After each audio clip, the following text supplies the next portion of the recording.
You ever figure out the chromosome thing increasing or decreasing Oh, down someone the else chain? asked me another question. Sure, let's see. Do chromosomes? Oh, It just for the says, record, you guys don't want to acknowledge the fishing, So- even though I just gave you well, pictures your and answer DNA. was that you had a picture of it, even though it's No, we have the DNA. Yeah, where did you get the DNA? Yeah, is what I'm DNA. asking. Yeah, no, and On hold the on. fish DNA is in the just picture. comparing genetic similarity between two people or two things. Yeah, this isn't about evolution. I can't even believe you're entertaining the conversation where comparing DNA proves changes over long term due to natural Yeah. selection and mutation. It's ridiculous. Yeah, It's not it's even a ridiculous. sensible argument. We're It's all crazy we're if all on the they same compare. page, but Yeah, if we entertain them yeah, for a second, where did they get the DNA? from their parents. A second ago, you just told me they didn't find the parents and that you didn't need the. I did. There was actually a photo there for you to look at. So some of these fish, right, that are from before cameras, you're telling me they Oh, have a but it's photo so of them? strange. We still have a picture of that fish. It's almost like they could still be around. How weird. What a weird concept. It's weird that you act like that, dude. When there's so many things that we're asking that you can't provide, like I the missing literally link answered between a all of shrimp them. and a fish, and you like do this red herring thing towards something else that you're more comfortable with because you don't want to face the facts. You guys want to ask those questions because you're not comfortable with genes. It's a separate Comparing thing, though. genes. You're Yeah. contradicting yourself. You're saying we didn't find it. All I need is the genes, and then I ask you, "Where's I the never genes?" said and we you didn't say, find it. There's a picture of it. "What, When did I ever say we didn't find it? There's literally a picture there for you of it. brother? You're lost in the sauce." We were on Mayo Hero Spini. I asked you, yeah. "What did it come from?" I said, Huh? "You said we have the genes," and then I asked, "Okay, where'd you get the genes? Did you find a skeleton, a fossil?" You said, "I don't need fossils." You don't need fossils. Yeah, you just need the DNA to show relatedness. Okay, if that fish isn't around anymore, where did you get the DNA? It is around. That's why there's a picture of it. Do you know which fish I'm talking about? Marathan is genie. That's what you said. No, Or I beanie, said, where sorry. did that fish come from? Its parents. It's I don't know what that parent is, but I assume it's one of the ones in the genus that's there. But you don't Right. like the genuses, You would right? assume, right? You would assume. Well, you don't like the genuses, do Well, you? you don't like to list specific names to make sure I you're did. I correct, actually gave right? you 7. Should I go back to them? Should I No, give you you the said it's one 7? of the fish in the family. Yeah, but you don't like that I refer to genus names. Yeah, because you're giving me a group. You're giving me group Yeah. listings. So when I gave you the 7, should I look for the 7 again and find it for you and read out all 7 of them again? Do you want that? Tell me specifically, Yes, exactly. I'll do that. I'll Mayoharo's find the 7 again. beanie, which fish did it come from? Sure. Oh, here's 9 direct children. So, this is the direct. This is the younger. This would be the. Actually, how do they order this? Is it the oldest at the top? I don't know. It's probably. Let's see the dates. It's funny because if I 1934. click the Ah, parent okay. name, it brings up Yeah. multiple fish. Exactly. When you click the genus name, it shows the species, and then it shows 9 species there. So I'll go through the 9. So we have Hemerochromissa subcaudalus, Hemerochromissa rolandi sauvage, Hemerochromissa laternoxi sauvage, Hemerochromissa fugax pain, Hemerochromissa cristatus, I don't know what Hemerochromissa fish you're on. spistonosatus. I'm on Hemerochromissa peters because you didn't like the one with the other one, so I chose another fish. So boring. I know it's boring to have proof. I mean, what is in your mind? Like I said, I'm not that into it. guys Like, know if that you're we can change the topic anytime. We don't have to talk to this guy all night, Yeah, right? I'm done, guys. I'm sorry. He's dodging. Run away. No. Bye. By all means, Bye. don't let me influence you. I'm just Bye. saying. No, I don't want to bore the room, but I want to pin this guy True. down on a specific answer because he won't give it. So I just gave you 9 direct children. Yeah, And then you just said give it him was a few boring. more minutes, SC. Give Anchovy a few more minutes to tie this guy down Right. since he's running away. So Exactly, again, yes. you gave me 9 children. You gave me a whole group of fish because you can't tell me specifically which one it came from, right? No, I just told you. Hemerochromys subcaudalus comes from Hemerochromys rolandi, comes from Hemerochrys laternoxi, comes from Hemerochrys fugax, comes from Hemerochrys christus, Do you want comes to from link that Hemerochrys. fish? I could send you a screenshot, but it's just the Hemerochrys Peter 1857. You have the link. You can select it. 1857.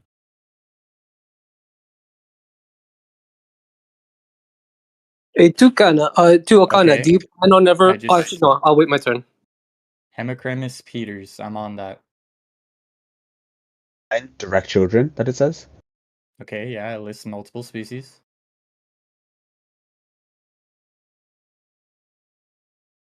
Which species do you want to click?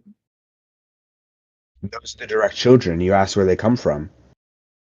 No, you're giving me, dude. I'm trying to go up the tree, right? You're giving me a Yes. group of species. Read them out.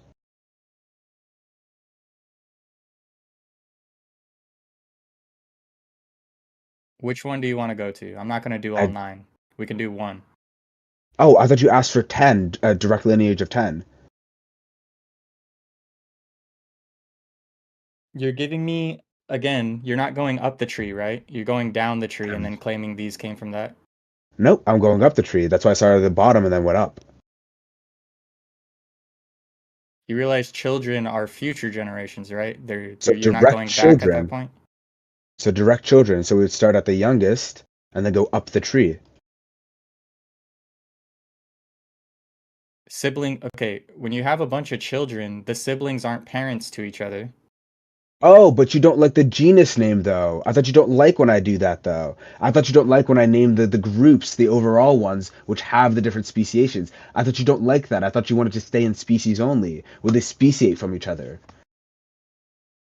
Which one do you want, dude? I don't think you understand the I question. 1000% understand. You just don't want to choose between species and a clade because you know you're wrong.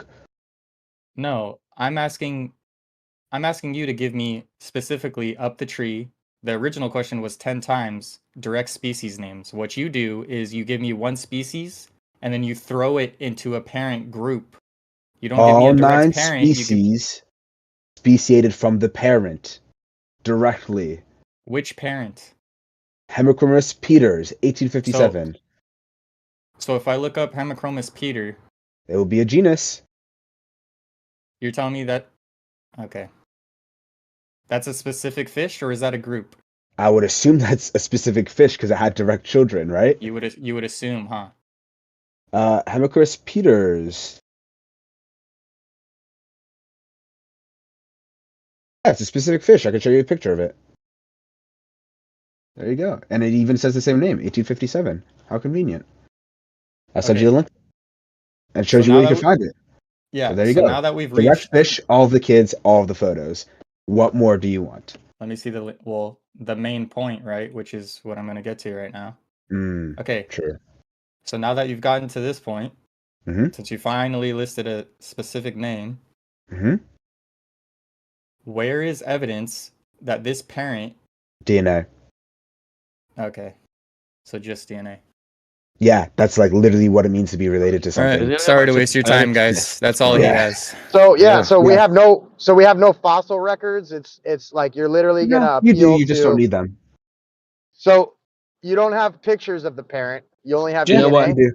There are pictures. I just actually No, missed it. he has a picture of the fish. It's just highly convenient that you wouldn't be able to find this fish's fossils in different regions where he claims where the children exist. DNA. If you have the DNA, why do you need the fossils? So if you don't have, how do you have DNA without a fossil? That's what I'm saying. Because fossils take thousands of years to develop, and then DNA is in living tissue. Yeah, living tissue. So is this parent still living? Yes, that's why there's a photo of it with a person. That's how we could take a photo of it. So what you're telling me is if I take this parent and I have it have babies, it's gonna randomize between its 9 children, which one it's gonna give me? Produce the kid. I would be able to observe it having 9 different species? What was his answer? He conveniently got quiet. I just said you will see it produce a Hemichromis peters. Why not the other 9? Like this guy's saying, if it has all of those other 9 are also Hemichromis peters. Right, but they're distinctly different. No, they're not. That's why they're it's different a genus. species, dude. Yes, exactly. You'll never change your clade. Hemichromis peters will always produce a Hemichromis peters. Right, so it's a group name or a specific fish? It's a specific fish. You're not making any sense, dude. Do you not see the picture of the fish? You're saying it has 9 different children, and I'm saying, where can I observe that Hemichromis peters having those 9 different children? Where has that ever been observed?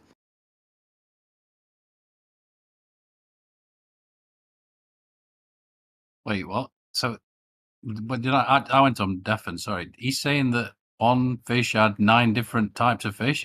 That's not? He can't be saying that.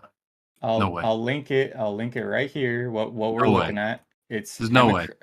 Hemicromus You never, Peters. dude. You've never seen a cat give birth to a puppy, a squirrel, and a chipmunk. Where you? You No. haven't lived. Serious though. He's that's genuine. I mean, they're all fish, but have you ever seen a fish, but Hemicromis it's just Peters? never observed. Have you ever seen a Hemicromis Peters produce something other than a Hemicromis Peters?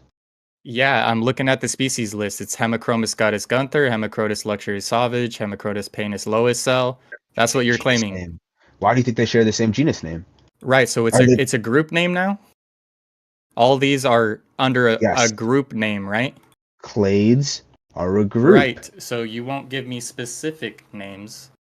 Holy shit, I gave you a picture of the fish, and there's a picture of the 9 other fish. So you're telling me Hemicromis Peters is a specific fish, but then when I tell you it's 9 different children, suddenly Hemicromis Peters is now a group of fish. So when you have watch out, he's a slippery one. That's very clear. If you have a great grandparent, they have a name, right?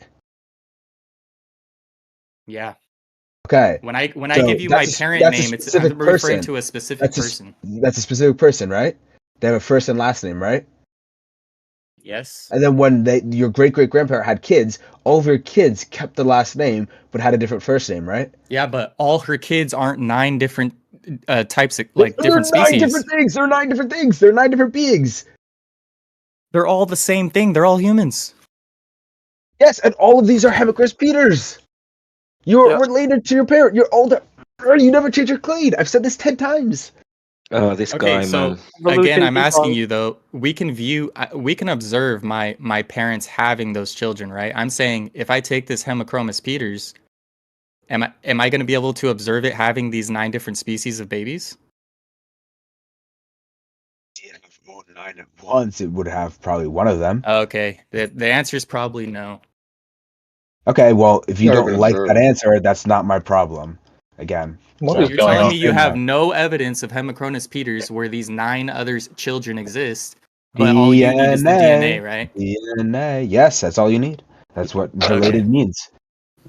Yeah, but DNA isn't DNA just your genes the genes that give you your attributes? Are you correlating? Where do you get those from? Where do you get those from? I'm just asking. Where do you correlating where do you get them from? Where do you get them from? Are you stuck on repeat? Are you okay? Yes. Where do you get them from? Dude, stop interrupting. Wow, spurging out. Okay. Yeah, but where do you get them from? Are you attributing in your conceptualization of this evolution that if something has wheel-like attributes, that all things have to derive from the same thing to have that attribute? The genes, they give you your attributes, they give you a nose to them, all these attributes, right? Are you saying that because we find these similar attributes amongst all things, things with eyes, that's one of the gene calls on to make the eyeball, right, for these animals or whatever, that because they have eyes, just that means that they all came from a singular thing that had eyes, just because they have the same code written into it? Is that just your correlation is evolution? So where do you get your genes from? Where do you get your genes from? Just curious. Yeah, I mean, just from the universal laws that are just written within all things that must have these attributes. Are you saying that it's something else? Yeah. So do we not know how kids are made? Yeah. So that is your proof of evolution, that we have eyes, and that things that have eyes came from things that had eyes. So there must be one singular thing that all things come from, like a god. Is that what you're claiming? Nope. I'm claiming that if you share DNA with something, you have a common ancestor. Yeah, simply by having eyes. That's your. Nope. By sharing DNA. Yes, DNA, which contains the genes which contains the information to unfold with eyes, with eyeballs. Yeah. Do you think things that have eyes share a common ancestor? Yeah, that's your proof. I mean, but it has nothing to do with the eyes. It has everything to do with the DNA, which you guys really, really don't like. I get why you don't like it. The DNA is just the instruction to build the eyeball. I love it. DNA points to God. Everything that's got a code points to something, a coda, right? Yeah. Does anything not prove God? Just out of curiosity. Does anything? Right. You're doing the Karl Popper unfalsifiability. Oh, there you go. Yeah. See, so it doesn't matter if DNA proves God, because everything proves God to you. So who cares? That's clever. Yeah. But don't you agree though? Don't you agree though that everything that has a code needs a coder, right? By he was just. definition of That's being what I was asking coded, him. It sounds like he's taking the obviously. opposite, like not Yeah. God. He's So like not God, but he's taking the Yeah. opposite position that all things, Yeah, but you just think DNA is code because you don't understand how like chemistry works. So That's what it nonsense. is. Well, that Yeah, is what 'cause it is. it doesn't make logical sense. There's none of this linear progression that you claim that there is, especially when we share genetic similarities to the banana. You know, you don't have any long-term examples, and paternity tests are literally about inheritance. It's just genetics. Yeah, it's nothing to Inheritance do of with what do you evolution. inherit? What do you inherit? Your genes and Yes, DNA. from Yeah, who? Who do you inherit them from? Yes, from your yeah, parents. from your parents. Well, Yes, there you go. So genes show That's it. relatedness. That's what I was asking. Like but that's that. Like not evolution. all of your avoiding Okay. the questioning and all of your like, hey, where's your evidence? Your evidence is Nonsense. truly just that we have eyes, and No, you have it's Do we the have? animal has genes. eyes. We have Yeah. Let genes. me ask a quick Yeah. question. Do we have any examples to OCNA? Do we have any Yeah. examples of life spontaneously emerging from innate matter? No, we don't. Okay. I mean, yeah, we do. What do you think you are? So again, do we have any direct evidence, not like presumptions? Why do you need to eat food? So you don't have any evidence. How about Always ask these crazy dumb questions. Oh my god, you guys are funny. well, how is that funny? I mean, it's Why do you eat pretty food? straightforward. Yes, why do I you mean, eat it's food? pretty straightforward. Yes, why do you eat food?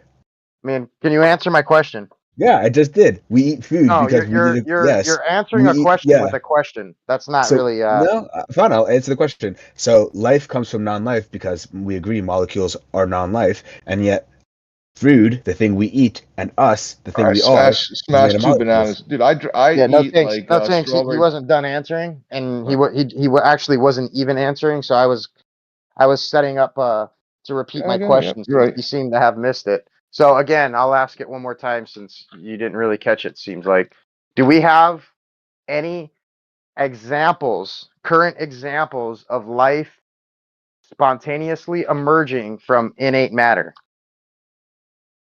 You know what an example is, right? Watch this, We people. are an example. No. That's a direct example, not an indirect assumed example, like an actual evidence. Yeah. So when like trees grow, do you think the tree is Oh just God. inside of the nut? Do you Do think you that's always just just part ask of the questions tree? with I was questions? just Like, is that curious how if you you think Affirming the that communicate? consequence. I was just Affirming wondering the if you could do the consequence. basics It's a of a fallacy. connection, No, bro. you've got no answer Yeah. to this because the answer Yeah. is no. There is no Yeah. evidence All for right. any So Do you if you think, don't reason. have yeah, any sure. evidence of So that, do you think I'll like ask my 30 next foot question. trees, do you think 30-foot trees exist in the like the acorn? All There's a right. So lot of I'll ask people my working next on the question since it biogenesis. appears you don't have any actual answer. So my next question, Yeah, go to your next question. I mean, unless you have an actual answer, I mean, I I do. might as well.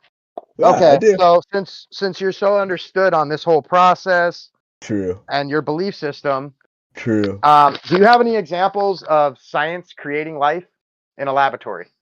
Not that I'm aware of, no. I Okay, mean, so you unless you can't want to create consider life. unless you want to consider like doctors like, getting it on in a lab. No.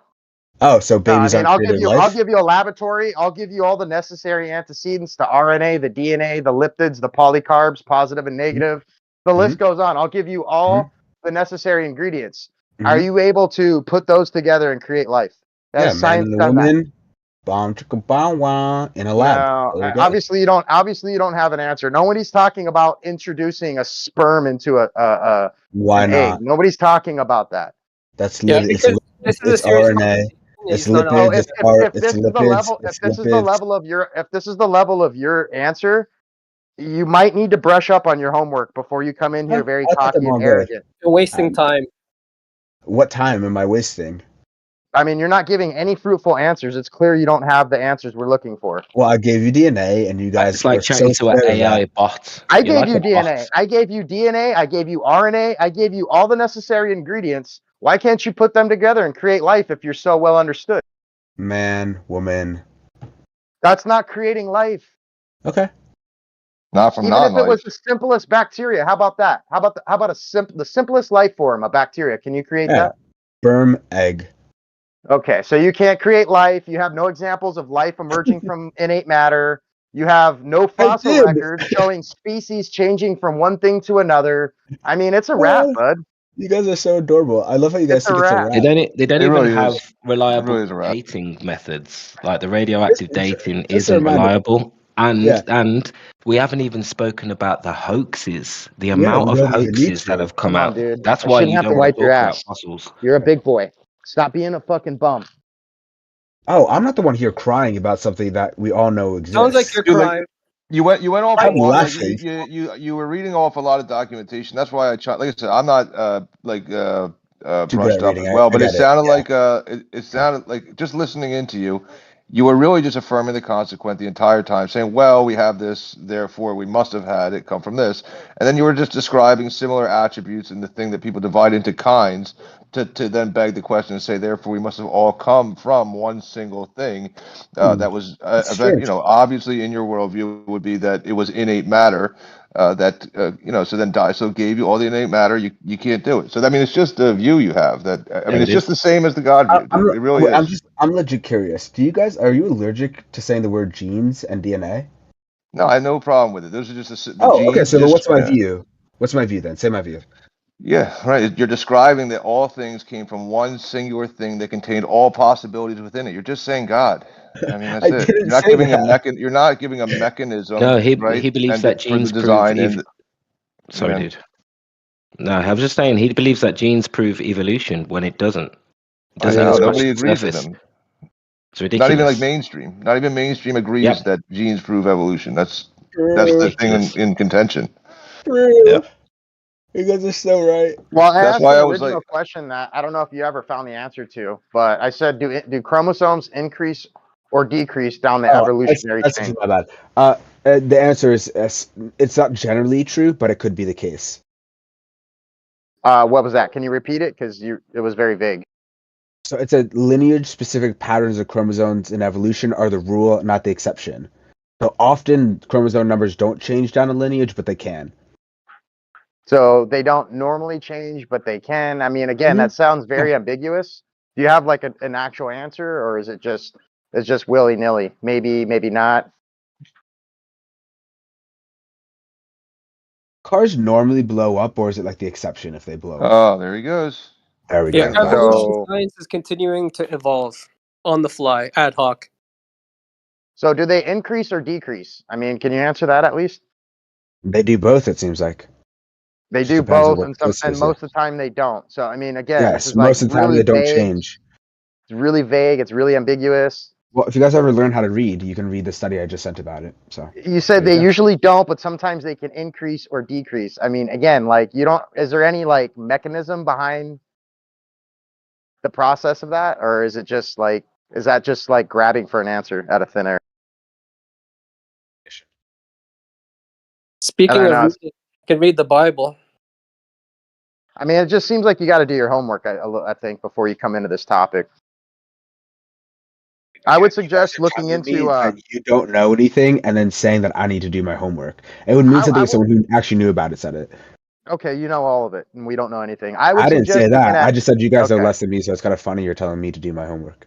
Well, I don't know. I got a lot of questions you're having troubles answering. I would suggest looking into Dr. James But Tour. you're asking them because you don't know the answer. That's the funny part. I have the Just answer. because No, you I know, actually have the just answer Then because, why are you asking the question? because dude, just because you know the mainstream answers. Yeah, Yeah, it just because you showcases know the how mainstream. ridiculous Wait, but I thought we just your said belief is. mainstream. Wait, I thought we just. How do I know the mainstream answers? We just said mainstream doesn't say genes prove evolution. So how do I know the mainstream answers? That wasn't my question. I No, asked about not that chromosomes, point. not genes. Not that point. You've been reading whatever you've been reading, but the point is just because you can regurgitate some information doesn't mean you're not using fallacious arguments, which you are. You jump into conclusions and you have no evidence of any of this. You just have a weak argument on paternity tests, which is actually ridiculous, bro, because DNA is not a good way to prove evolution. We're talking about a long-term gradual change where there should be evidence that we don't have. It's ridiculous. You just said the things I'm regurgitating aren't mainstream. How could it be Yeah. both? Well, check out this. Listen, listen to this argument. Ready? Like the proof that God exists is because you exist. Boom. Mic drop. I just proved God exists. That's what you're that's all you that's what you're Well, doing. hold on. And that's The proof okay that that you're evolution doing exists that. is you exist. Boom. I know that's what I know you're dense. I've talked to you a couple of Oh, times. so wait. Can we have it both ways, or we can't have it both ways? Dude, you're so dense. I was showing you this to show you that's your argument. Really? Again, are you That's guys why I allergic said to what I saying the said. word genes and DNA? Are you allergic to those words? I think you got lost again. So I used that argument because that's your argument. I just changed the word evolution to God. You're just begging the question, affirming the consequent. That's not a proof.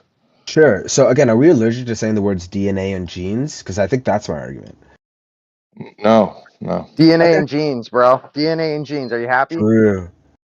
DNA Yeah, and but what's my genes. How about the argument? chromosomes, though, bro? How about What's those my things? argument? I answered it and I linked it, but I know you can't read, so. You didn't. It wasn't an answer. You said yes, no, maybe so. Sometimes they don't. Most of the time they don't, but they can. Like, come on, bro. That's I not a said fucking answer. yes. I said yes, they do. You said generally not, but sometimes they do. That's not a fucking answer, bro. So if you ask someone, do cars explode, and they said generally not, but sometimes they do, is that not an answer? That would be an answer specific to cars, but we're talking about something a little bit more complex, are we not? Well, I gave you a little bit more complex of an answer, and I linked it into the side chat. You literally contradicted yourself within your own answer. Like, I don't know how you can't see that. True. What was my answer again? Can you just remind me? You said generally not, but they can increase or decrease. Do you see the contradiction? No. Why don't you explain it? If I got to explain that, I don't know how far we're gonna get, dude. If that's what the level of caliper we're dealing with here. I could. Yeah, I know. We're really low level today. Yeah. I mean, Yeah. you got to have some better answers. I mean, I don't know what to tell you, True. kid. I think you have to have some better questions. I had pretty good questions. It seemed like you were True. stumped. Do you have evidence Really? of life spontaneously emerging from innate matter? Can you show that other than just pointing to me? Acorns. You could time lapse a tree growing. That's not life spontaneously emerging from innate matter. So just to be clear, you're saying you think the 30-foot tree exists in an acorn? Yeah.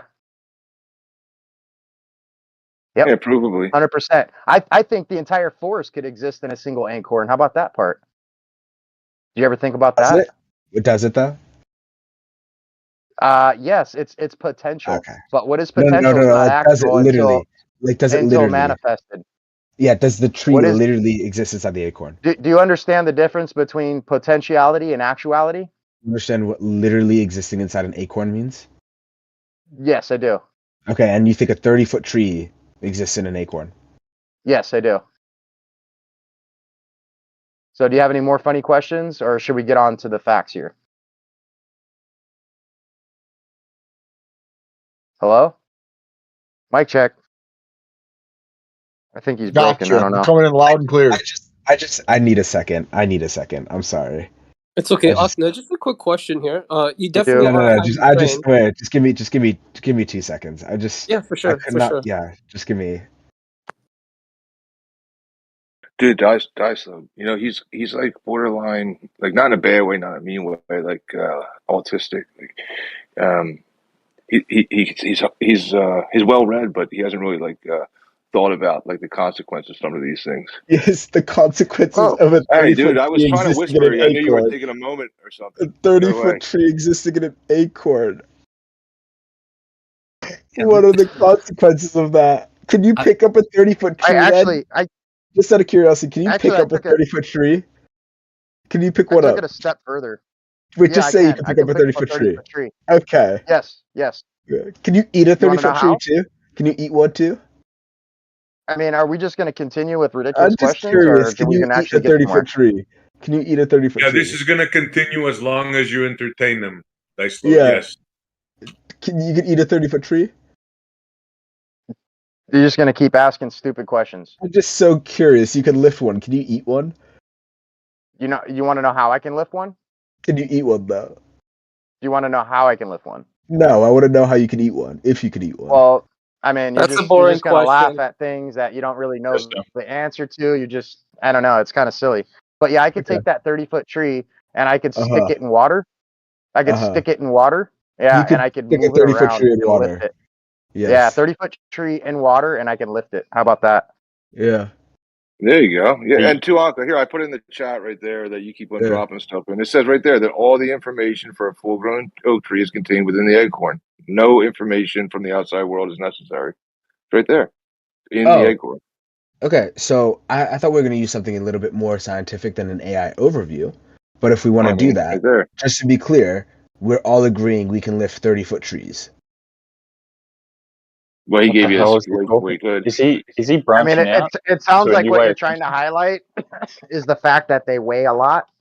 But if you understand what weight is and the fact that weight is medium specific, then Wait, you would just to be clear, understand. You would you're really then you going to would bite under this then you would bullet? then you would understand my answer as to changing the medium so I could lift the tree. How about them part? How about them apples? How about them I just want, acorns, son? I just want a quick poll. Raise your hand if you think you can lift a 30-foot Go tree. nuts. Did you count I them all? say raise your Tuanka? hand if you want to change this nonsense that I'm listening Yeah, to. I think it's Raise about your hand if time. you want to run away. Yeah, true. Well, no one's running Now, away. why don't Like you we're just take honestly, 5, like bro? What?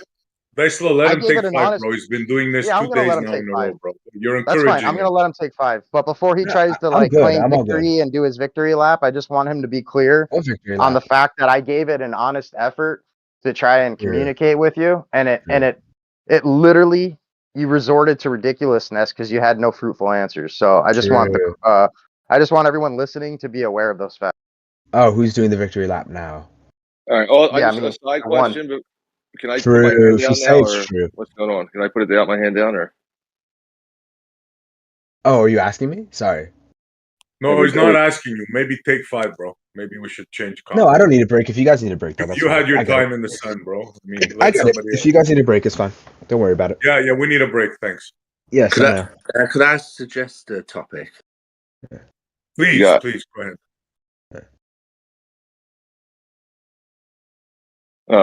You can. Yes. Thank you. And I've been interested about shit. Hold on. Let me get my stuff together. Very kind. All right, Yeah. and then Eden, where? Sorry. Oh, Yeah. you got it together. Yeah. Sorry. It was. Yeah. If we could talk about like maybe it's old hat, but like the Coriolis effect. I'm super interested in that. And I'm not going to get involved in the conversation, but maybe if that could be a topic, or like the Van Allen belts and like radiation off Earth and stuff. Wait, I'll talk to you guys about the Van Allen belt, and I'll give you a really simple analogy to explain why it's no issue. No, he didn't ask you, bro. He didn't ask you specifically. That is. Yeah, it's too bad the Coriolis. Yeah, like I would. Remember how Hold they on, real lied quick. about that on I'd the like you sutures? to. Real quick, dude. Real quick. I would like this guy to participate. Looks like he might have already left, but yeah, it's unfortunate, that people got to resort to being that way. So Dude, there's something go wrong ahead, with man. him. Like if we were to vent about it, listen, he's a nice kid. He's a nice kid. He's definitely a kid. Like he's fresh out of school, right? Like it seems like it at least. Lots of like info that he know, like he's got a firm foundation of schooling. And that's like a cool. Like I kind of miss that. I miss that feeling. But He didn't really come in here like that originally, though, dude. It wasn't until like I'm not gonna mention any names, but it seems like a few Glovers might have got to him. It seems like these Glovers like to take the fresh candidates coming in to observe the scene, and they just instantly poison the well behind the scenes through the DMs. That's my opinion. I don't know that it happened, but I have heard of it in the past, and I did notice a change in his character from when he first came in till now. So just saying. Yeah, he had a little bit of the giggles at first. He's a little bit more of like a condescending kid now. But I'm just saying I couldn't get him to draw a line on the wall. He couldn't he literally couldn't grasp it. Like it's you know what I'm saying? I just think he has a hard time thinking outside the box, if that's even the right word for it. I don't know. Also, Yeah. he's a little young little dickhead, but whatever. Yeah, he's defending evolution. So I remember I asked him specifically, what other forms of evolution does he believe in, such as stellar evolution, chemical evolution, and he hasn't he hasn't considered those concepts yet. So yeah, he's definitely focused and well read on his belief of evolution, but definitely with a little bit more research, you'll come to most people come to the conclusion that it's unscientific. Word. Well, could you tell me more about chemical evolution? Like, what do you mean by that? Because I believe in evolution. Oh, okay. So you believe in what? So To even they're being able to breed, right? They're in the same family. I was just going to No say the matter which problem way you have you with do it, that. somewhere in the middle, you're going to say this is a humanoid dog, or this is a dog with human features. Yeah, you also have issues with where does the branching precisely take place to where these two things are no longer able to mate with one another, right? Where does that split take place? Where something is created that can't produce with its own kind, but stumbles along another thing like it that is its kind that came from a similar kind, but can only mate together to create a new kind. That just doesn't take place. Yeah, that's Right. the law. Serious hoop That's jumping, right? Yeah, So I that's not a pointed out gain of an ability. the That's a loss lion of an and the ability tiger. again. Go ahead, Tanks. But I was a just pointing liger out is that it's. infertile.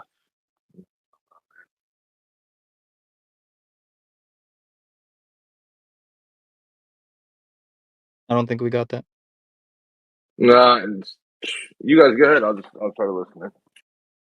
Oh, so I was pointing up like the lion and the tiger, right? Because things can crossbreed up within their same family. So even though these things can be in different areas, I would expect some historical evidence to show their common ancestor in two separate regions, and we just don't see that.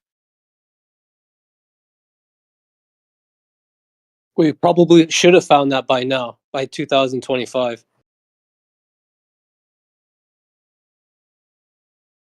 But yeah, you can make new breeds of some animals. Like you can take the bulldog and breed it with Shih Tzu and get the BS.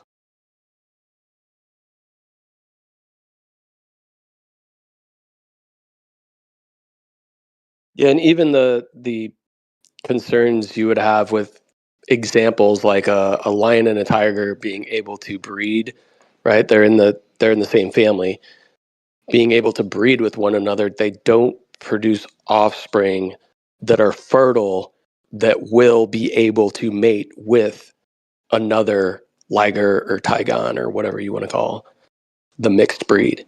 There is rare cases where you can have a liger that might be able to breed with a lion or a tiger, but ultimately it breeds back into one of the original species.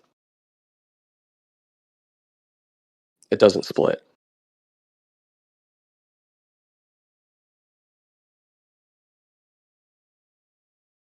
Yep, I believe a mule is the same thing.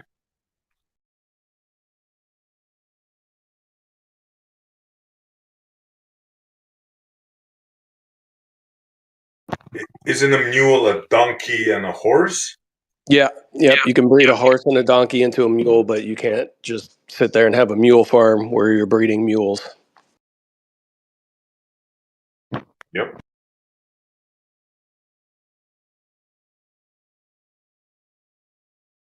The funny thing is, what we see in nature, the evidence that we have, goes completely the exact opposite direction of what's put forth in the alleged origin of species in terms of what Darwin thinks took place. It just doesn't happen that way.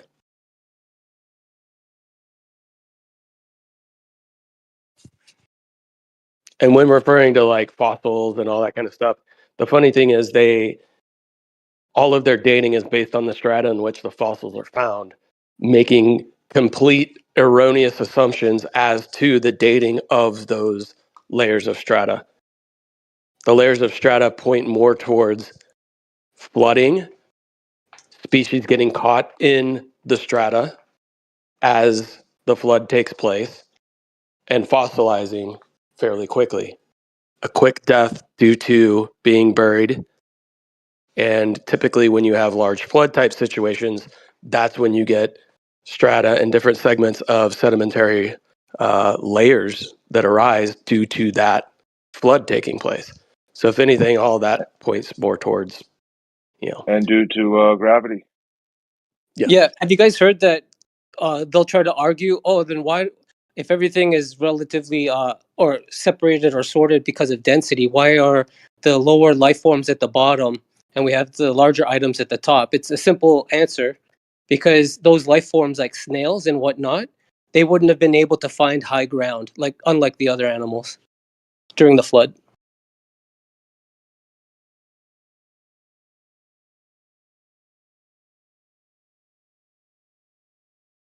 Yeah, and even if we grant them, that's a good point with the flooding, right? Because it seems that a lot of this stuff, the fossils are found in shale rock, and that's like mud hardened, right? And it's like in layers, and it's literally like sheets of paper. They break it apart and they find it. So, yeah. But even so, whatever that is, there's no transitional species ever found that they can show. Yeah, my biggest, I mean, that's all definitely a part of it. I take issue with the argument, just the philosophy of it, that it's supposed to account for extinction and speciation in the same exact way.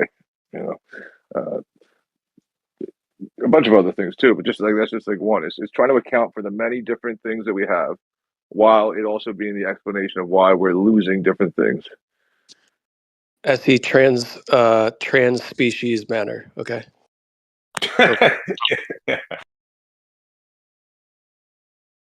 Yeah, shame on me. Yeah, I gotta chill out a bit.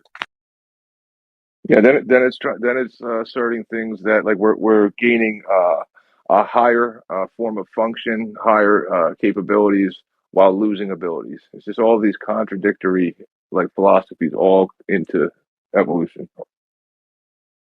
Yeah, full of contradictions, like the water theory, how water came from Earth. Meanwhile, those are also catastrophe events. Exactly, a duality, bringing water while destroying your planet at the same time. Uh-huh.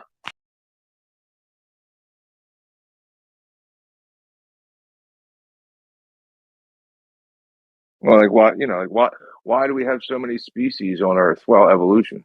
Well, why do we have species that are dying off in this world? Well, evolution. Okay. All right.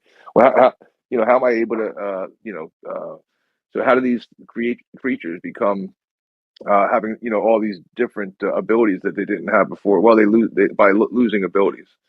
It's like it's just opposite world. It is just like the word love. It's actually spelt backwards. Love, and that's the beginning of evolution. But yeah, sorry, go ahead. Evolve. Yeah, I think it's a spell on mankind. Like a satanic spell. That's just my opinion.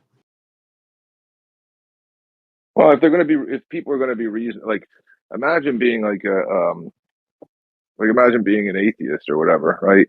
And somebody asks you like the simplest question, like let's say like 400 years ago, like you don't believe in God, like how do you explain the world then? And they were just sitting there stumped, like and then everybody threw tomatoes at them and said, "Oh, you didn't get out of here!"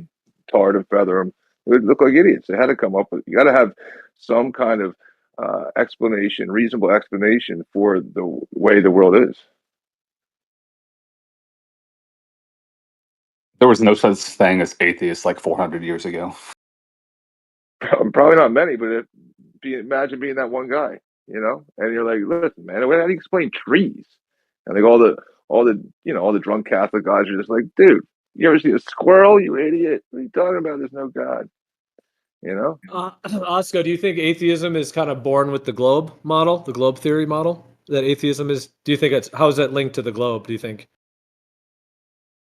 I've never considered it, but as far as I know, like the globe model is much older than atheism. Like atheism is more or less developed in like the last couple hundred years. Is atheism diet Satanism? Diet. Satanism, for the most part, is just a troll, as far as as I can tell. Yeah, I think you're right. Maybe they didn't have it formulated. I mean, there had to be somebody who doubted that like that God existed. Whatever, if it had a name or not, something else.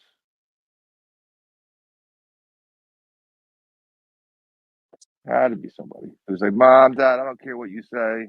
You're not the boss of me. Nobody's the boss of me. I'm just here. That's it. I just exist, and that's it. Had to be someone.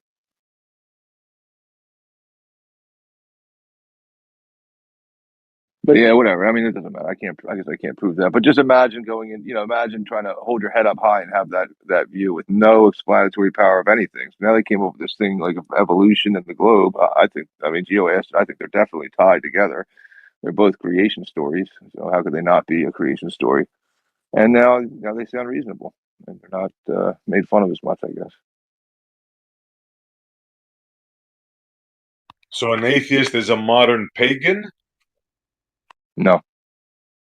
Well, sort of, but no. Like yeah, that like all like that all things are in singular and exist like that. Is that what do you mean by like the pagan? Like the things that exist are like the ultimate thing. There's no need to explain a rock. A rock is a rock. A ball is a ball. It's its own entity. It's self-contained. No, I made an erroneous assumption because a pagan believes in many gods, and an atheist believes in no god. So that was an erroneous assumption. My bad. Yeah, like a pagan is more. Yeah, Oscar can do it. But yeah, I think a pagan is more like that. All like a single thing is its own self-contained ultimate reference. Like a Plato kind of way of thinking about it. Yeah, and I don't actually know the true history of atheism. I just think that, like, for the most part, like 99% of all people in existence prior to like a couple hundred years ago at least had some sort of spiritual or, God understanding. And whether or not it's just been like codified in like present day or something like that, that seems to be the case, as like there are literally millions upon millions of people who identify as atheists now. But to answer Gio's questions a little bit better, sorry, I was eating. I don't really understand. Like, even when I was a flat earther, I didn't really understand the argument that like God couldn't have created like the heliocentric globe model. Like, if God created the heliocentric globe model, that's just as amazing as if God created a flat Earth. So I really never really understood that argument. No, I agree with you. I disagree. I mean, Yeah, I disagree too. yeah. Well, God, I'm just saying God could do doesn't anything. Oh, go ahead. Sorry. I don't think God could or wouldn't do or couldn't do anything. God is obviously capable of doing anything. But why would God almost basically deceive you and not give you answers and also assumptions that we get along the way, basically by other organizations telling us what things are? Because if you go by what you think and you see and you use with your own things in life, honey, you're never going to go with what they tell you. So no, God did not give us some bullshit. God gave us exactly what we see, eyes to see, senses to understand, determination, all these things. Yeah, God knows how to draw a circle. You wouldn't do some kind of elliptical Alex, you bullshit. sound a lot like Stacy. Yeah, I'm not using that as an argument for or against God. I'm just saying, like, if God does exist and he created, the infinite universe globe model or whatever, or he created the flat earth, I don't necessarily think one would be a better creation than the other. I think both would be amazing. Yeah, Have you I'm ever not visited? seriously laughing is hanging upside down on Australia and shit. And you're like, damn, these people are stupid. Like, sorry. There's I was plenty just of there's gonna plenty say, of like, either way, there's a lot of purpose in creation. Because if right. you, either way, I mean, the flat Earth would be the center of everything, and that would be amazing, right? But even if we had the globe model, I would recommend you to read The Privileged Planet if you do believe in the globe, because it's talking about like the chances of us having all this perfect nature in order to have life is astonishing. They wrote a whole book about it called The Privileged Planet. Like, our planet looks so much different than all the other ones. It's unreal. Oscar, So many different. Yeah, I've I feel gone to flat smack people, like friends of mine, like whatever, and they've told me the exact same thing that you're saying. They said, "Yo, man, knock it off because, you know, the globe is the whole reason I believe in God." Like it's the exact opposite. Like that's the whole like how could this all be possible if like you know we're the only planet? That's why I believe in God. You know, it's the exact opposite. So I mean, people are different. And we see all this purpose in creation too. And with that, I mean, wouldn't we expect a creator to like, if there is purpose behind it, wouldn't there be some intention and meaning and relationship as well? Like, wouldn't we know? Wouldn't the creator let us know why we're here if he put us here for a purpose? I believe so. And I believe that he has made himself known to humanity. And I believe it is written, you know, it is written and he has interacted. And it's clear for anyone to see that God exists. And thankfully, we have actually been interacted with, humans have interacted with by one who claims to be the creator. And that's important. That's really meaningful. I think we should take heed to that. Well, yeah, I can't see any way that we were not created, right? But maybe not in the same way you envision it. But yeah, I agree. I cannot think that we just spontaneously like assembled like the evolutionists think. To me, that's impossible. Yeah. Chicken or the egg? Which one came first, SE? Chicken or the egg? Well, that's easy, bro. That's easy. The chicken. You know why? You know why? Why? Because who's gonna sit on the egg and incubate it? Yeah, it was proven. Well, actually, there's strong evidence. They used a supercomputer to determine what came first, and the computer came to the conclusion that it was the chicken. The chicken had an enzyme produced that will formulate the shell. I have a video on it. I'll post it. Yeah, it must have been a really like long living chicken for it to like. I mean, it was only one chicken. Aren't you under the conundrum that the chicken had to come from an egg? Well, even I'm just saying. Granted, it came from a chicken. It had to come from an egg, but where did the egg come from in the beginning? The egg We're has to missing come from, God. We're you missing know? the Paradox. Right. Chicken. There's an immovable mover that everything goes back to. This There's isn't. a It's not. cause. It's not. This isn't fair, dude. That like she's got or he's got two people on one microphone. You know, it's like get in line, but I'm getting in line behind two people. This is not fair. This isn't fair. I'm not being genuine. You can definitely do your thing. I'm just making fun of it. Well, using antecedent relationships, right? Like, can the egg have hatched without the chicken sitting on it? In the right conditions, yeah. Could it have? Or does it need to have that exact heat and that it takes for the chicken to sit on it? Maybe the same amount of sun. I don't know. I'm just asking. Obviously, we don't know, right? I mean, nobody really knows. If there's one chicken, right? Like so there was only one chance for life, and that was it. Like that chicken only going to live for I don't know, let's say 1 year or whatever. And somehow in that little limited amount of time, it had to know I better make another egg or chicken kind are going to go extinct, and all life will never have a chance again. How did I mean? You know. Well, you can make the argument either way. You can start off with a chicken or an egg. If you think about it, the creator could have done either one. But Yeah, what I'm saying is, if the egg needs incubation, whatever you call it, right? Then it would be the chicken. Yeah. I asked Well, it doesn't necessarily need it. I asked specifically the USC because of the thing that we brought up earlier about like about the what comes first, the lungs or the you know the throat, you know. What?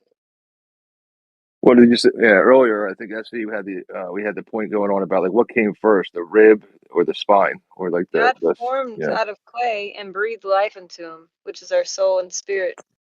Genesis 2:7. Wow. SC, which verse should I look at?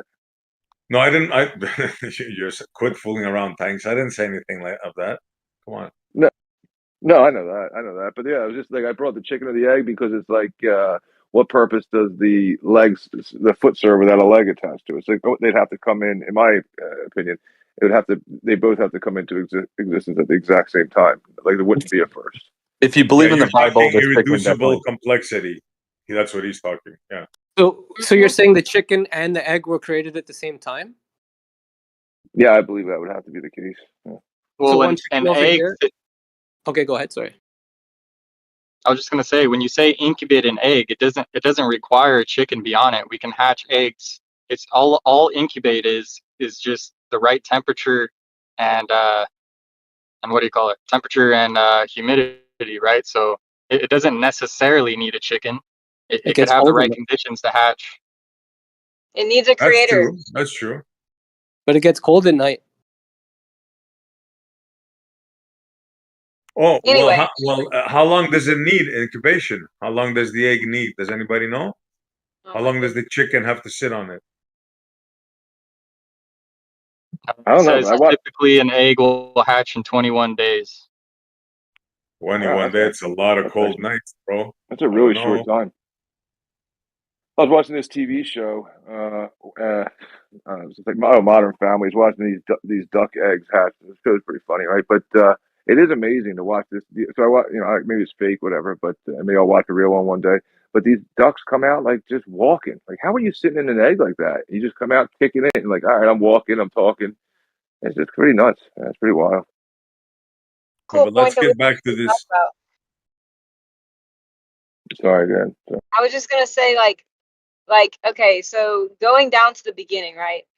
We never actually talk about the Big Bang in here, but I'd love to talk about talk about it with some We always people talk about the Big Bang. Are you who kidding? believe in it. Okay, well, hold on. So what I was gonna say was, there's like evidence of intelligence in the Big Bang too, because well, first of all, like every effect has to have a cause, right? What's the cause of the Big Bang? Well, they try to get around this by saying, okay, well, the universe could be infinite, right? They have a couple of different options. They have the option where like the universe could be bubbling out other universes, like Roger Penrose thought. However, we don't really see anything in the background radiation to show that this would happen.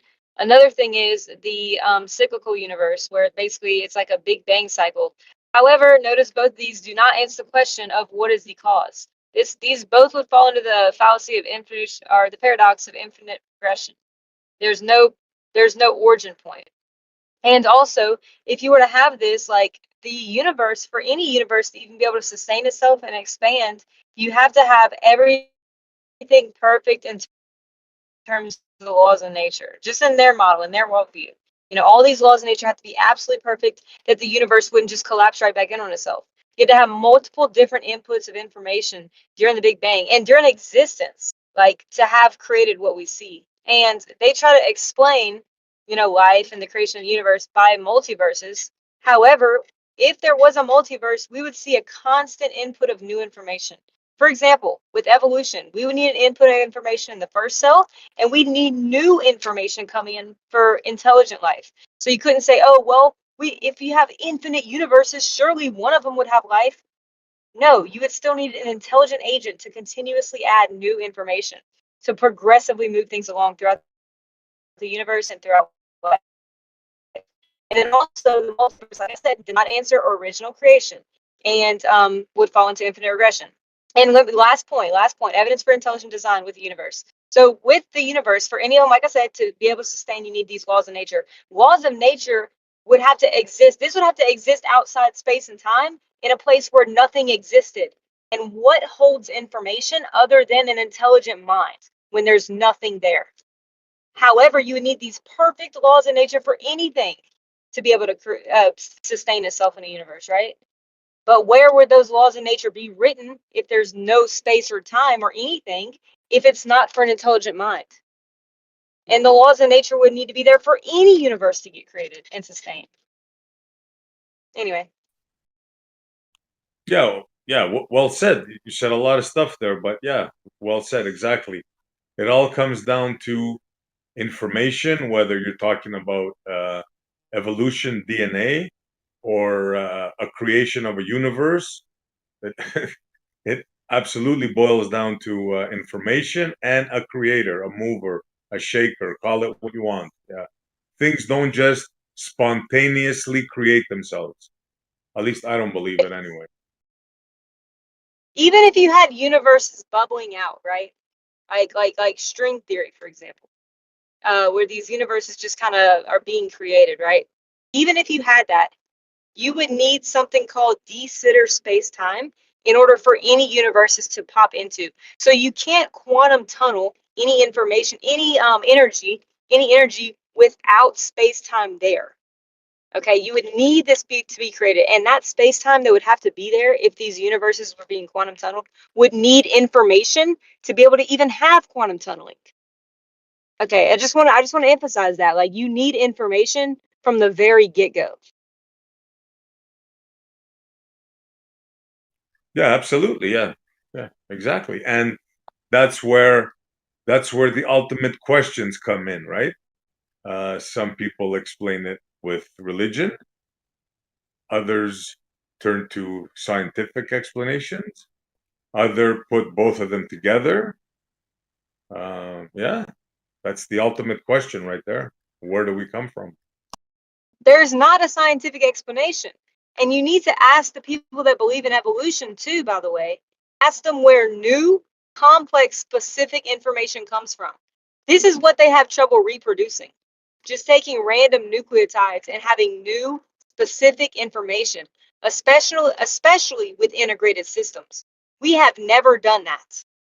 Okay, we have never just taken random number generators and got some integrated system with new hierarchical information.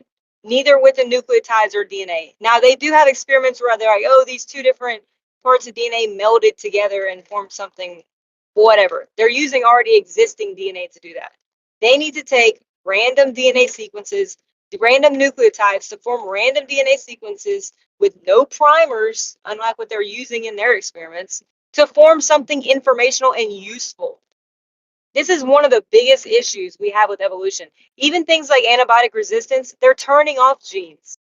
They're turning off genes. Our bacteria can transfer information between them, but where is that information coming from? It's already there. You're using already existing information. You would need to start from scratch to show this. And yeah, they can't do it. They can't explain it. There's something called orphan genes, which in the lineage of animals, right? In the what would you call it? I can't think of the name, right? The tree of life, basically, where we have this these new orphan genes basically pop out of nowhere. Like, we don't know where they're coming from. Like, we'll see very simple organisms, right? Like bacteria, even though there's no such thing as a simple cell. Anyway, simpler organisms, right? And then we'll have this new information, new genes just pop out of nowhere. Now, where did these come from? They're called orphan. Wouldn't it be reasonable to say that the new information just comes from the earth, like from a plant that you never ran into before, or you dug up a pocket of something that was never introduced into the DNA? Wouldn't that just be reasonable to say that's where the new information comes from? Or a meteor, if you believe in shit like that. Meteor, like, this is pushing If you back the believe in problem. that shit. It's begging the question, dude. All right, fine. Then forget the meteor. Just somewhere you dig a hole and there's some shit that never got mixed into the other shit, and that's where the new information comes from. Where did the information come from in this hole? I don't know what you're It was like. just there, DNA doesn't. just there, locked away, and didn't get mixed into the food. It didn't get mixed into DNA. It just found some stuff. Like you said, a random number generator. Okay, well, you got 1 through 5. It's doing 1 through 5. I just threw the number 6 in there. They found it in a hole. I'm just not following, dude. You'd have to show where that information came from. You should be able to repeat it. You should be able to demonstrate, like, hey, we can form these new genetic sequences and DNA codes just by random number generators. Like, you'd have to do something like that to show that it's possible. So what I'm saying is new information comes from outside. So if you don't have any, I don't agree with it, right? And I don't agree with the philosophy of random mutations, then showing or creating something that wasn't already possible there before. But I could say that you could bring in something that's undiscovered and put it into the mix, and there's new information in the mix. I don't know why that's unreasonable. Like just like a random DNA sequence somewhere just found, just like in the ground. Like it's not even associated with an organism. Like I would wonder how it got there. You know? Yeah, I don't know. I mean, so like a plant, a fruit that nobody has ever even found or eaten before, because it's only in a secluded forest somewhere that nobody's even found before. Then people start eating it, and now you have more different information into the gene pool. But where did that fruit get the information from? This is like, what we'd be assuming. You think it just came about by accident? No, I'm just saying, where would new information come from? Yeah, thanks. It's like saying you found a new book, right? Yeah. Obviously, somebody wrote it, right? Yeah, this doesn't do away with. I'm saying this is not to do away with God or anything like that. It's just that if somebody's saying, well, we're getting, we're obviously we're eating the stuff on the earth, we're eating all the food and stuff, and they're saying, well, we're getting these, mutations from something, but they're saying, I hear the story that no, it's coming from within your gene pool. The information's already in there. I don't, that's where it would be, or it's coming from outside. So, I mean, is that not an option that it's coming from outside? Yeah, don't we see this in speciation, where we observe populations that change based on their environment? Yeah, so I'm just asking why that's not reasonable to even say it. I think so adaptation, speciation is where you have,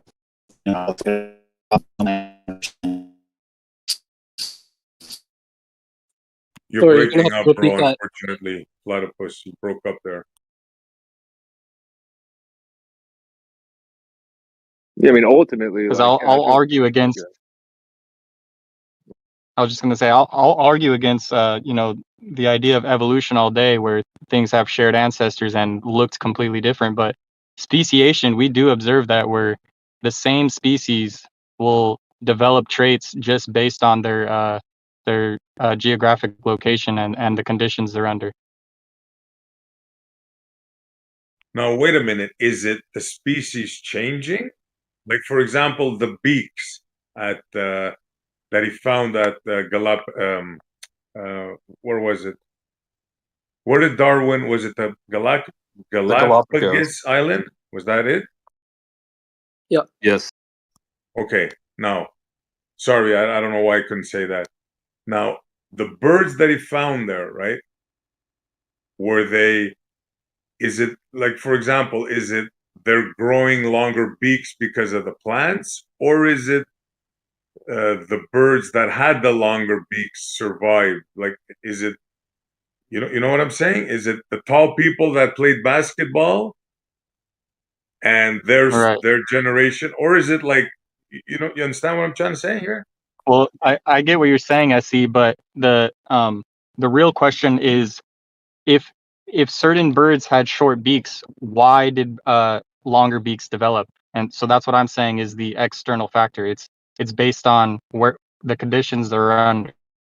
So it's not so much which one survived, it's why did those ones get born in the first place?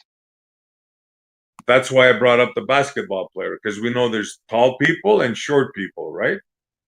So there's birds with longer beaks and there's birds with shorter beaks. Yeah, but I guess the question was, why did those available genes choose to express themselves in that way? And then I guess maybe Anchovy's explanation would be due to the environmental pressures around them. I don't know. Been Look, gone. I apologize if anybody addressed me. No worries. Yeah, I was wondering where you went. Can you repeat the question real quick? We're saying like in the Galapagos Island with the birds, right? Some of them had longer beaks, some of them had shorter beaks. Yeah. Okay, so wouldn't God design animals that could survive in their environment? Wouldn't that be an intelligent designer? exactly, yeah. Yeah. But what I'm saying is, if in that environment the plants somehow the ones that were shorter they died off, and the species with the longer stems, let's say, so it would favor the birds with the longer beaks, right? And they would survive, right? And the ones without, they wouldn't be able to feed and they would die off. So is it really evolution, or is it just the birds with the longer beaks survive. I think Well, this is there's a a difference conflation. that we should know. It's called micro and macro evolution. Like microevolution, like dogs, for example, you can continue to breed dogs a certain way and you're going to get new dogs, but they're still the same genus and species. They're just species. Agreed. Yeah. Yeah. Yeah, they're different. Yeah, and I see what you're saying, Essie. So it's like, for instance, we can take two birds, the hummingbird that has a specialized beak for a specialized flower. Now, the question is, was it designed that way for that flower, or did it evolve that way? Yeah, it's sort Well, of I like think what I'm the saying. greater point, the greater point I was trying to make was, so SC, if we know a certain bird to have a shorter beak for all of its existence, and then for some reason they migrate to a new area, and now those birds start having longer beaks, I I think it's safe to conclude that the conditions or some factor is deciding that their body starts to change. Yeah, So yeah, maybe I the agree with bird. you So that that, the yeah, long beak ones are surviving, but I'm saying, why did the long beak develop in the first place? exactly. Good point. That's why I brought up with short people and tall people and medium-sized people, right? Could be the same with birds. How would you know? Is it the environment? Because surely we know that there's all kinds of birds with all kinds of different beaks, right? Well, And he's begging the question there that the longer beak evolved from a shorter beak or vice versa, right? So you're kind of begging the question. It's baked into what you're asking him. Like, how did this evolution take place? So you're trying to get him to explain how evolution took place when there's just small adaptations that can take place. Sure. But you also have to think of, well, flowers that seem to be specific for these animals, were the flowers changed or were the birds changed, right? exactly. Or is there a symbiosis between nature and both can have micro changes with one another as the environment changes, as the conditions change? I think it's really Well, a miracle. I might need And to brush up on my speciation, but I'm pretty sure we have uh, more modern observations of. Um, I can be completely off here, but to my knowledge, I thought we've actually observed populations of animals changing, staying within their same species, mind you. It's just speciation. I'm not saying some crazy evolution happened, but that they develop new traits that we didn't see in yeah, them in a different region. yeah, it's So already existing within them, right? We have the ability in the same way that a pig from a farm can be released out into the wild and turned into what looks like a wild boar. Without even generations within its own time frame from being in the wild, it just starts to change its traits based on the environment that it's in. So it's already built into the species. It's not right. like some new thing is actually being created. It's a different expression of already pre-existing genes based on conditions. Do Right. we And if know we that? try to, Because that's a good example, the feral pig, right? Because it changes back to its original form. See, no matter how we try to change it, right? It changes back to its original form. Yeah. Mic check. My connection good? Yep. Yeah, I was going to just say that speciation is the formation of a new species. That's all. Right. And except we can't show that. They've never shown a new, like, one thing turning into another. And they'll readily admit it. They'll say, no, it's always been a duck. It's always going to remain a duck. The horse, it's always going to be a horse. Yeah, it's like they're So, trying to hijack our science and call it evolution. yeah, they have a duality. They can easily accept a duality.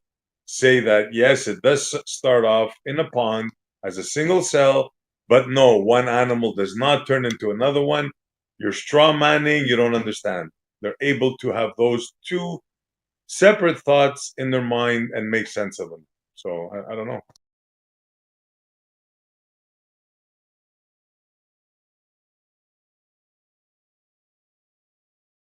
I think you'd be talking about subspeciation.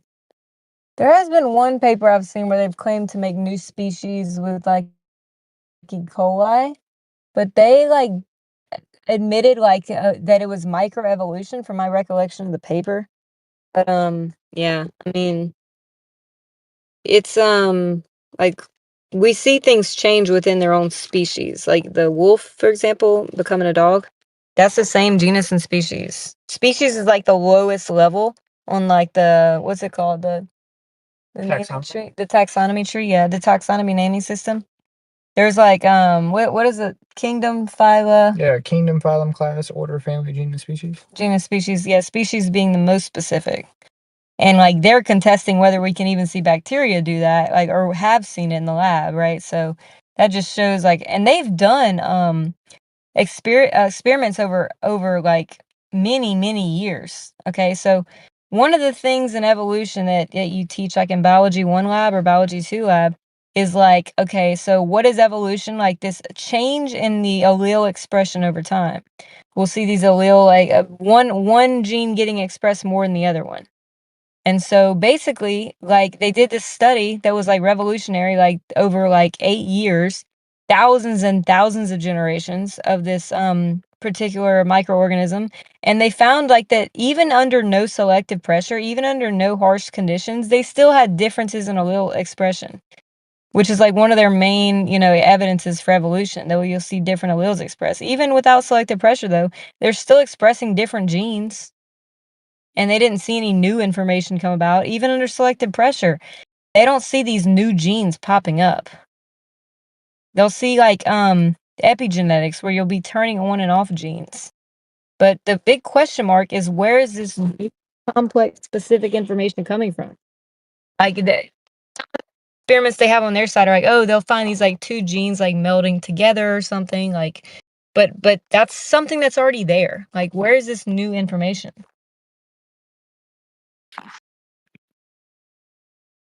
And until they can explain origin of life, then I don't want to hear anything from the evolutionists.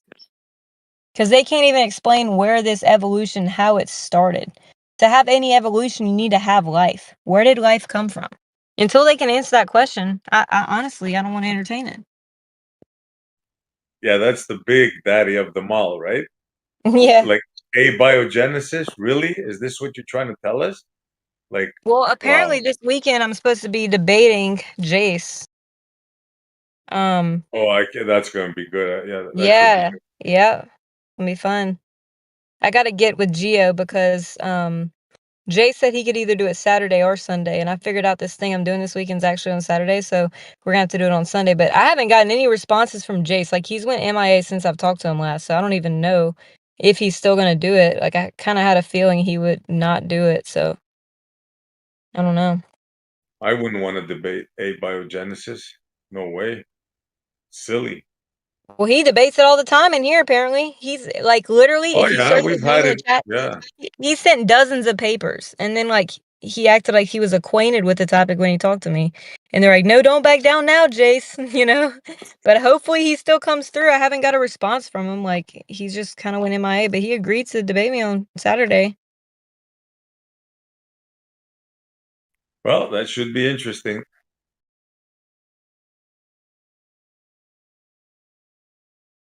I like to hear how some rock breaks down or some chemicals like say, "Hey, yo, let's get together." I'd love to hear that story. Yeah. If there's a no call, no show, I think. I mean, one SC Napalm. Somebody you got to put it on his record. It's got to be noted. 3 no calls, no shows. I mean, what do you do? What do you do with somebody like that? Did he also do a no show with somebody else? No, I don't know, probably, but we're gonna start now. Well, We'll never know want to thank you, because by it the way. wasn't No, put on thanks. the record. I want to thank you for taking up for me the other day in the chat box, coming in and stepping in. That was cool. Thank you for doing that.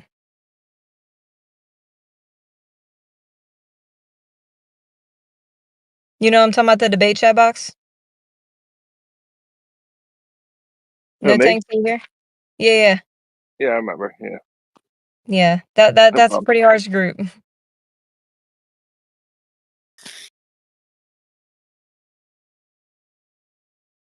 Yeah, they're lovable once you get to like in a disgusting way. Like once you realize it's all they're just being disgusting just to be like like that, then it's kind of like they're lovable. Taylor, do you happen to know any prominent scientist that is a Christian working on abiogenesis? Or are they agnostic atheists? I don't know. However, there's not many of them who are willing to debate, and they're very modest in their views. They're very modest in saying like that we have not gotten that far from the ones that I've heard. Like they're willing to admit, yeah, we're still trying to figure out step one. But it's so funny how the atheists like take their and even the news media is like take their research and put like these crazy headlines over it, and it's not even something they're totally extrapolating from like a minor experiment. It's like, oh yeah, we might have the origin of life solved. Like, what? You go look at the paper and they're trying to still figure out the biomolecules and how they came together. So they'll totally extrapolate from like maybe that's all the atheists are looking at though. So but the original life researchers themselves are actually pretty modest in their opinion on original life research and saying that it hasn't progressed much. You For know what? example, John Sutherland. Yeah, I mean that's kind of the funny thing, right? Is their argument is give us the miracle of step one, and then we'll explain everything from there. And they're still trying to figure that out after over 70 years of research. 100 years since the theories came out, and they still can't come to a conclusion. Oh, and even step one, you're right. Pretty sad, to be honest. Yeah, I wouldn't want I to can defend actually it. see that because I saw that behavior with Dave Farino when he debated James Tour. And interestingly enough, Dave already admitted that a lot of his material is written for him, and he's not an expert in chemistry. And then he was so bold against James Tour, who has over 100 patents. That's why he wouldn't go on the board and draw out the chemical reactions, right?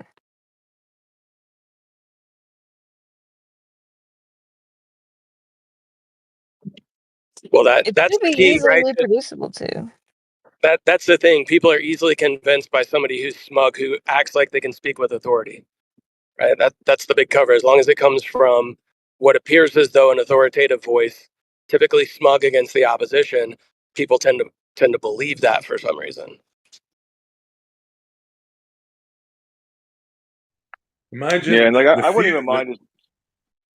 I wouldn't mind it so much in like all time. It's just that the topics like where they're smug, like I like say McToon or Dave Farina. It's like the origin of everything, and then the universe, which is all things.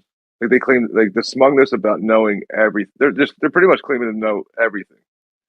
So it's like that. Certain if they're talking about basketball, I might not care or something. So much and get so hate the face so much, but they're claiming to know everything, literally. it's like a Frankenstein movie, right? There was a pond with some stuff inside, and then lightning hit it, kaboom, and we have life. That's it. That's their story. And they're sticking with it. Frankenpond. You can call it Frankenpond. Yeah, and then they try to use against somebody who's coming from the idea of a creator, right? A creator God, and say, well, you just want to insert God into anything that you don't know and claim that God did it. It's like, but you don't have an explanation from step one, the creation of things. We put that as God being the creator who created all things, right? And then we have plenty of explanations of everything from that point. We don't need to interject God into every little step that came from the creation to right now, because God the creator is the one that set it into motion, right? It's not filling every single little gap with God. It's just saying that God created this realm, this reality in which we live in. Well, my actual argument for intelligent design has nothing to do with the positive evidence for intelligent design. That has nothing to do with their lack of explanation for original life in terms of reproducibility. It has to do with the indicators of intelligent design within the cell. So like I mentioned before, integrated systems, informational hierarchy, new complex specific information. We see these things come about from intelligent designers. So this is positive evidence, not just like, oh, we can't explain it, therefore God. That's never been my argument. Yeah, you No, don't I mean, even yeah, need. I would agree with that. You win. No, but you don't even need new information. I'll grant you that, though. But just the initial information, the initial DNA creation, right? Just that alone begs a creator. There's no way around it. I mean, that information couldn't just spontaneously, like an encyclopedia doesn't write itself, right? Yeah, like I'm like kind of going against what Napalm said. I would probably go against what Napalm said too. Like, it's not like, oh, you know, the thing is that in order for us to understand things, there's these universal principles that are required for the world to be understandable, reasonable, and to have reason and understanding, which would be a system, a context, all these things. All these things require. It's not like I'm just going to say God did it. They require design, intelligibility, facts, context. These things can only be these things can only be discerned if there is an ultimate non-contingent context that all things rely upon, being God.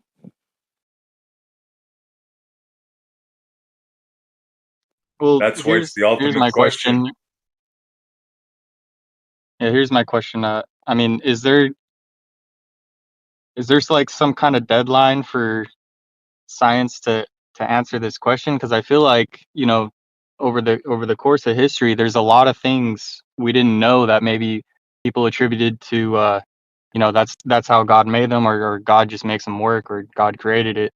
But eventually, science, at least to some extent, figures out how things work. So, like, is there some kind of deadline that science missed, that they need to understand this like right now? Otherwise, it's But God. I the just don't. Bible says there is, yeah. Which But question, though? Let me You answer didn't the question. define which question. Question Yeah, of which where one? life comes from. Okay, so let me Right. let me actually respond to that. So basically, it's not even like, okay, we're still like working it out. It's actually like bad on their part the longer we research it.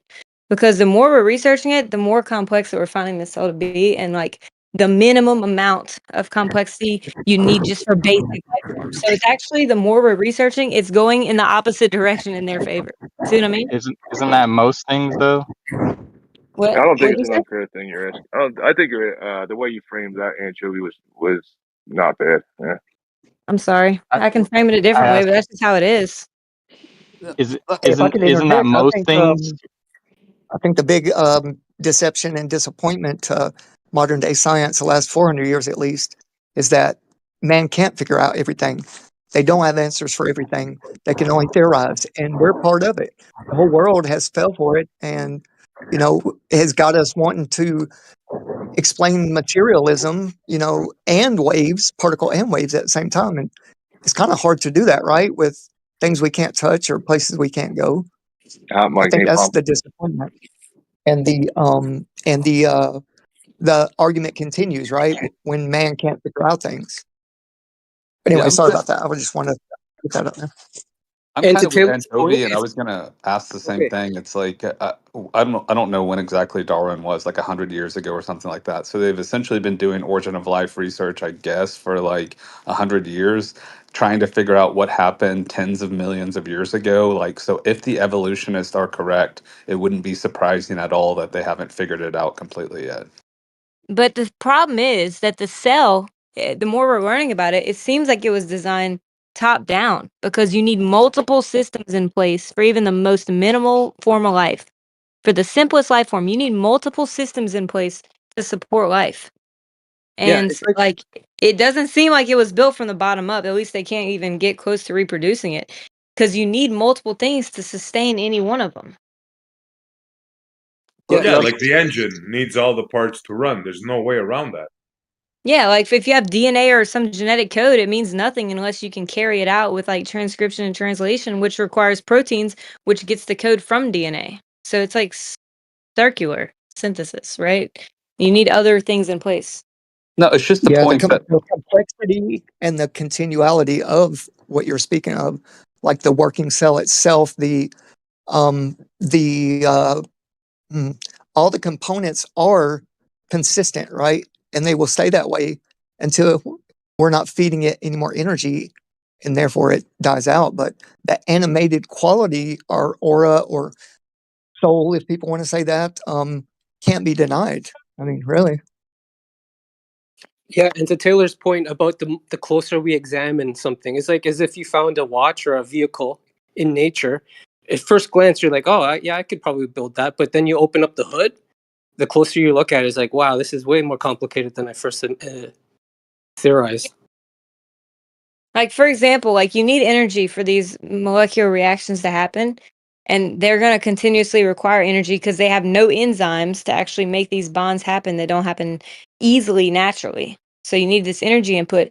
However, raw energy is destructive to life unless you have machinery to deal with it. So it's like trying to charge your phone on a charcoal grill, like throwing your phone in the fire and saying, okay, here's some energy, work, go. You know, you need a process and a mechanism to deal with that energy in order to make it usable and not destructive. So that all could be true, but can you admit that if the evolutionist story is true, right, that it wouldn't be at all odd that they haven't completely solved the puzzle in 100 years, and most of those years, even without computers and shit like that to model it, like it wouldn't be surprising that they couldn't crack the code on something 10 million years ago. I mean, I understand that, but and I see what you're saying, like that we probably haven't cracked it yet or whatever, but it's actually like what I'm saying is it's not going in your favor because even the minimal life forms, we're seeing how complex they have to be. Yeah, but he's also begging the question again of tens of millions of years as though that's some sort of established science as well. So again, you're begging the question with what you're trying to ask. So yeah, you keep starting with So, these Greg, we begging the do. question Go scenarios. ahead. Yeah, it was That's pretty people clear that I to was begging the apply. question when I said if the evolutionist story is true. Yeah, yeah. If we give ourselves this whole entire huge time frame, then we can explain away why we haven't fully understood it all. When in Not reality, it's like necessarily. you're going to ask a question that's probably already been answered. You just don't find the answer sufficient that it's been intelligently designed. The problem is the more people get away from that and the more we create atheists, the more they go looking for answers to questions that we already have a very sufficient answer to and that all evidence points towards. You just deny it and act as though, oh, we need to find some explanation. So let's come up with these crazy ideas and stories that have no real foundational value. But because they're so complex and so extreme and it's been so long, we've only been looking at it for a short period of time. I think man has contemplated this since the beginning of time. Oh yeah, since Well, Egypt. Yeah. contemplating God is a lot different than like trying to crack the code or figure out a theory of evolution. And for the record, I don't believe in evolution, but like you acted like this idea that God created everything was indisputable. What is that evidence, Napalm? I would say the evidence of intelligent. I wouldn't say God. I would say at least an intelligent designer or some sort of intervention Yeah, based on exactly. Which Yeah, I is think original where it, I think where the it forces stops, from right? a creator would be the best. Would be the best way to explain some of it anyway. Like electromagnetism, we know holds things together and animates them, like she was saying. And if you pass and your energy's gone, your everything falls apart and withers and goes back to the ground, right? But what I really wanted to say is that the information coming from a creator is stuff that we can pinpoint, and we know pretty much 100% that the rays coming from the sun is pure information. It can penetrate your skin and therefore give it the vitamins it needs. That's pretty cool, if you ask me, from a creator. Yeah, Yeah, see, I had that's the thing. You asked me the question of where this evidence points, and that's exactly it. It's the complexity of the information that is required, right? That there is no sufficient explanation for, other than it was intelligently designed. There is Yeah, no. you can't have creation without a creator. Taylor, I had a quick question for you regarding abiogenesis. Do you think these scientists can create life in a hostile environment, or would it be more likely that it'll be if they ever do come up with some sort of form of abiogenesis, it'll be in an optimal environment? I think well they're optimizing the conditions now for the basic polymers of life. They're tweaking them. However, like even in the best conditions, we can't create life in a lab from scratch. Okay, thank you. So, Napalm, you're saying that the evidence for God is that we live like in a complex reality. So, if there's a complex reality, God must exist. No, it's complex, specific information and integrated systems that we only I was see from asking intelligent Napalm. designers. Yeah, I alluded to exactly what she was saying when I said the term irreducible complexity, right? It's not that just because there's information it has to be a creator. It's the complexity and the depth to which we experience and see that obviously necessitates a intelligent, extremely higher intelligence than ours to create that environment. Yeah, but That's essentially well all you're said. And saying. I think the just real quick, there are base settings in this reality which trickles down to DNA. Like animals have it, we have it. Trees have their own makeup, and the difference is like for us and animals, right? It varies slightly with splicing DNA. Basically, it's what God stitched stuff together the right way for a wolf to look like a wolf, or us to resemble a wolf. Or no, I'm joking, but yeah, you see what I'm saying, right? Like it's very specific, but at the same time, it's a beautiful work of art all over the world. Like it's the trickle down fractal happening, I should say. I mean, if you're ever confused, just think of a phone or an engine. We have like a computer code in the phone. We have multiple functioning parts that have to work together. We have machinery and like mechanisms to transform the energy. Like, and think about trying to make a phone on a fire. Like, you have to have the systems already there to process the energy properly in order to even like use the energy. It has to be processable in a usable form. Like raw Yeah, energy is good. destructive. So it's just like Yeah, you need to have all these different working components there and functional, like at and, once. and even that's an inanimate object, right? It's not even life itself, which is even more complex. Correct. Got to give it a pulse. Yeah, that's a good analogy, right? Break it down like that. Like, how can you charge your phone on a barbecue, right? Give them like real life examples. That's very good. I like that. Yeah, so if you say that like reality is so complex and life is so complex that only God could have created it, that's just begging the question. It's not really evidence for God. Well, what do you say then, No, that Oscar? wasn't what I said either. What is the one singular unifying concrete thing that all things depend on? What is that thing? So that you can know anything at all to make this claim. Existence itself, the universe. Can Well, you even provide better any yet, examples? Hold on. let's just say there is a God. Just real quick, if there is a God, let's hypothetically say that. What would be your evidence for a creator? Oh, that's a nice heartwarming question to ask you. That's not bad. Better than my thing I was going to do. Man, I'm not super interested in just having this like Come on, scattergun thing, but in my personal opinion, the best evidence for a creator is the moral argument. Yeah, I like I using do that. somewhat agree. I can give all the things like all the things that are required for for knowledge, for knowing, epistemology, ontology, and I can I can go ahead and account for chemical reactions and all these things. But then when it comes to like like moral like morality, love, these things I can't account for in the like physicalist world. Yeah, but Uh, wouldn't you say that that's coded into the system as well? yeah, he was saying that's his. Well, yeah, he would say it. Yeah, that's what I would say is that morality is coded into the system. And the way that I get out of the moral argument is because, like, when I actually press Christians on this issue, they admit, like, almost all of them admit that God did not create morality, that it's just inherent to him. And so I don't really actually see it as a problem, but I do think it's the best evidence of God. Okay, I But believe he instead of created subjective, morality here. what's your best objective? What's your best objective? That's kind of where I was going with it. Well, If you don't morality is mind, I'm not objective, trying to pressure sir. you. Morality, leave him alone. All right. I think Though. that it's wrong to I'm not, grill him. I think it's morally wrong to grill this nice man. I'm not grilling him. I'm just asking, brother. Trust me, I'm not grilling anybody. I plead the fifth. And by the way, I did not say, oh, complexity, therefore God. I said integrated systems, top-down design, multiple functioning parts needed for even the basic life form. I didn't just say complexity because you could say, oh, well, like a mountain is complex. If you map out every crevice in a mountain and crease in a mountain and rock, that's complex information. But it's complex specific information within integrated systems, like in a computer, like that makes it, gives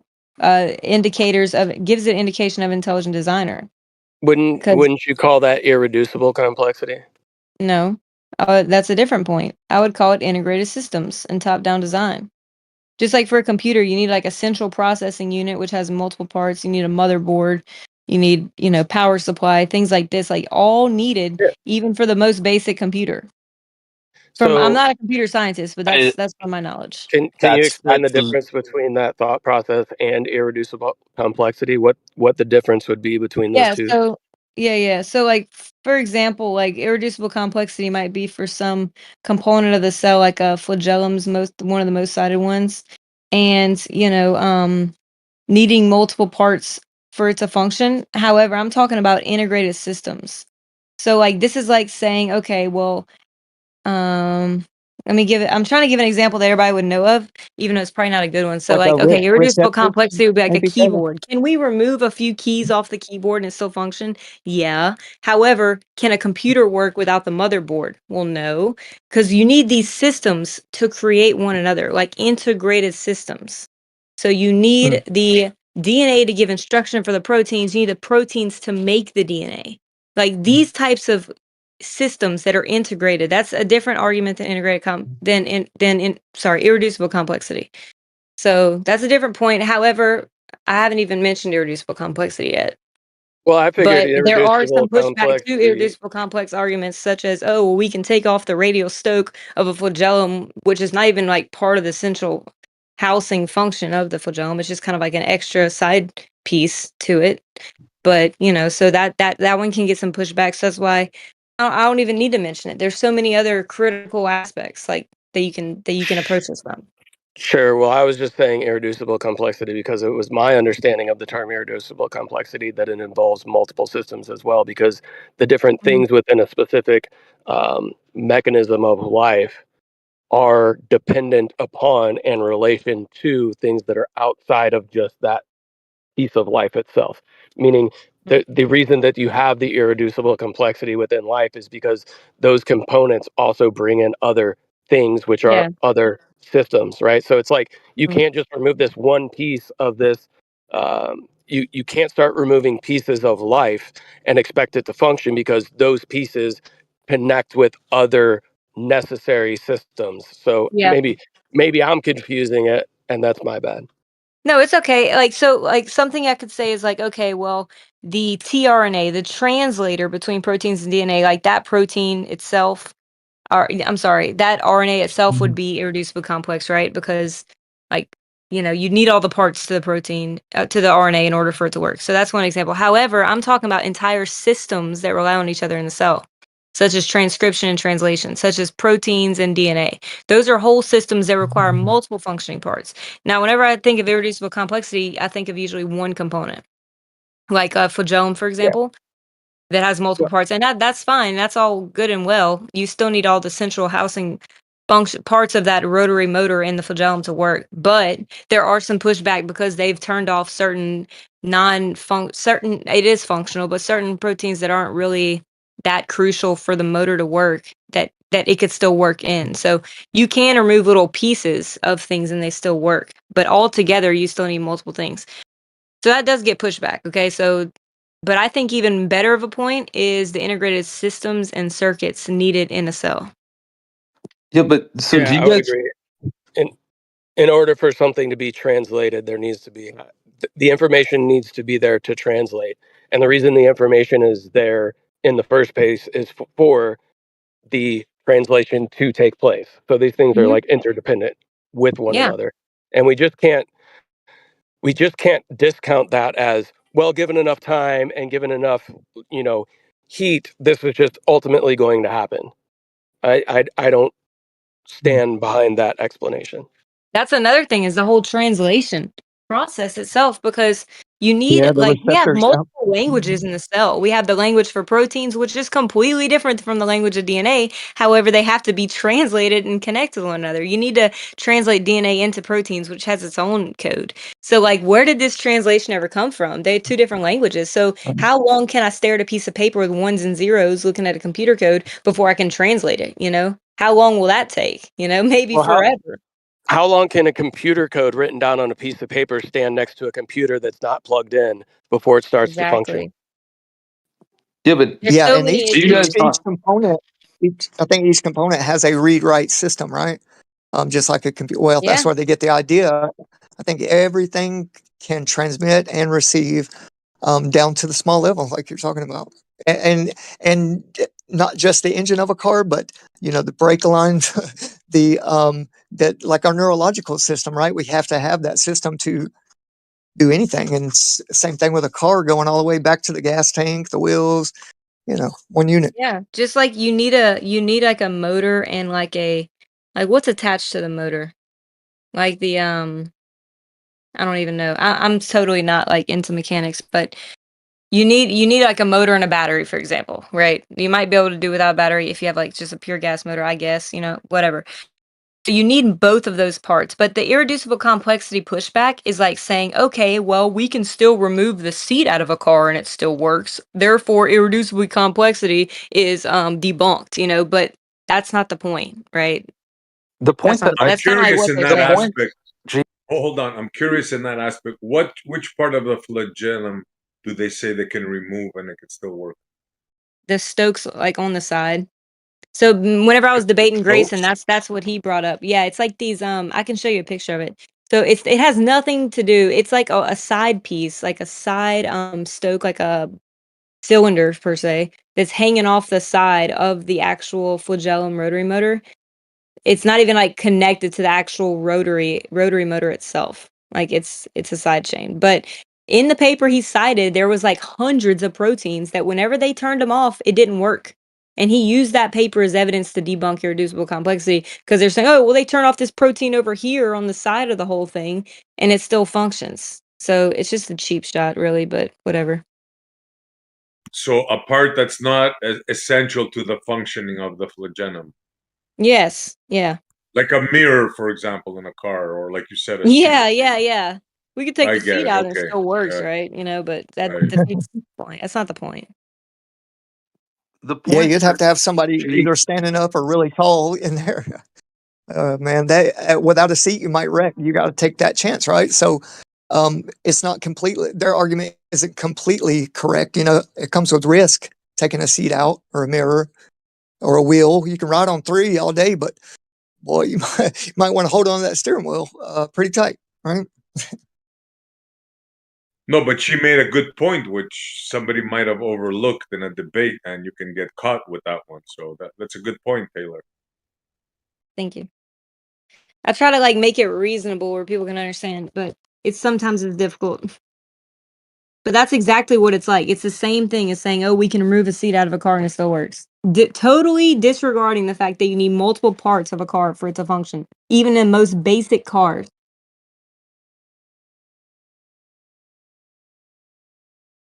Well, they can never get away with the assembling part, right?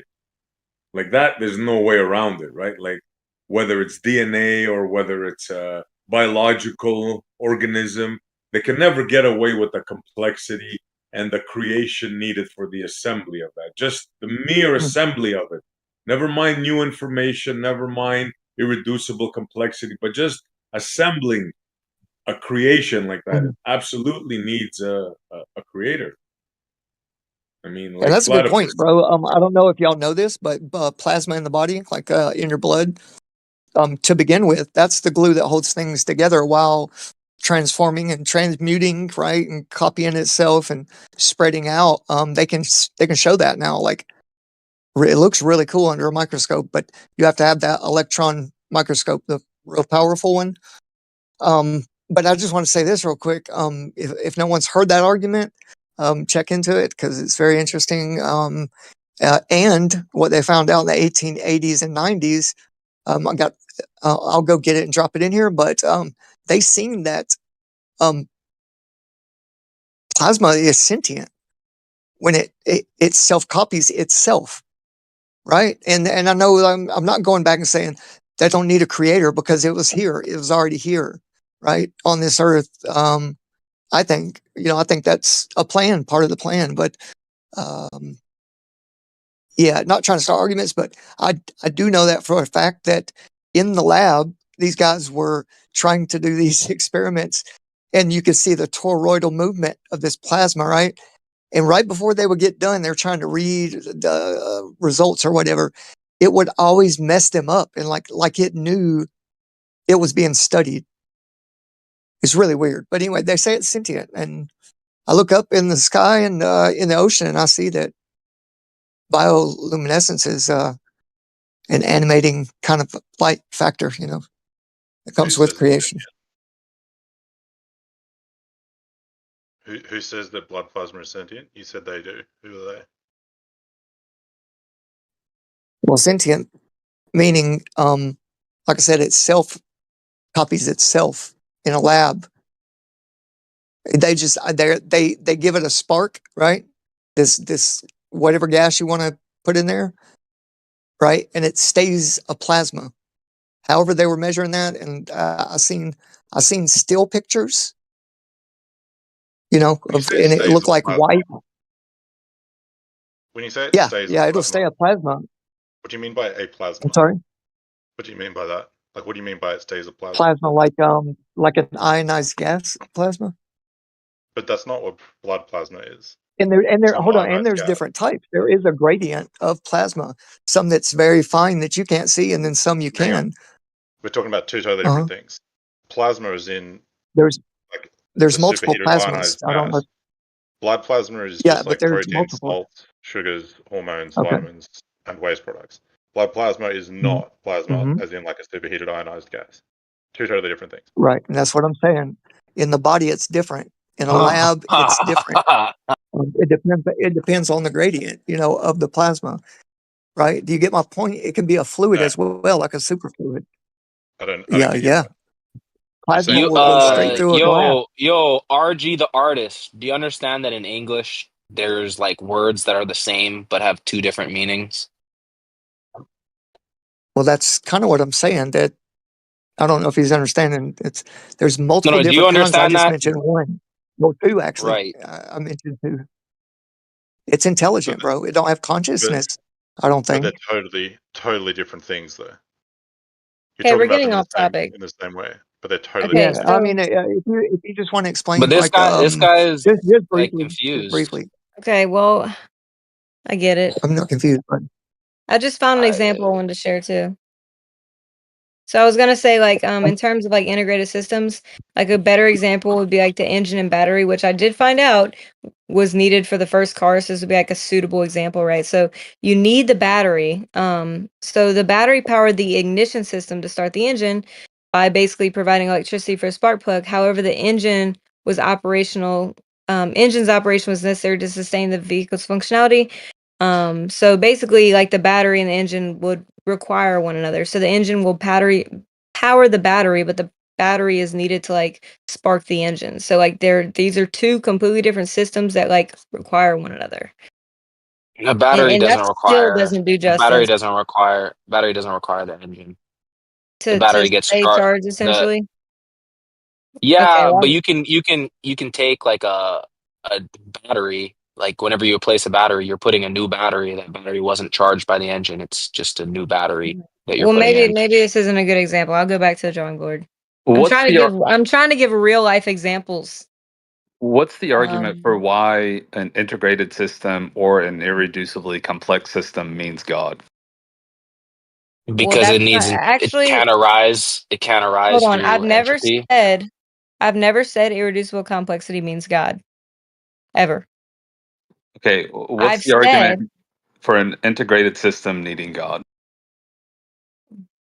well, first of all, any integrated system that would absolutely require one another would have top-down design in multiple functioning systems in order to work, because they rely on one another. And second of all, I was talking about the DNA code and the type of information that we see there is encoded by intelligent designers, like computer codes, for example.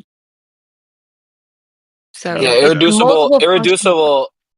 irreducible complexity. I don't know what she's talking about, but irreducible complexity argument is that the probability from a system this complex having to have arisen randomly from chance is basically impossible.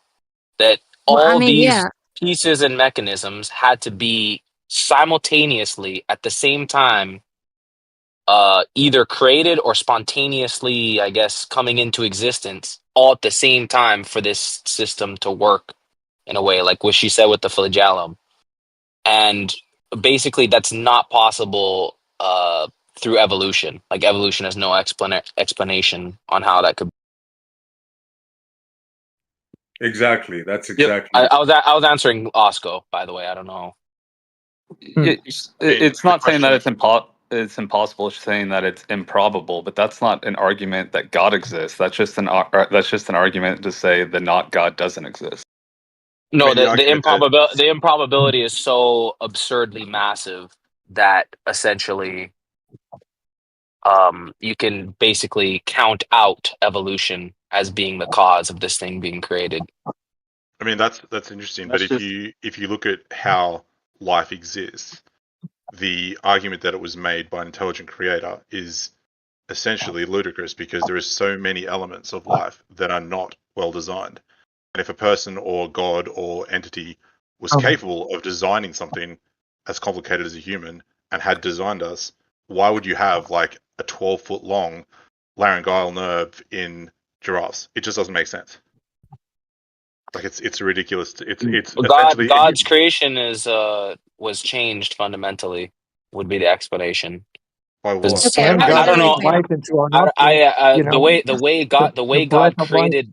Wait. The argument would be the way God created creation was perfect, but creation was fundamentally changed when man fell or whatever. But I mean, Well, So the fact that we have like we're no longer in that state of perfection. but well, giraffes have good even if a nerves. Got nothing car to do with breaks humans. down, doesn't mean that it's not intelligently designed. Even if a car malfunctions, right? It still has intelligent designer. But I want y'all to give me feedback on this one, okay? So a CPU, a central processing unit, requires a motherboard to provide the socket power and connections to other components like the RAM, storage, and peripherals. And the motherboard, so the CPU requires the motherboard, right? And so the motherboard requires the CPU to process instructions, execute tasks, and etc. So would that be a viable example? I would I say the believe energy so. that Yeah. where is the Okay, I'll energy use coming that one from? then from now on. Because Yeah. God breathed The life thing into with it, the right? And animated us. Excuse me. He animated us, right? With energy, with some kind of aura and spirit. We wouldn't be here and have this consciousness or conscious experience without that. You can't run a computer without that. Has to have a spark, energy, and I just looked up blood plasma and space plasma. It's different, bro, but it's the same type.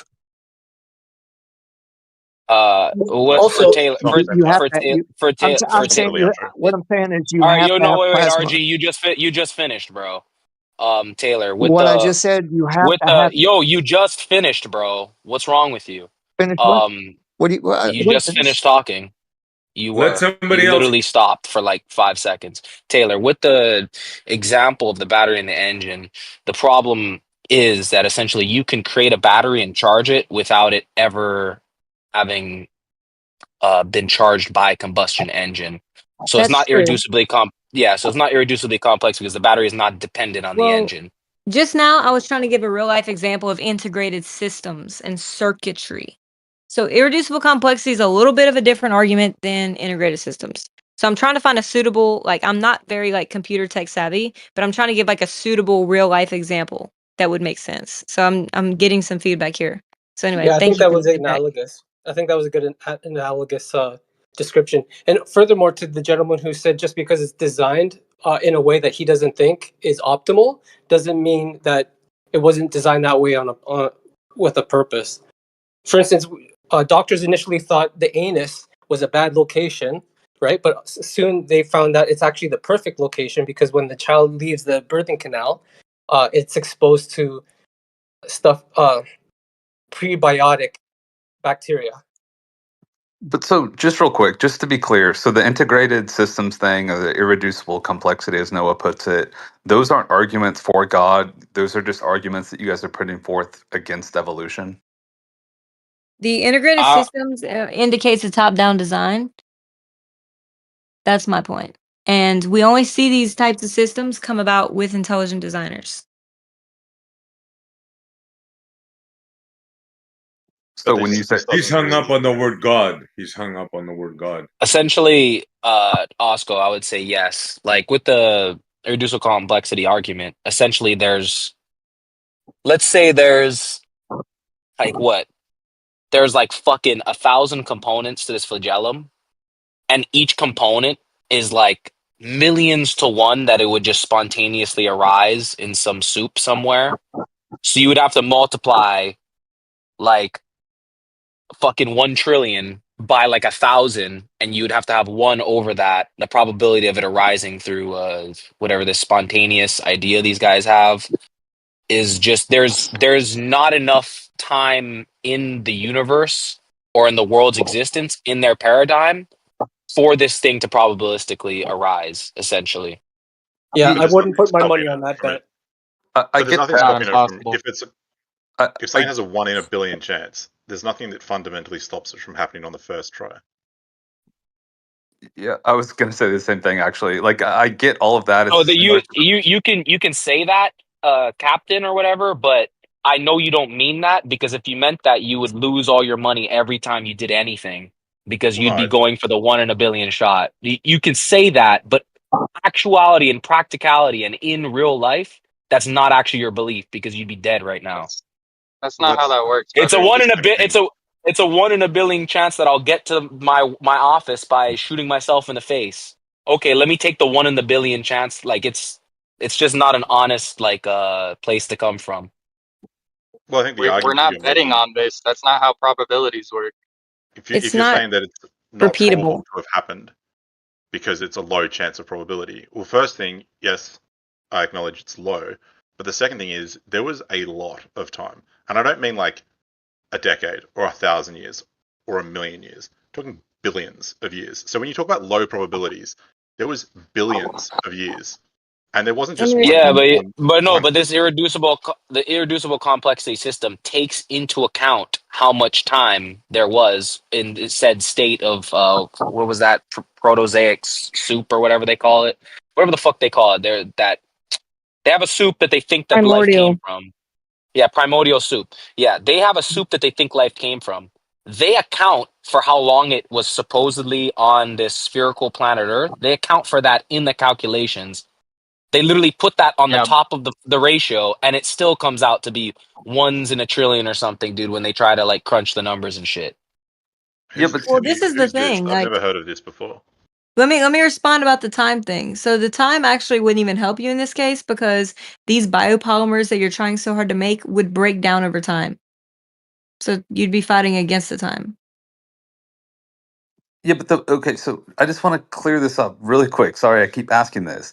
All you guys are saying is that evolution is highly improbable. You're not saying that anything about like your discoveries prove God. You're just saying evolution is No, improbable. in their Can you in their steal me own my in their argument, by the way? in their in their own paradigm, Osco. Not in my paradigm. I don't know about Taylor's paradigm. Not in my paradigm. In my paradigm, it's impossible. But in their own paradigm, it is astronomically improbable. It is a mathematical impossibility, is what they call it. I don't think Have you he got a link or understands what something to I'm this? saying. I Is there a do link or not something to what you're say talking about? because evolution is not repeatable, or because abiogenesis is not repeatable, therefore God. I've never made that argument. There's two separate arguments. There's one for a lack of naturalistic explanation, and another for the positive evidence for intelligent design.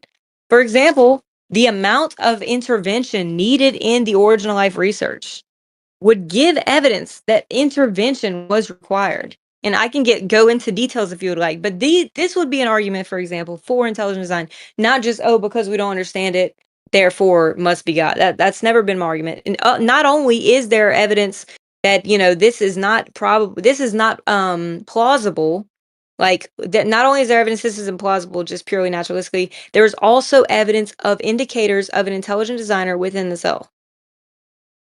But what about the laryngeal nerve is intelligently designed? What? Did you not hear me, or do you not understand the question? Wait, but Laryngeal okay, nerve. but that's not a Ugh. You didn't even respond to not my a point, dude. You're it's just not gonna an go into argument some like against the type of design. specific example. Like, come on. Yeah, Like I'm giving a specific example that's much more helpful. if I look at a car from today and I figure out something that would have been more practical for me, it does not defy the fact that engineers at a plant designed it. Like I work with like hydraulics a lot all the time, and there's a lot of times where I'm looking at the hydraulics and I said this is not optimal. Now, when I say it's not optimal, that does not mean that I've disproved that the engineer has built this rig somewhere else. That now because it's not optimal, that it's this fucking machine just spontaneously arose from nothing. That's a ridiculous leap in logic. Well, that's not the logic that's been implemented. The logic that's been implemented is you're comparing one thing, which is a design by engineers, and if you ask any engineer, they'll always tell you that an engineer can make exactly the same thing as anyone else. They'll just do it half the price. So all engineers are doing is trying to make things cheaper. They're just trying to make an item as best they can for as cheap as they can. That's their whole job. Now, that logic doesn't really transfer to creating life. Creating a long laryngeal nerve is not cheaper. It's not a cost cutting thing. So yeah, you can go and find a You're problem with a car because they've made the car as cheaply as they can to perform the task that it must perform. But that's not you're What is missing this enough. nerve? evolution in A-Biogenesis, by the way. Hold on, Taylor. Taylor, let him explain. What is this nerve you keep bringing up so we can understand what you mean? It's You're moving into evolution now, by Sorry, the what were way. you saying, Captain? What was the end of that? Sorry, I was just saying that they're comparing, the creation of human-made objects that are made for commercial purposes to, the creation of life is not an analogous example because one is made as a cheap as possible to perform the job it's required to perform. If I go buy a shovel, I guarantee you it's going to rust, it's going to wear out, the handle's going to break. But if you go and get a shovel and you make it out of 316 stainless, it's going to last for 200 years, but it's going to cost you a fortune. So it's not about making it as good as possible. That's not what engineers are trying to do. But making life, there's no reason to make it badly. There's no reason that a creator who was, in theory, all powerful would make something and design it. Badly. You don't understand the amazingness in any simple life form. But I disagree, but what? You have I no disagree. clue. Can you even model I, it out, bro? Like, can you even conceive? you have no Then you idea who I should am. be, if How could it's you so possibly simple, say you what should I be able to know? explain how it comes about naturalistically. I You never said know? it was Can we simple. find out what this nerve thing is before we move on? Because he's uh saying there's also I a want to say that deficiency. I don't know. Hold on. Can you not In hear me, this Noah? I don't know Hello? again where Taylor's coming from, but in the Christian worldview, Mic check. there's something called the fall of man. Before the Hold fall on, of Noah. man, Do there you have, was dude? Do you have S? Sorry, dude. Do you have SE muted? Because he was talking and then you went over him. Can you hear him? it says he's muted. It says his server muted for me. Well, you Like might have. No, you might. I'll take a screenshot right now. Well, you might have locally muted him or something. Oh shit. Oh yeah, maybe I must have bumped that. Right. SE try talk. Can you hear me? Oh my, I'm sorry. I don't remember muting you. Maybe I pressed something on accident. No worries. It can happen. It can happen. The only thing I was You have the mentioning floor. with the engineering is like that was my example, like a real life example. But it's much more complex than that. It's just the fact that you need multiple things in place, multiple systems for anything to function. But he was asking about the laryngeal nerve. Would you expound on that, please? Yeah, it's a nerve that essentially runs from your larynx up to your brain, and it loops down below your heart. Now, in fish, this is very basic. The loop is not particularly loopy, and because of anatomy of fish, in a human it's a little weird, but in a giraffe it's so massively exaggerated that it's comical. I recommend. I mean, I can't post pictures, but I recommend just looking up. I'll post it in the chat. What it's called, and you can go look up some pictures of it. It's quite interesting. Is this the nerve that runs from your stomach to your brain, essentially? No, it runs from your throat down below your heart and then back up to your brain, which is a very strange path for a nerve to take. I've heard about In a that with the fish, microbiome actually affecting your mood, like the microbiome in your stomach. Like no, if you have like nothing in your unhealthy, stomach. different one. Okay, yeah, I'm not It sure goes what from you're your throat. referencing, but Well, it goes I from your mean, throat, from your okay, larynx, your right? throat, down below your heart, and then back up to your head, which is a strange path when your brain and your larynx are so close together. In a fish, it's not strange at all because the heart is in a much more forward position and it's just a little loop. Whereas in a human, it's a very, very strange thing. And in a giraffe, it's comical. So that's my point. Okay. These things, you can follow the path and you can go fish to people to giraffes and it gets progressively more comical. Now, if this was an instance where things were designed, there is no conceivable reason why you would have it run like it's like 12 feet in a giraffe. That's This is kind of it's similar to hilariously long the distance. this is kind of similar to the leg bones in a whale, yeah, or something like that. Or finger bones. Yeah, whales have fingers, but that's Yes. because obviously, Isn't that just personal whales. incredulity though? Like you don't understand it, therefore, like whatever Me? you're No, I do claiming. understand it. I've heard this Okay. that this argument is very similar, I think, in principle, to the fact that certain whales have like bones where like back legs should have been or something like that. Yeah, That's whales kind have of finger similar bones. principle.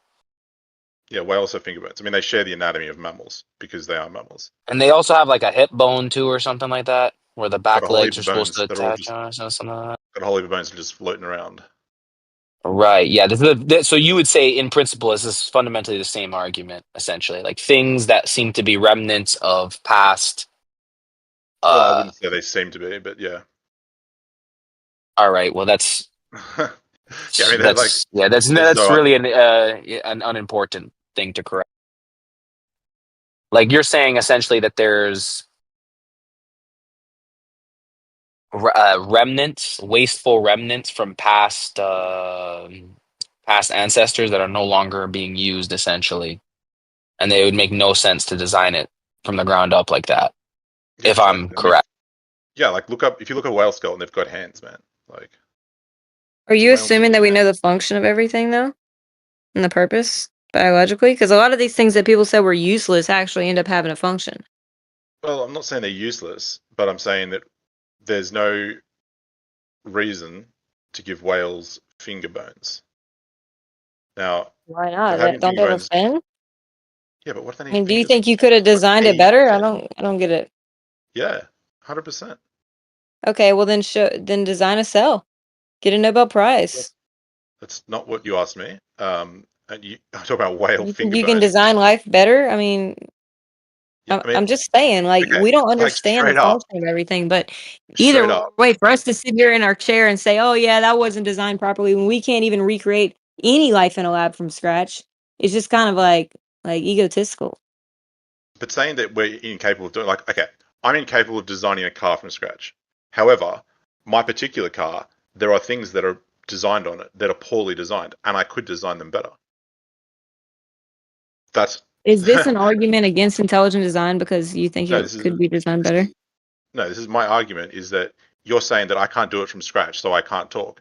But like, if I find a fault with a car, just like the person before was saying they find a fault with a hydraulic system, that doesn't mean that they can go and build a hydraulic system from scratch in a lab by themselves. They can find And you can find faults with things without saying that you can do the entire thing from scratch by yourself better. was that what That's you're okay. assuming? Like I just don't get it. So I don't know. I'm not It's assuming just anything. it's I mean, ridiculous. like, okay, this is the argument. You buy a cheap toaster and it breaks, and you go, "Oh, this toaster was designed poorly." If I say to Does you, that "Can mean you it build it?" wasn't designed though? No, but it's what? No, that's not the Just question. because you Let me think it see was if I can designed steal poorly doesn't Mana's mean it argument. wasn't designed. Let me see if I can steal Mana's argument. Are you saying because of the nerve that runs from the throat to the heart? Are you saying that's remnants of evolution that shows up that doesn't necessarily mean like it's not the best route to take in a human, but it makes sense in a fish? Is that what you're trying to say?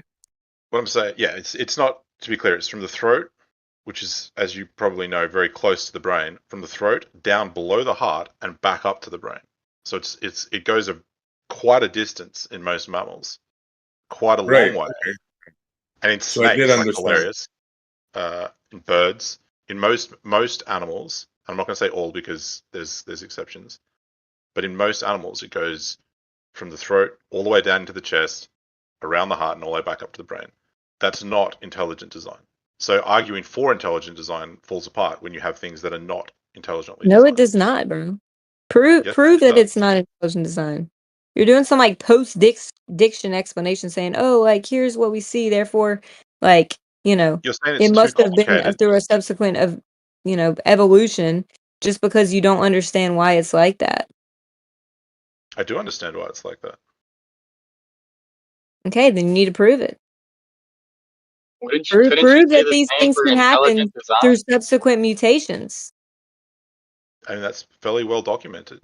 You can Oh, look really? through the phylogenetic tree of animals and you can look through how these animals have changed through fossil records over extended periods of time, and you can see the progressive changes to the point where you can even look at animals that are similar to giraffes without tall necks and then look at the animals over time and be like, wow, how about that? This little loop that it does in a fish, which is totally reasonable and totally fine, you can see that over time being extended. And you can see that this is just a remnant because it is very difficult for things like evolution to completely do something new. It's difficult to make a fin that doesn't out of nothing. So they make a fin out of finger bones. It's difficult to make a new path for a laryngeal nerve, but it's not difficult to make the nerve longer. So this is completely supportive of the concept of evolution. Then show it can happen. And by the way, I told y'all he was I mean, changing the topic from no, origin okay. life. If you want to show that evolution can happen, this is, there's very easy ways to show this. Didn't I call it, guys, that he was going to change from origin of life to evolution? You just said show that evolution can happen. You just I said that. did. You Yeah, don't want to I talk about called it. I don't think he did that as a tactic. Yeah, I did. I I said think you're that's trying to just change the topic. Whenever he You brought up just the said laryngeal nerve out of nowhere, I said you're trying to change the topic. I'm not trying to change the topic. I'm saying that that's not intelligent design. You've already done it. You just asked me to show evolution. If you don't want me to, I'm happy not to. Yeah, show these new DNA codes being formed from pure nucleotides that can actually have function. So do you want to see evolution, or do you want to see something else? Because those are two different questions. That show me how this evolutionary process started. Okay, perfect example of an evolutionary process starting was, I forget the name of them, but they were a moth in Europe. The moth was white and lived on oak trees, which are white. And when they became soot everywhere, about between 1 and 5%, I forget the number off the top of my head, of the moths was black, and those moths almost always got eaten off because the trees were white. As there was soot everywhere in the air, the soot landed on the trees. The trees were now black. The white moths got eaten, and over the space of like a couple of decades, we went from almost exclusively white moths to almost exclusively black moths because evolution selected for the moths that were black. Now, that is a very clear example of how a single species can be selected for a trait that is advantageous to its survival over a very short period of time. Now, if you add that effect and you leave that effect in place for hundreds or thousands or millions of years, you'll very quickly be, well, not very quickly, but you'll become obvious that over that period of time, you'll have a white moth and a black moth, and they'll be two separate genetic species because there will be no white moths in this species. There'll be just black moths. To be clear, Captain, are you saying the white moths birthed the black moths?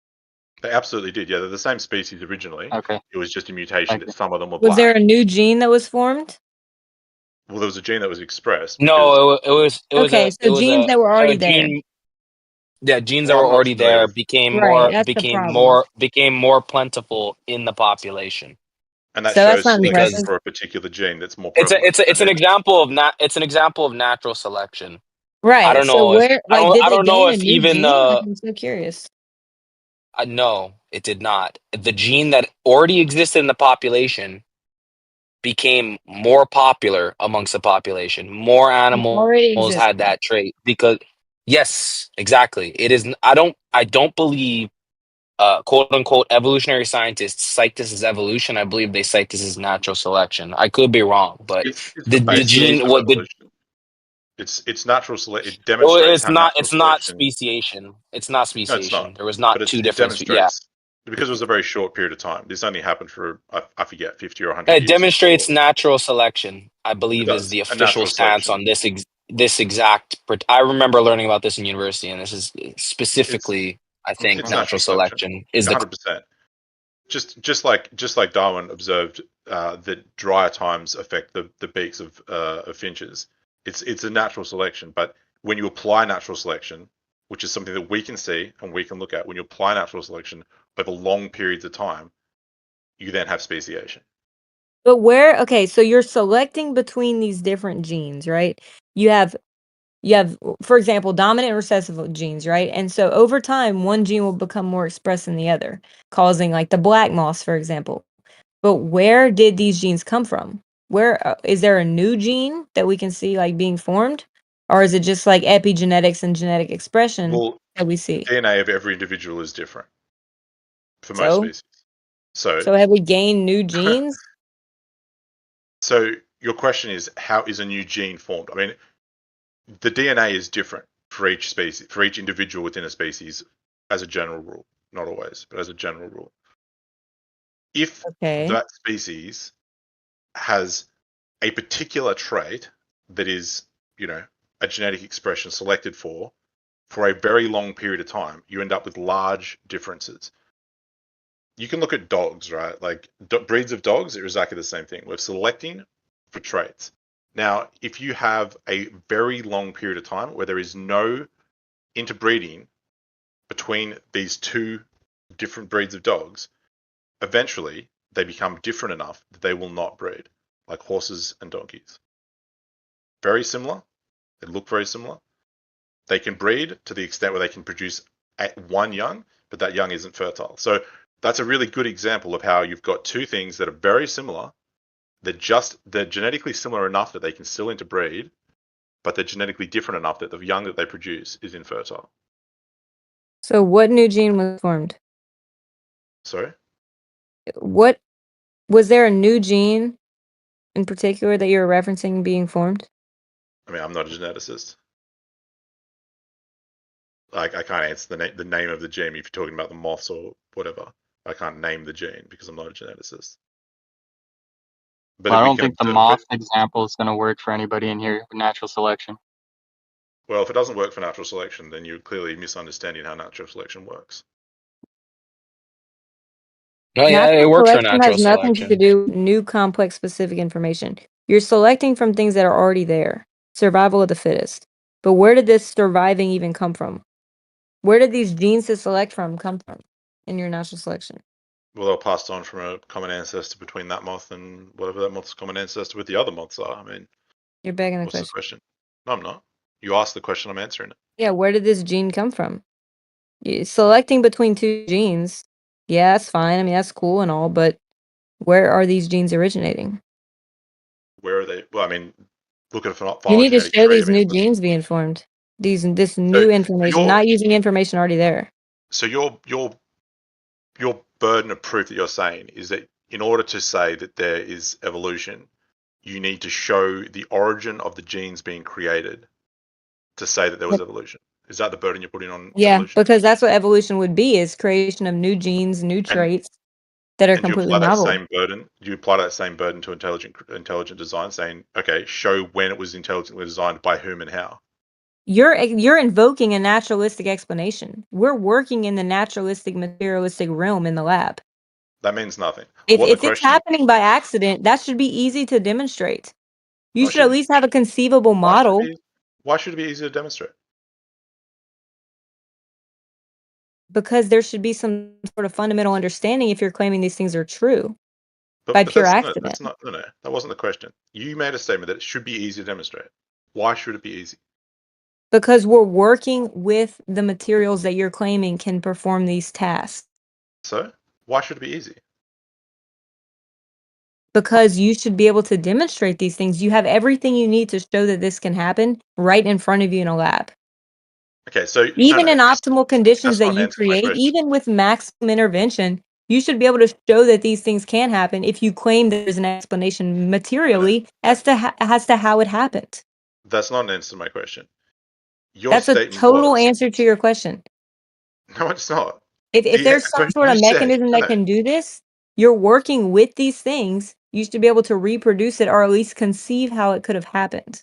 Yeah, we can conceive what could have happened. I just explained that. The question that you just the claim you just made Yeah, was but that you're it should be skirting easy to away from things reproduce. that You're just talking over me now. The question, the claim you made was it should be easy to reproduce. Why should it be easy? Like, what about this should be easy to reproduce? because you have DNA polymerase. You can put primers in there and random nucleotides. You can see if these random sequences form a random sequence however you'd like, create it, put it in a cell, see if it has any function. But why Do should it it a be million easy? times. But that's not easy. Why? And you're saying it should be because it's inherently complicated. It's inherently Inherently difficult. complicated. Like what? But you're saying it should be easy. That's a huge claim, and you're providing no explanation as to why this should be easy. Take random nucleotides, which we have access to, Yeah, but there's polymerase, right? That's already trillions of assuming life. combinations.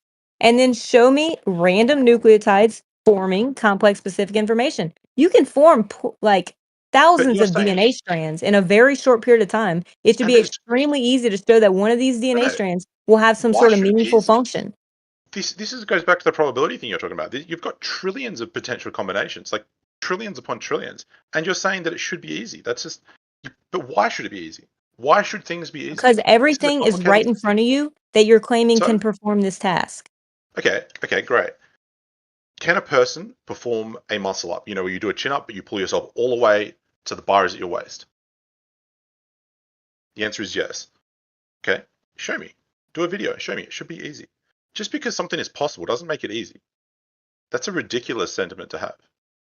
Okay, well then if you can't demonstrate it, at least conceive of how it can be demonstrated. At least model it on a computer. Do something. If you're claiming there's some naturalistic explanation and we're working in the naturalistic materialistic realm, it should be easy to reproduce these things. No, again, you keep going back to this thing. It should be easy. It should be easy. It should be easy. No, it shouldn't be easy. It should be incredibly difficult. Okay, We're well not then talking you about, should we're not you should talking about. admit that demonstrating evolution is incredibly difficult and it's not so cut and dry. I never said it was easy, but I said that it's, I said there's considerable evidence for it. I never said it was easy. No one ever said that.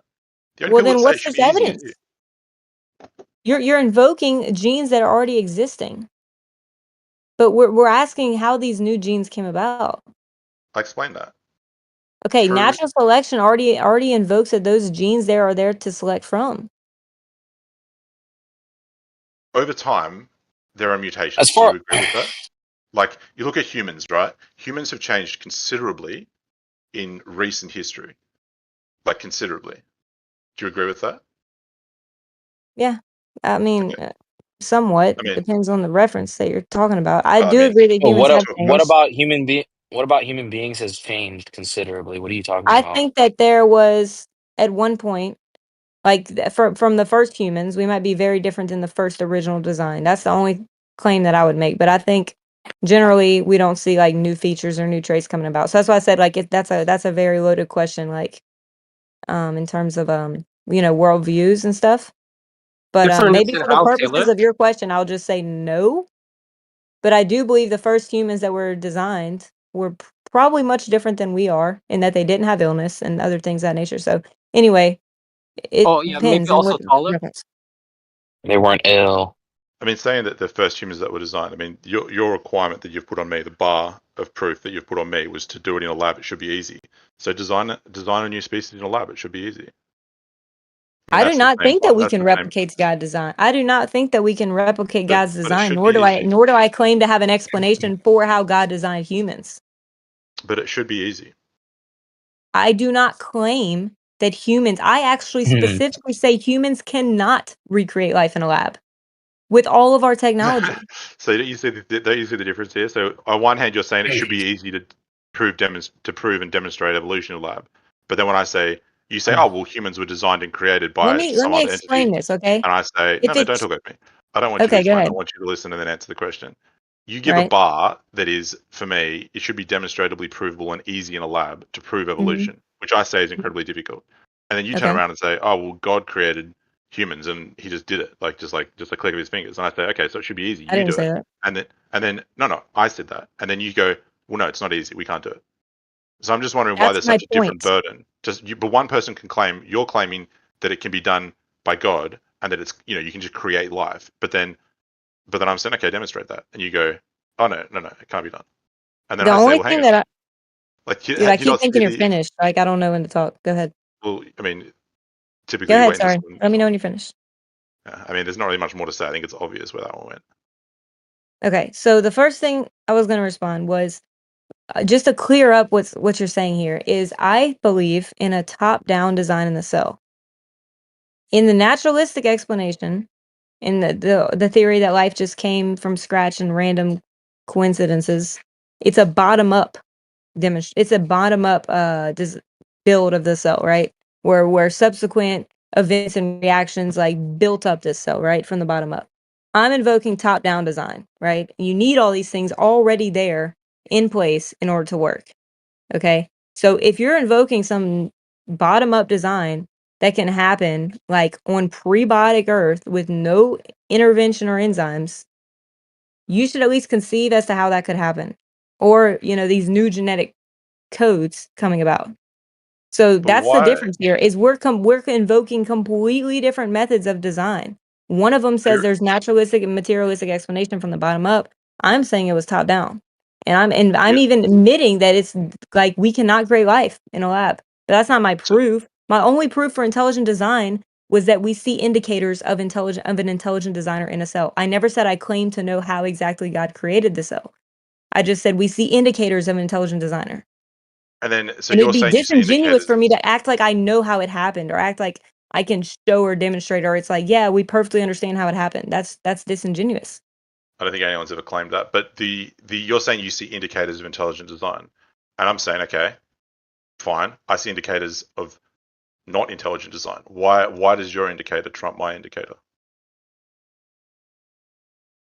Because your indicators and your research, your reproducibility is unviable. Just from the origin of life research in general, I that's mean, been demonstrated to try to prove origin of life, heavy intervention has been needed to demonstrate the need for intervention. I could give you specific reactions and issues with these reactions, such as like the Maillard reaction, for example, or the amount of like junk that's produced and tar that's produced from experiments like the Milky Way experiment that they've had to then isolate, the products for to move forward. Like I can give you specific examples like where intervention is heavily needed in your original life census, and also the need for multiple circuits in place at once.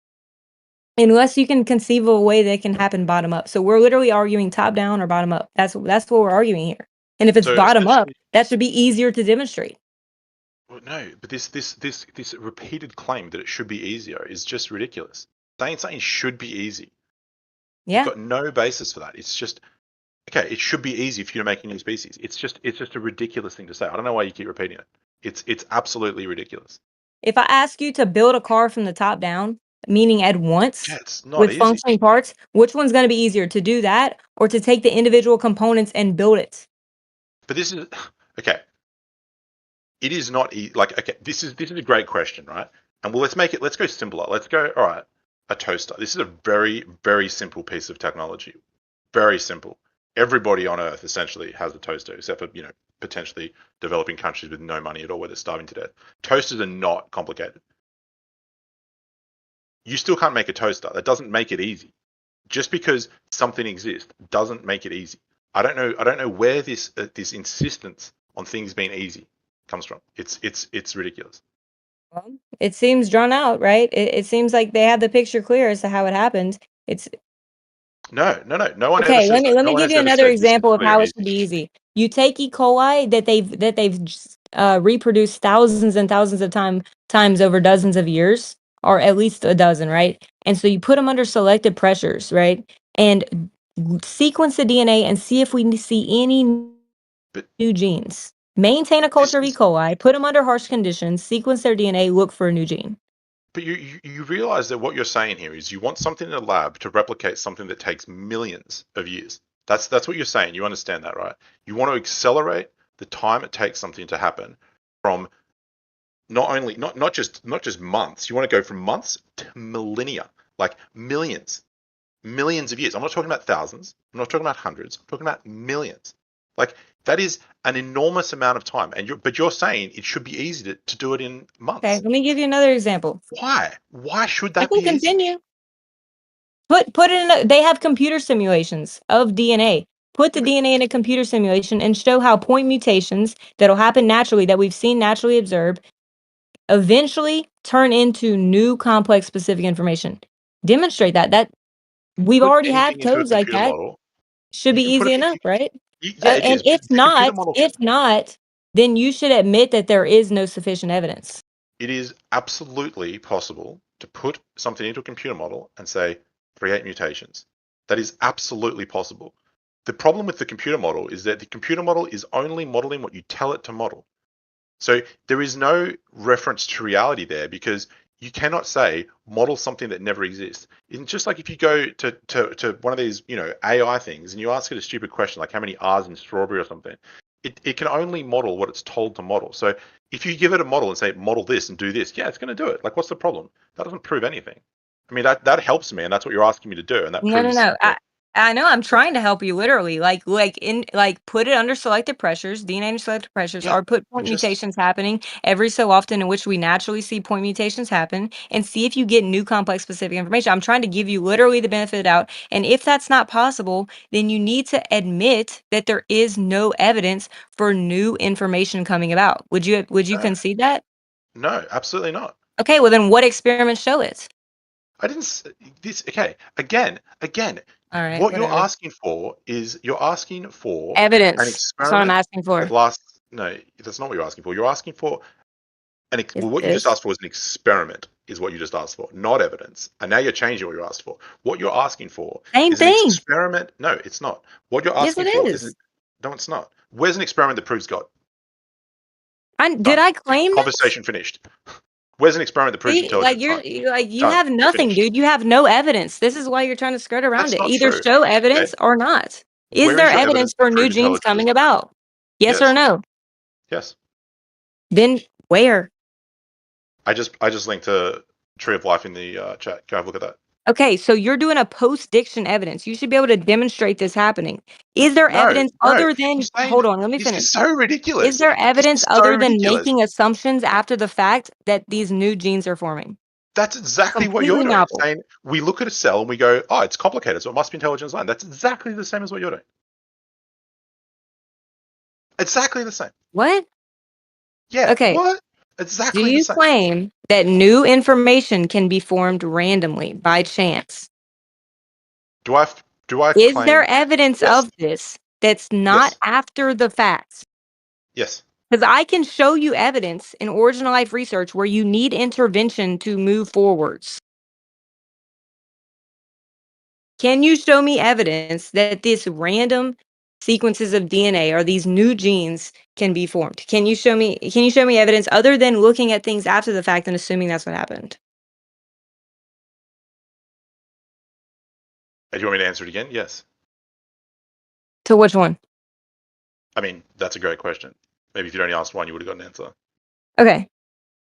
Show me evidence of completely new genes from not from existing sequences being formed.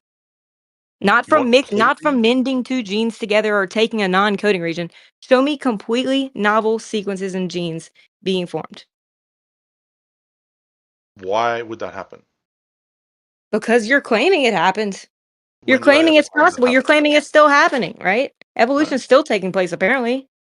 You do realize that when you have evolution, no one claims that you've got a fallow deer, and then the fallow deer goes and drinks some nuclear waste water, and then all of a sudden you've got a red deer. You get that that's not what people claim, right? Surely. I'm Do not you even sure understand what that? you're talking about. Well, because what you're asking for me to show you a completely new, novel gene that is not based on anything prior. That's what you just said.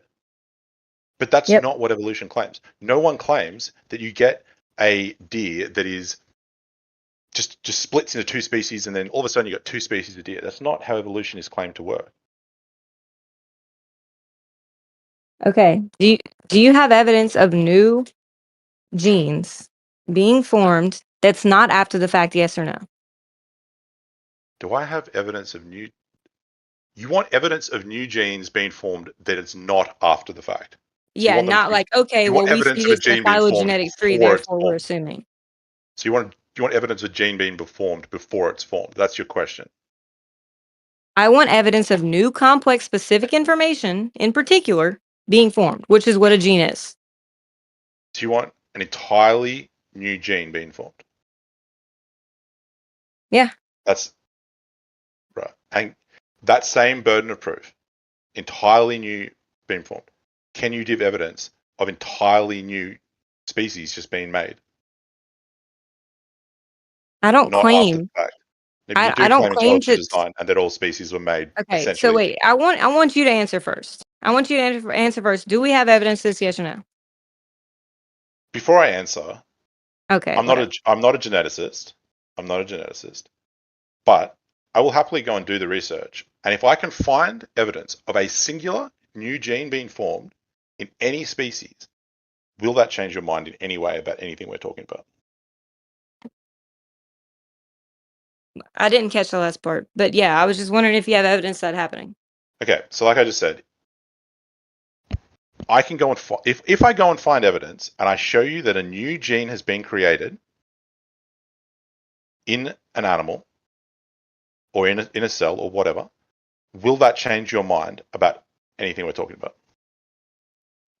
It would change my mind that new genes have been shown to be formed from not from pre-existing sequences.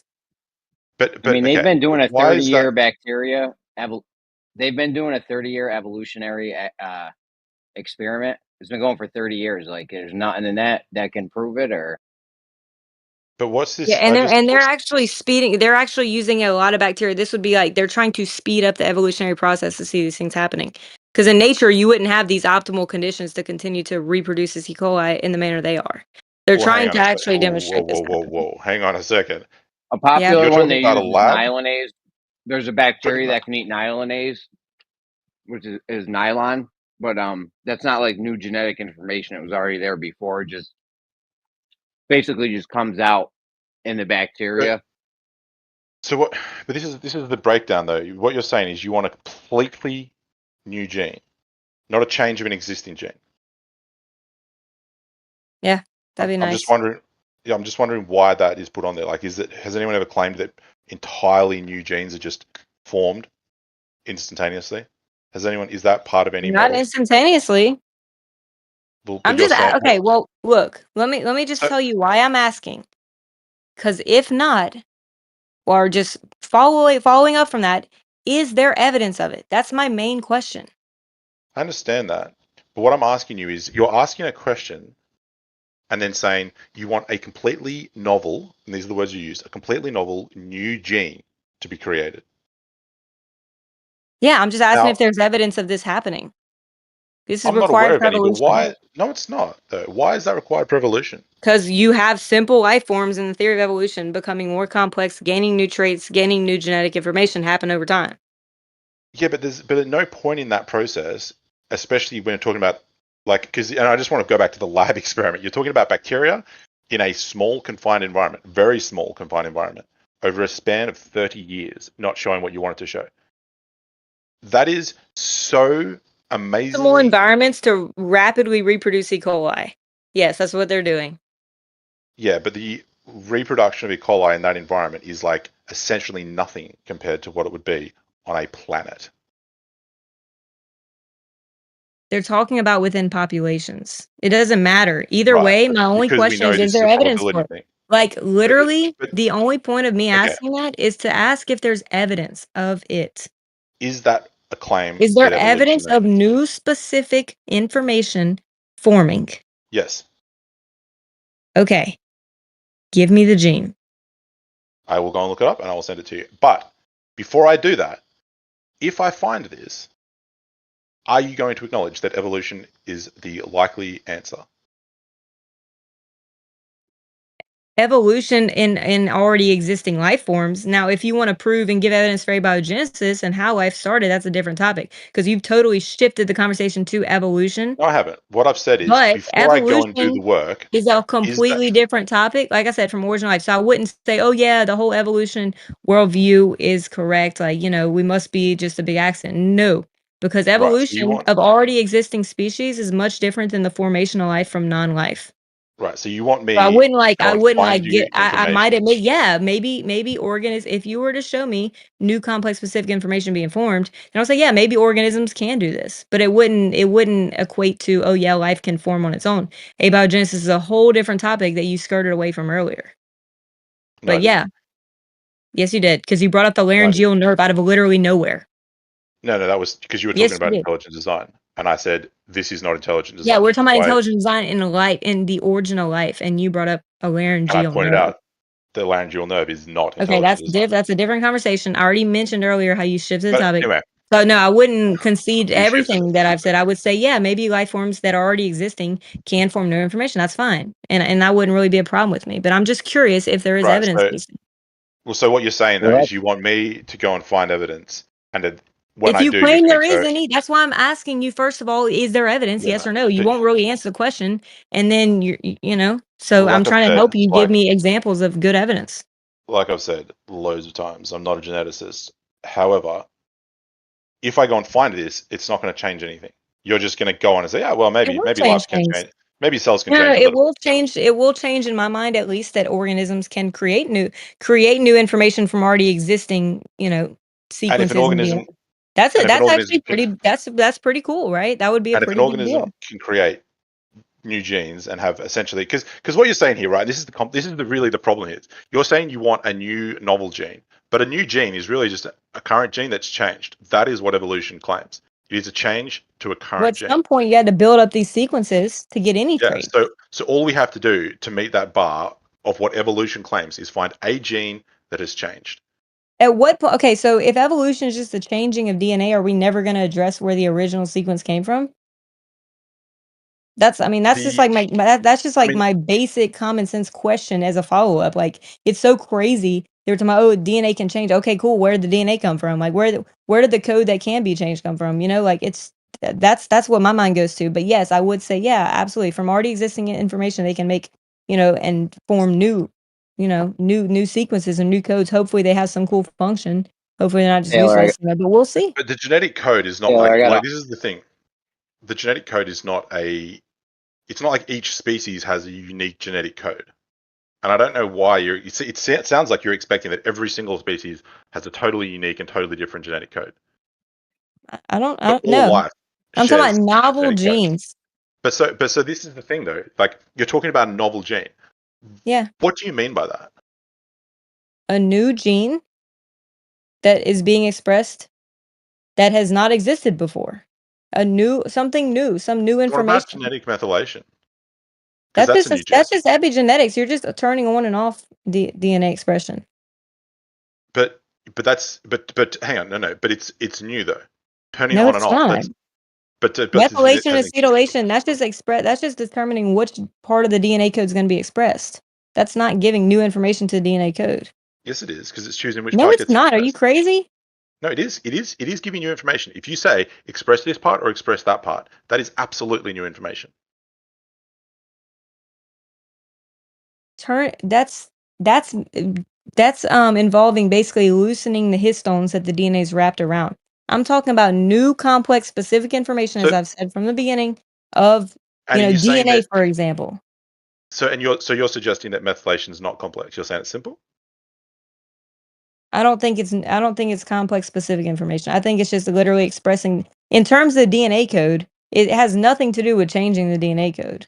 So You're what is expressing specific? you're Because you're expressing saying different parts of DNA. Is that the only evidence you have or something? Wh- Is that why you're bringing it Can I up? get in at some point? no, I'm trying to set the bar because Okay, it keeps that was not, no, that has nothing to do with the DNA code itself, except for what they're trying to express. every individual has a different DNA code. So like this is where it's really Oh, confusing so because where are the new does some, like, do we see these new genes being formed in the human race? Like, that's whatever.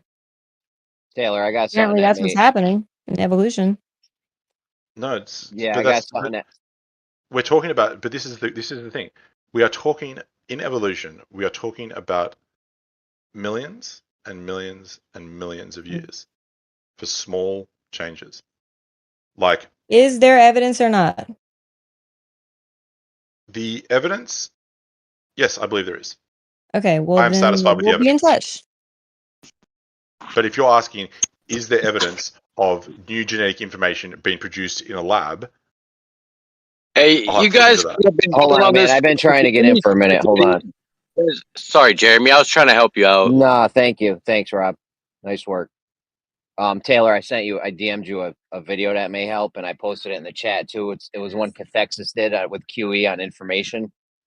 It may help with your abiogenesis argument.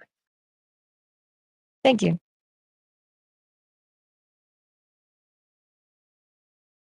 Yeah, I mean, I would like for them to put in random nucleotides and have some sort of like useful information come out of it. That would be really optimal because that basically gets down to the crux of the question of where did this code come from to begin with, right? But I know that's Why probably would not plausible and it'd be too hard and stuff. So why whatever. would anyone But pay for I that? don't like when people say there's evidence and then they're only looking at things that already exist and making assumptions based on what's already there instead of demonstrating the actual process of evolution that would have to have happened. I mean, but again, you're talking And about if there's not, that's two fine. different Just bars admit of it. evidence. No, but what you're giving two different bars of evidence. On one hand, you're saying that you want to be demonstrated that you can create evolution in a lab, which no one claims they can. And on the other hand, you're saying, yeah, but like we can look at the cell and we can see that there's intelligent design. So on one hand, you're completely satisfied with the bar of evidence being we can look at a cell and see that there's intelligent design. But on the other hand, you're saying, well, we can look at a giraffe and see that it's not intelligently designed. But no, I want proof in a lab of a new species being made. Like that's a completely different bar of evidence, and I think it's pretty absurd. Yo, that video Surely you can see the contradiction there. If you can't, then No, I I absolutely can, but it's like what I'm talking about is like how even in these experiments trying to replicate original life, you can see the need for intervention, right? But that's I but that's believe that there because was intervention. They're saying it can happen naturalistically. Then be able to produce a mechanism where you don't have to have heavy intervention if there's no what intervention intervention? or What intelligent intervention? design needed. Because the lab people that were doing the origin of design experiments, first of all, put in heavy intelligence to even plan out the conditions where this could conceivably work, and then in many cases intervening throughout the way to let the reaction proceed forth. So What in these intervention? original life research experiments, they actually give the evidence for some sort of intelligent intervention even happening. What intervention have they put in? Isolation of amino acids, for example. Would elaborate on what you mean by that? Yeah, so if they make like these amino acids, right, from organic compounds, then normally it's 98% insoluble tar. And then to move those amino acids forward for the next step of the reaction, you're going to have to isolate those in order to proceed the reaction forward. And that's what we see happening in the And how did experiments. they isolate them? Through some purification process. I'm not necessarily familiar with how they did it in each particular experiment, but I can think of different ways. Basically, they just said in the paper that they isolated, the product to move forward. And they admit that. And they have to do like pH interventions where they continuously change the pH, adding in buffers and acids such as NaOH and HCl, hydrochloric acid. And Yeah, I'm familiar with and so what buffers and basically acids are. they'll admit that they have to continuously change the pH as the reaction proceeds forward. I mean, But they're not these hiding the fact that changes, they're intervening on these experiments. It's not really a but these controversial thing. Like they admit it. yeah, no, 100%, because these interventions are not things that you would expect to be absent from a primordial Earth. Actually, you would. No, you wouldn't. You would expect They're there to be a having lot of to, pH and change. they would, and you would, and you expect want to there know how? to be Go ahead. Sorry. Then I'm just I'll ask saying, you. you would expect there to be a lot of different conditions, a lot of different pHs, a lot of changes of pHs. I mean, you're talking about the entire planet worth of a lab. Everything. That poses another issue, the dilution problem. That's not a However, problem. if In fact, that's not a problem. if That's it's actually the fact that it's diluted and separated is actually beneficial because you've got more okay, area, you've got more conditions, you've got more options, And it goes from having a Okay. lab experiment where there's one thing happening to the Earth where there is millions. Imagine if you said, Okay. I want to look at the different temperature of the water across the entire planet. That is an enormous range of temperatures. Enormous. Okay. Now, the gradients here are not something that can be demonstrated in a lab. You cannot have 700-degree water in a lab. You cannot have sulfur reducing bacteria that's living on geothermal vents under enormous pressure in a lab. That just doesn't work. So there's got to be intervention because those conditions are not going to naturally present in a lab. So that saying that there's intervention is really just mimicking the possible things that could be happening and that were happening in a primordial Earth. I don't see the problem here. Okay. So then, if it's conceivable, then give me a rundown as to one conceivable location on the Earth where it's going to happen, or What one could place happen? where the first cell came together, for example. I mean, Shark Bay in Australia is a pretty good spot where it could have been your earliest life. Is that a hydrothermal vent? No. Okay. Well, then how would they first of all have the pHs needed for protein synthesis? How would they have the pHs? I mean, what do you mean? There's essentially naturally But they occurring. need There is these alkaline hydrothermal vents in reducing environments for the so, pH. I mean, for the protein synthesis. but that's for the So protein. That's not for life studying. That wasn't your question. what? Proteins are required. Yes. Some sort of way to carry out reactions, enzymatic reactions to proceed things forward. Sure. They don't deny that proteins would be required for origin of life. Sure. And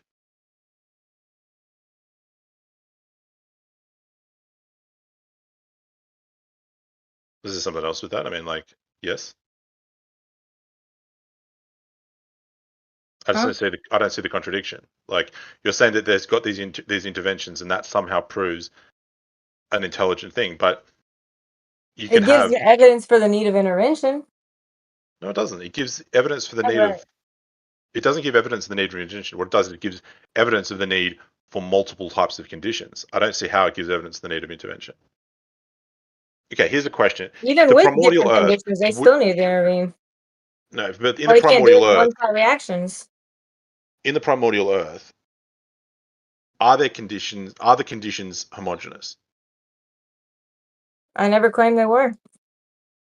That wasn't. I didn't ask you if you claimed they were. I asked you if they were. Homogeneous? Absolutely not. Right.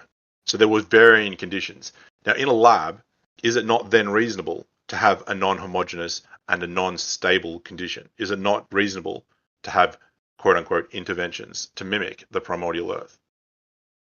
Yeah, but That seems like you're disregarding the fact that different parts of the cell would need different environments, and at some point they'd have to come together. that's fine. But what's the I don't see the problem with that. We've got a Okay, well billion then years give me to a let it happen. rundown on how it happened. But you're asking. This is again. You're asking for an insane burden of proof. No problem. I And mean, you're saying just not only are you saying give me a rundown of how it happened, you're also saying you want to have a look at how something happened billions of years ago, and you want proof of it in a lab happening now. What you're asking for is clearly contradictory. tell me how it And happened even with the most optimal conditions. What I want to know okay, is a breakdown of this primordial Earth you're talking about. How do you even know what that looks like? You have no idea what the primordial Earth was, or is, or can be.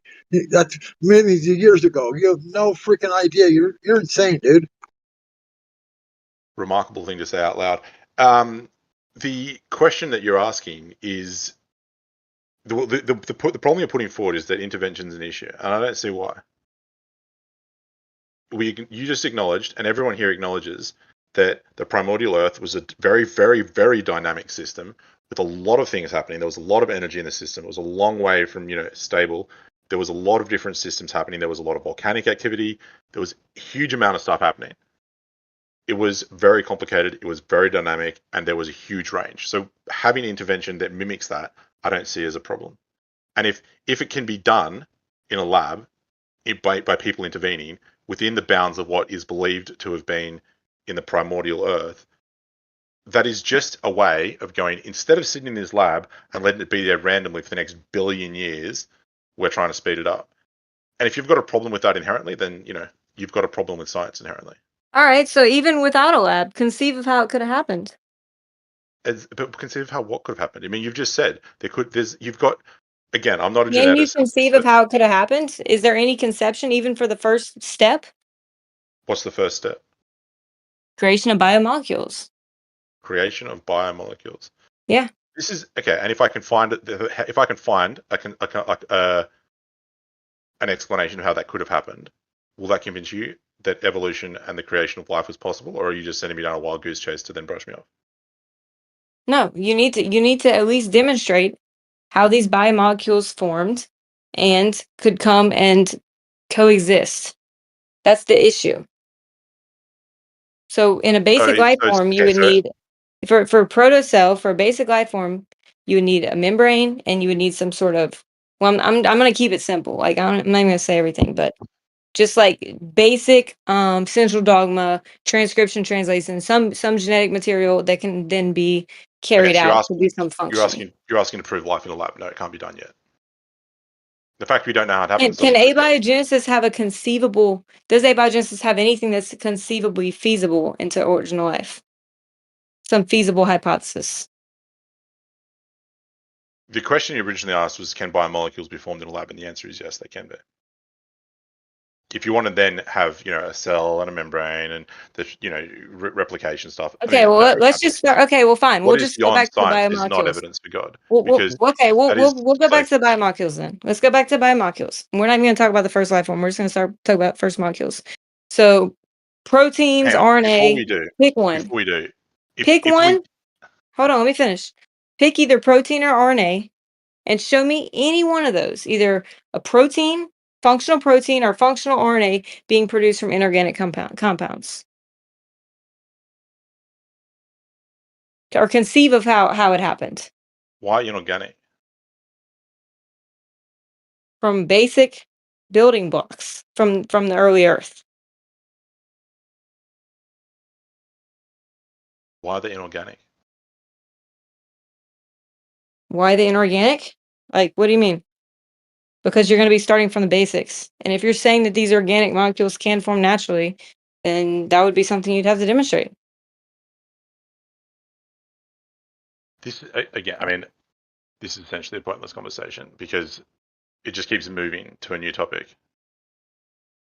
And every Well, time you're I ask supposed to the be same giving question, me proof of new genes being formed, well, and every time I ask now a question proof of and I say, some functional biological molecule being formed.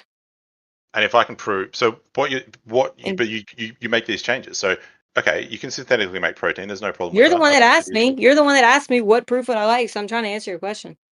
But it keeps changing. Okay, It's we never the went. same. My original answer was biomolecules. Okay. Yeah, biomolecules can be made in a lab. Done.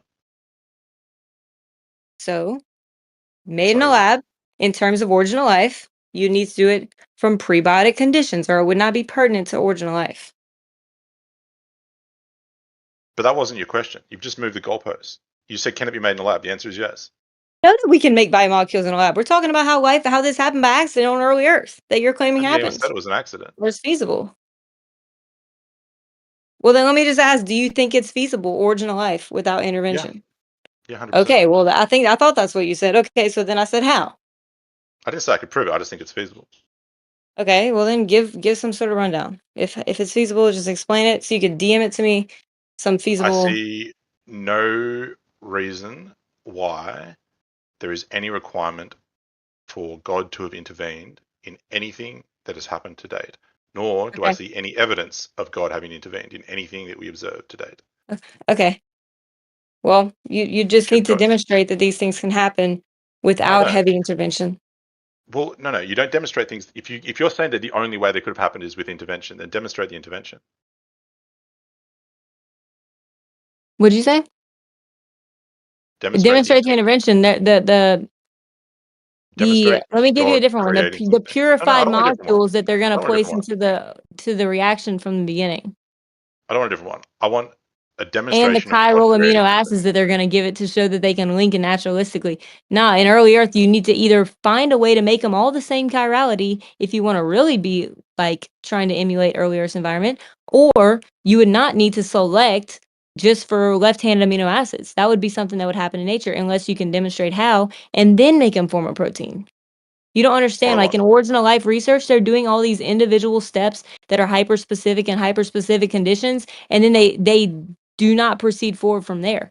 You need to show, and they have good cause for that too, for the reasons I gave earlier. So you need to show that these things can naturally progress on their own in some biologically feasible way on primordial Earth. But they can't The two demonstrate it. alternatives. They'll do a lot and make amino acids and it has a bunch of junk byproduct and they can't do nothing with it. Or they'll take Well, pure amino acids all with the right chirality and then say, oh look, we can get them to bond. Like, okay, so wait, I thought you were supposed to start from step one. the two Why are you options having here. to do all these intermediates and intervention? There's two options. One, that it happened through chance and through natural processes, and two, that it happened through God directly doing it himself. Is there any evidence at all that can be demonstrated of God building life? Any evidence? Anything? Looking back, looking forward, anything that proves God has done anything. Anything at all. Not just in creation of life, any single action that can be Yeah, demonstrated, proven to be God. yeah. Ask it again. How about it takes a level of faith for both options? I would say that the proof is the intervention that's needed for original life research. The amount of intervention, planning, and intelligence that goes into it. Okay. Second of all, I would say it's the indicators of an intelligent designer in a cell. In that, if you remove one circuit from the cell, it can no longer function, even in the simplest cell. They've tried to make the simplest cell. They ended up with 400 and something genes for the most minimal bacteria ever. Right? I think it was 580,000 base pairs, and they tried to take as much of it out as they could. You should be able to remove systems and they still function. Why? Because that's what they're claiming happened. It's a bottom up design. Like really what we're Why? trying to No, no. say But why is should you be can able? we demonstrate it bottom up or You can we keep demonstrate that it needs all these integrated the parts only together? And we the only can. evidence you've put forward of God is that people are doing stuff in a lab that is intervention. That is not evidence of God. That is evidence No. of people doing stuff in a lab. That does not support in any way that there is any amount of intervention from God. That is a ludicrous claim. That supports that people did intervention on the Right? primordial earth. Now, that Yeah, does it not also support that gives God. the need for intervention. No, it doesn't. It doesn't. What it gives the need for Okay, is well then various show them conditions. without intervention. But what you're saying though is, this is the question. There are two possible ways that it could have happened that we can think of. There are other ways that life could have formed. We may not know of them, and we may not have thought of them. The question that we're talking about now, there's two possibilities. One, God did it, and two, that there was a random chance and it happened. Now, you're not satisfied because there's intervention in the random chance and that there's specific conditions that need to be satisfied. And whatever, okay, that's fine. But if we look at the alternative that God did it, there is not a single shred of evidence that God did it, nor is there a single shred of evidence that God even exists. Nor is So, there a shred of evidence that it happened on its own. That's the point. okay, but why then is your immediate fallback God did it? Intelligent design did it.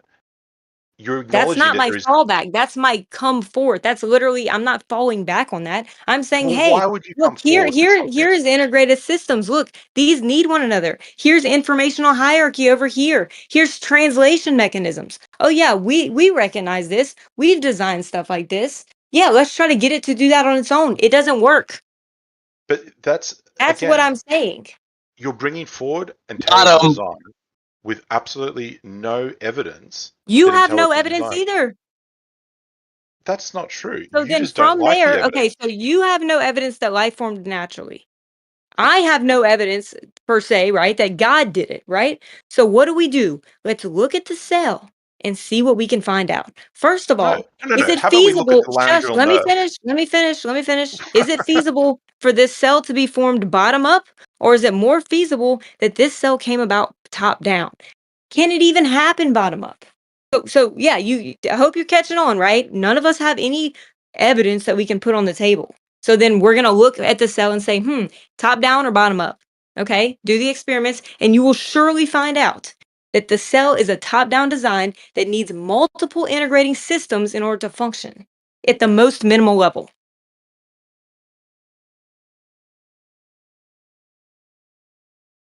What you're putting forward is that, and this is, I'm sure you've heard this before, science currently can't explain how this happened. And so it must be a higher power. That's essentially what you're putting forward. No, it's not. And That's it never is. been my point. You're saying, well, it may not be what No. you're saying explicitly, but what you're saying is that scientists can't do a bottom-up creation of a cell in a lab. So it must be an intelligent design. Anytime I've ever mentioned intelligent design, I'm not even going to ask you to strawman me because I doubt you can. But anytime I've ever mentioned intelligent design, I am not talking about the lack of reproducibility of origin of life. I'm talking about the indicators of intelligent design within the cell. For example, Integrated systems, that's not an indication of intelligent design. codes, It's just translators. none of those There's things are an entire indication of papers intelligent of design. multiple systems that are needed for the most minimal cell. That's just a commentary on it being complicated. That is not an indicator for intelligent design. Okay, but let me tell you what it is an indicator for. A No, hang on. No, top-down, stop. It doesn't matter what it's an indicator for. If a it's not an indicator top-down for intelligent design, design, a top-down design to the cell is what do the you mean by top-down design? That's not there is meaning that you no. need multiple systems in place for even the most minimal life form. It doesn't matter. Oh, really? What you're talking about is you keep bouncing off the topic. The topic is whether life formed through intelligent design or whether life formed by chance. There is no evidence of intelligent design either now There's or no then. evidence of your point either. No, but there is. Yeah, you There is guys have evidence What? of it the because exact There is question none. 10 times, and I know, like both we're going require in a circles. level of faith. Both. no, they don't actually. I don't have They, any faith. they do. I'm Because neither of you two seem to want to accept each other's evidence. I Therefore, don't have any. both require a level of faith. I don't have With all any due faith. respect, he hasn't put forward any evidence. So what is your evidence that life can form naturalistically? I don't have faith in You won't the. answer. You don't have any evidence. That's the point. You keep saying, I'm I going to don't. mute Okay, you, well, you don't Tyler, either. because you So then from there, we can only seriously work with what we cannot have. stop talking over me. Right. So if I'm gonna neither of you guys have any evidence, talk over me and I'm just going to where mute do you. we go then? Do we just keep saying, no, you don't have evidence? No, you don't have evidence? I mean, that's a fair question, That's Rob, what and we've my been doing for answer. the last half an hour. That's a fair question. I acknowledge that. And you My admit answer that you is have no evidence I'm that life muting formed Tyler because she naturalistically. can't stop talking over me. The To be answer fair, you've both been to talking Rob's over each question. other. The answer to Rob's question. I don't have faith because faith implies that I believe something because I should or because I have to. What I do believe is that the best explanation we have is is the evolution and the origin of life. I do not have any faith in that, But, and if better evidence is presented well, no, you in just any way, believe what Evidence. they've told you about evolution. So, I'm yes, that satisfied requires with a level of faith. it's not faith. May I'm not be very satisfied. much faith. Hold on. You I just just want to have ask to him have a one last level of question. I'm What is satisfied your with the evidence? information that I'm given that He it will is the not answer. most likely No, he'll explanation. never answer. What I'm is your answering. evidence? I'm I actually satisfied with the have information that I'm given. evidence that it was. I actually have evidence that it was intelligent design. No, you don't. Yeah, I do. Go on then, post it. I could tell it to you. You don't need to post it. The reason why it's obviously intelligent design is because there's information in the DNA. You only get that. The precursor to information is intelligence. You have to have an intelligent being to get information because there has to be two communicating bodies that know a code. I'm with Jeremy. No, I'm sorry. That's not evidence of anything. Okay, That is what's your That's an evidence? assertion. What is your Hold on, evidence? man. Hold on. Okay, go He ahead. doesn't have any evidence, Taylor. He has no evidence. You guys have been doing that for 20 minutes. I have evidence that that You there's have an assertion. intelligent design. You have an assertion. Let's be clear. No, I don't have in order to have information, you need to have intelligence. First, to have information, because there needs to be a code, a sender and a receiver, and they need to know a code. New complex You don't get specific that without information. intelligence. New complex specific information, absolutely. And that's what I've been asking them to provide evidence for. Now, my last question to this gentleman before I hop off is what is your evidence for origin of life being naturalistic causes only? You said you had some. I want to hear it. Laryngeal nerve. That is not origin of life. Yes, it is. What? Have you lost your mind? Where were the laryngeal nerves in the prebiotic earth?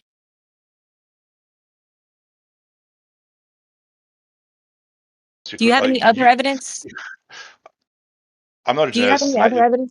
I'm not a geneticist, and oddly enough, I didn't come to this server to talk about genetics, which is a crazy thought. But What did you come to this server for? Isn't this a flat Earth server? No, this is let me not a ask you. I want survey. to hear his answer, dude. What is your Just gave it evidence? to you. Please, I just gave it to let you, me and then you read just flip out about it. Every time I give it to you, just flip out about it and just dismiss it. You just hand wave for it away. I'm origin not of judging life. you. For You origin heard of me the life. first time. You heard me the first Laryngeal time. nerve was not there in a prebiotic earth, brother.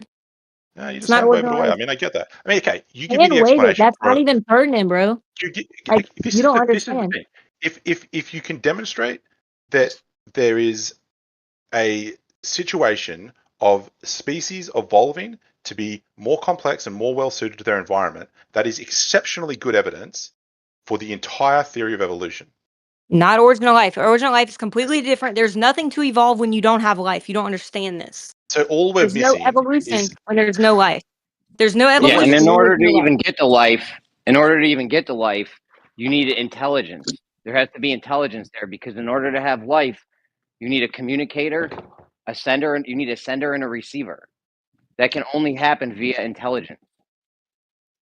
He doesn't understand the difference between evolution and origin of life. There is no Darwinian evolution without any life. You don't understand that. I fully understand that. Okay, Obviously, what's your without evidence for life, origin of life? what is my evidence for origin of life? I just Yeah. explained it to you, and you just talk over the top You of me said and hand wave me away. laryngeal nerve. You said laryngeal nerve, dude. Seriously. You just said that. So I'm talking about origin of life. Do you have any evidence? Yes or no? I just spoke it, and you just spoke over me. I'm not going to say it again. I'm sorry. If you're unable So to you listen have to me when I none. talk, if you're unable to listen to me when I talk, I'm not going to speak with you. You said laryngeal nerve, but that's not an answer to the question of origin of life. That's from an already existing life form. What I said was the evidence of evolution gives incredibly good evidence for the entire theory, which goes from the species being able to form new species. And if you follow it back, it follows back to the evidence of there being a single cell created with life and it getting more complex through time. That is something that we observe, and that is something that we can look at, and that is reasonable evidence for the creation of life. There is Where do we observe it? There is essentially nothing that demonstrates, and except for assertions about information and communication and stuff, which I don't see how is any evidence of a creator. There is no evidence to support that something else did it. The fact we are not sure and we do not have the information to say this is exactly what happened is just invoking the god I of the game. just gave you the evidence of why it had I to heard have been you. an intelligent creation because And there's I don't accept information. that. Yeah, My but bad, bro. I I just don't thought you were accept done that. talking. I thought you were done. My bad. You never I just don't finished. accept that evidence. I'm sorry, Jeremy.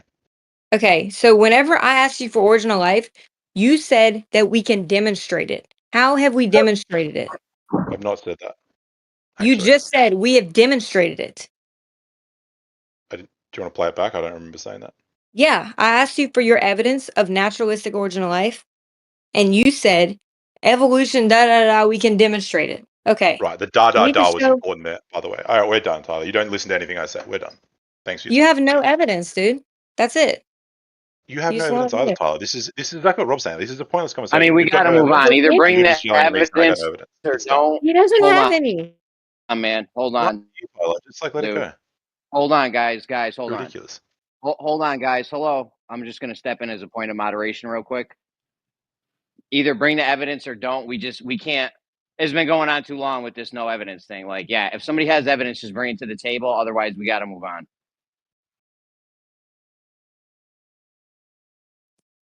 I have a question that might be kind of moving on for Taylor or any creationist. Is there anything else in reality that there's not a naturalistic explanation for besides the origin of life? I would say dark matter, dark energy. That's just kind of a place filler at this point. So you believe in dark matter and dark energy? Not necessarily, but they don't have an explanation for what it is. So do you think that there would be a naturalistic explanation, or it'd be something supernatural? God just made dark matter and dark energy. What? That was a very simple question. It was very well articulated. I don't know why you responded with what. Oh my gosh. My point being is that like you're acting like it's completely obvious that God just did it, but everything I else that never we acted like that. experience in all of reality is that there's a naturalistic explanation for it, even if we don't currently have the naturalistic explanation for it. So it's Then actually admit it. less parsimonious to just say, well, we don't have a naturalistic explanation for the origin of life, so God just must have done it, even though everything else we've ever seen, there's a naturalistic explanation for. He can't even get to the point where he admits that there's not a naturalistic explanation. He's acting like there is some and he won't share it. He's acting like there's some evidence that he won't share. I can't even, okay, what I was going to do is move on from the fact, okay, no evidence. So there's no evidence. I can't show how God designed it. He can't show how light formed in a lab. So how about this? How about we look at the cell and try to figure out by piecing it together how it could have been formed. And once you do that, you see top down design rather than bottom up. But this is the point, Tyler. You're just going back to the same point. I don't just let it go. You've got no evidence of what you're claiming. Yes, Your you only can claim is that literally science turn doesn't off, have an explanation. go turn off the DNA polymerase and see how much DNA you get. That's evidence right there. Your Go only turn off, evidence. go remove all the proteins and see how much you move forward. You're not going to. Your There only is evidence. systems that are needed, multiple systems for even the most minimal life form. Your only evidence is that science doesn't have an explanation. No, it's not. Therefore, I mean, it is. No, you're totally Like, strawmanning me, dude. You can't even repeat what I'm saying to you whatsoever. You keep going back and inserting my claim that I've never made. I've never ever said, "Oh, because we don't understand it, therefore God." No, I have why not don't you said that. articulate your claim so there's no ambiguity? Okay, so we look at the cell and see evidence of a top-down design in that if we remove different systems, it no longer functions. Even in the most minimal cell, in the most minimal bacteria, they tried to simplify it as much as they can and still needed hundreds of genes for it to form. And also, for even the basic life to form, you would need genetic material that would have to be enacted it somehow, and we have that happen through proteins. But proteins get their code from the DNA, and the DNA gives their code to the proteins, and proteins build the DNA. So it's circular synthesis. You need multiple things functioning at one time, even for the most simple life form. And we can demonstrate this in a lab. We can show that if you take out DNA polymerase, you're not going to get anything. Okay, so there is a lot of evidence for top-down design and multiple functioning components in even the most minimal life form. What you've just said, Tyler, is that cells are complicated. No, I said cells have a top-down design I know. with integrated systems. Integrated Okay, systems. but Get it through your head. that's not a claim, Tyler. That's an explanation or a description of something in reality. That's not a claim. Why don't That's you not a claim? articulate what your claim is? Yeah, no, that's not a claim.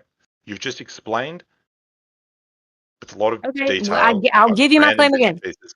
No, The don't give cell me again. I heard it the evidence first for one. I don't want to hear it again. top-down design. Top-down versus bottom-up design. There's my claim.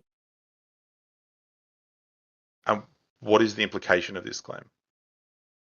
Well, it would show you that at the very least, you would need multiple systems already in place and enacted in order for the most minimal life form. Okay, so this bottom up formation of the cell is not feasible. And then that's one claim, right? So that end it there. Do not invoke God, not invoking God, just saying that this bottom up explanation isn't feasible, period. Taylor, is it safe to say that taking two random biological pieces and just putting them together isn't going to make them work? It actually takes highly intelligent thought to have them organize and function together? It just seems logical, and I'm with you. Yeah, I mean, that's just what we see. That's just what we see whenever we work with cells. It needs multiple systems in place. And the bottom up mechanism is not feasible. That's my only claim. Now, I have different claims for intelligent design, but that would be the positive evidence for them, such as the complex specific information, complex specific new information that we see within cells and in the orphan genes, that we've seen created. Okay, so new complex specific information is also from intelligent designers, Can you unless you can demonstrate otherwise. can you explain what you mean by top down versus bottom up design?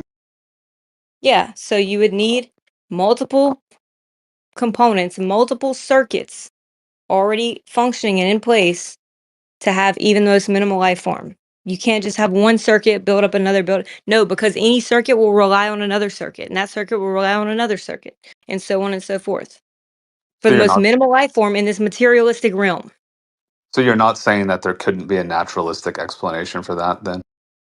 There's no naturalistic explanation that's feasible or So demonstratable. can you name anything else in reality that there's not a naturalistic explanation for? It doesn't matter. It doesn't matter, really. This is the one thing that there's not a naturalistic explanation for, and we're It just doesn't matter perfectly if it was or if it wasn't. It still is what it is. So you're saying, just to be clear, you're saying there's no possibility that a naturalistic explanation could exist. I don't know. I Is have that not seen no? any viable. There is no viable Hang on. naturalistic explanations as to original That life. wasn't what I asked. What I said was, are you saying that there is not possible for there ever to be a naturalistic explanation? I would say so. So Because of a couple different reasons. For a couple of different reasons. But for the sake of answering your questions, just a yes or no. Yes. So you're saying that because we don't I'm currently not know, answering your it's not question again. possible. I'm not I answering your don't. question again. I just did. Yeah, I'm just highlighting. I'm not going what down you're your line of saying. questions, bro. Okay, I don't care. Don't get down my line of questions. Suit yourself. What you're saying is that because you're saying with our current level of understanding, we don't have one, and you're saying that you don't believe there is ever any possibility of there ever being one. I mean, to me, that's an incredibly absolute and remarkable thing to say. But suit yourself. I don't know if I heard Taylor say that. She also said that it's unlikely, improbable, right? So why not go with the more probable solution? It's like as if Well, you don't want to go with the because most probable. You want to go with the most unlikely. Is there a reason no, why? no. Well, on what basis is there another solution more probable? As was just pointed out, of all things that we see, there is a naturalistic explanation. So if you want to go with the most probable, naturalistic is kind of it. If you Yeah, want but to that go would with the just less be like, probable, it's the one thing was that that's like a bandwagon naturalistic. fallacy? I Just mean, because making other up new things have fallacies an is a hell of a lot of explanation? fun, I know, but that's not a fallacy and it's not a logical Okay, so fallacy. just because other things have a natural, this one must have a naturalistic explanation. You don't think I never that's said real that. fallacious? Okay, That's what are not you what I saying? said. That's Okay, what you're saying everything back else to has Eden. natural explanation. Wouldn't this one? I mean, that's essentially what No, you're no. saying. I didn't Yeah, bring up yeah. probability. That's what back to Eden brought up. If you want to go with what the more probable one is, you would go with the fact that all of the I other never ones said. do. No, I'm not talking I'm about not talking probability. to you. I'm talking to back to Eden, whatever his name Yeah, is. thank you, Al. So let me just ask you one more quick question, and then you can re-engage with Taylor if you wish. If Okay. someone brought you to a building, right, a multi-level building, and someone said no one created that, it spontaneously assembled on its own, would you think that person was sane?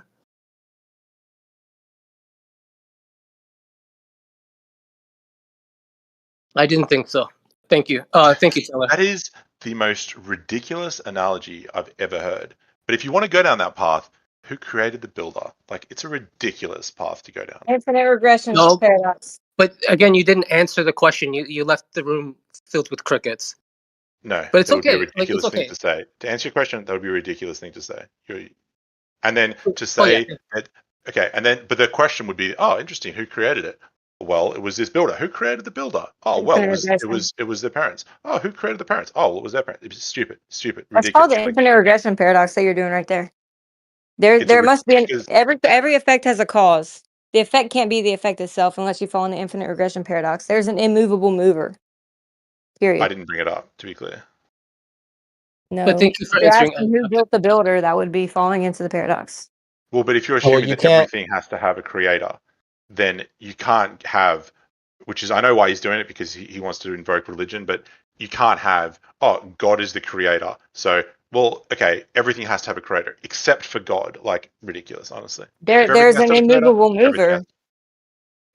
that's just jargon. That means nothing. If Are everything you has to have saying a there's an creator, infinite cause of a chain of events that has no a chain of effects that has no cause? literally Who never said would any say of those that? words in anything And I he just never said. said that either. He never said what you just claimed he did Yeah, either. I know what he's about to bring up. You're It's just in. obvious. Oh, you know what he's about to bring up, right? Okay. Because he's brought it up loads of times before, Taylor. You asking who created the creator is you falling into the infinite regression paradox. No, it's me Okay, asking the obvious the question. point Follow the on. point of using an analogy though is to be able to take someone's logic and transfer it over to what you're analogizing, right? So you can't take a building which we know is man-made. So and if I use logic, right, I would know it's a human. If I can't transfer that over to God, the analogy just doesn't work. It is a ridiculous analogy. I It's mean, the ridiculous equivalent to ask who analogy, created God.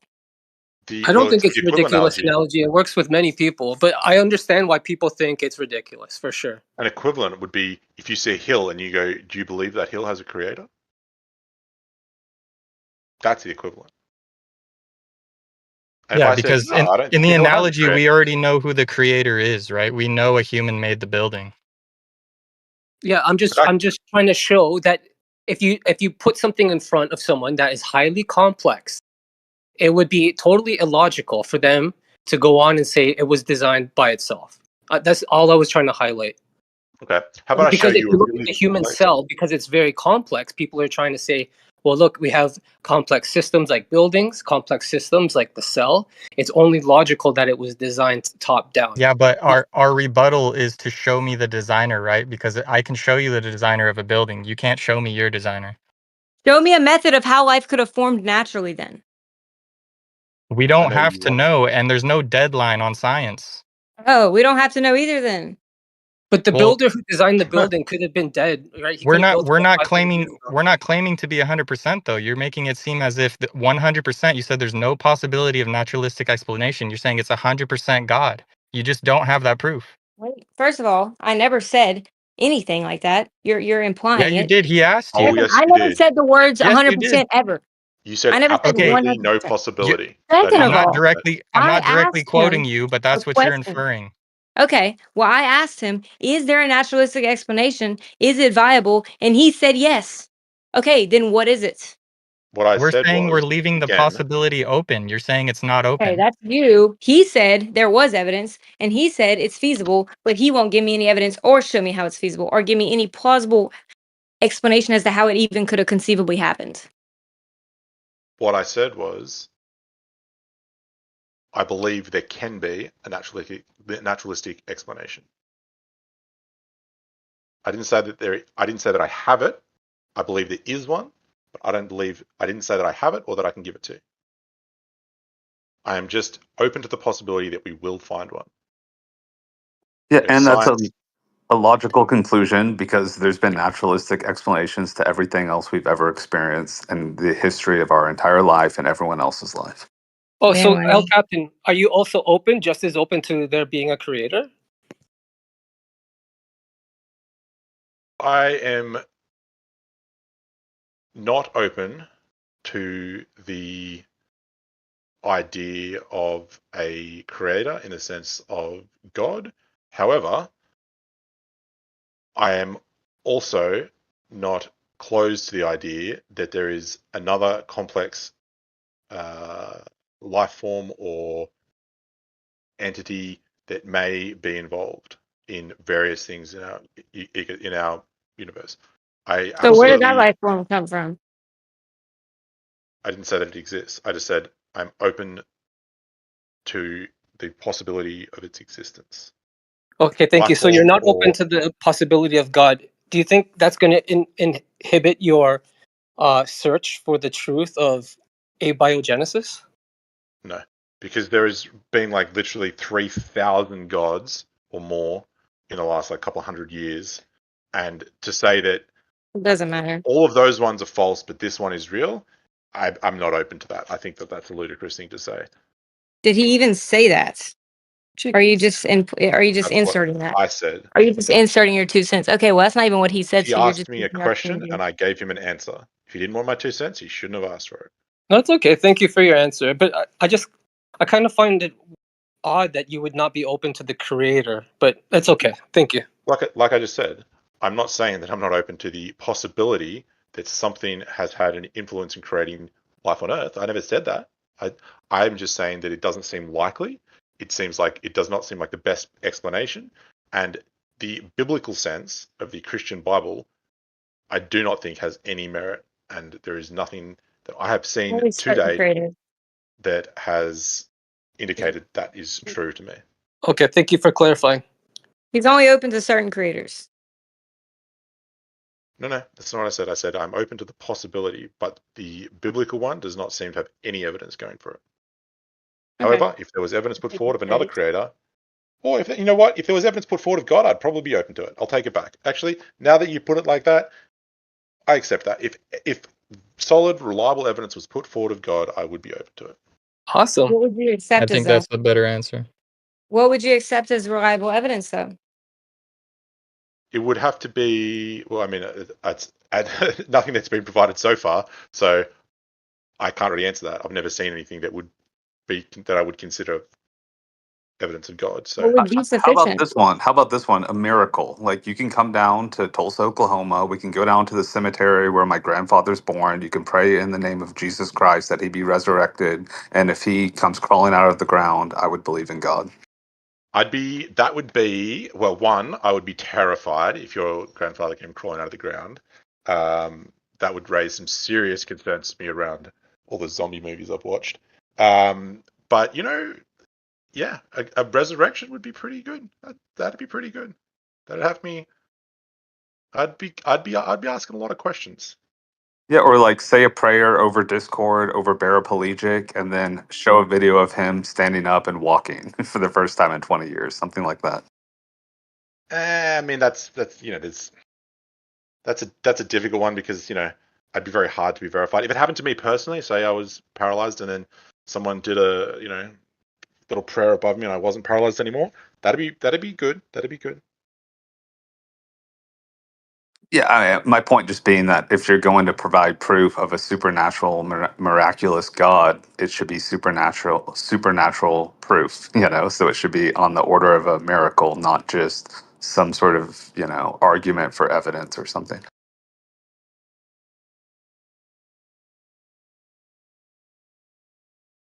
The Certain people require different evidence. the People inherent that are problem with scientific minded like the scientific minded evidence. Yeah, but it all goes back to that quote from Thomas Aquinas: "For those who have faith, no evidence is necessary. For those without faith, no evidence will suffice." And that's Yeah, just what it all boils down to. no evidence is suffice.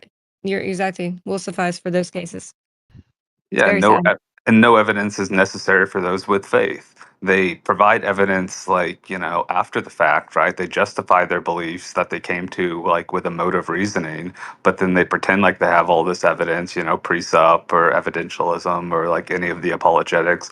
But in reality, it's just faith, and they created justifications after the fact. How do you know Like a people's faith child. didn't come from evidence?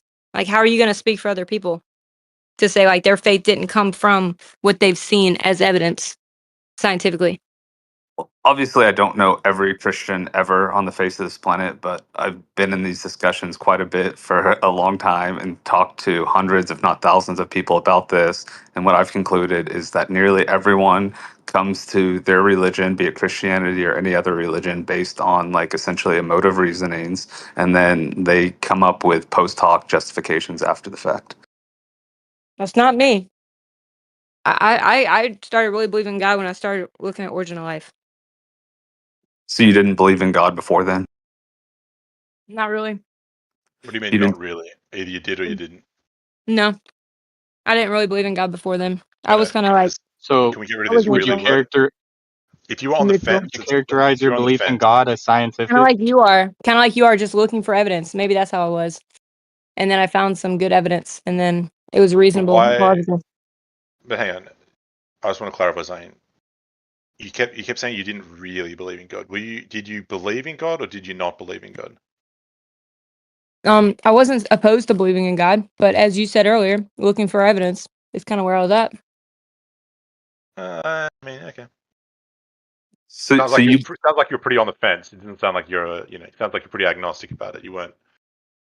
I mean, I just didn't have any real evidence, and then once I started studying biology in college and in undergrad, I started seeing a lot of evidence. so you think biology proves the God of the Bible?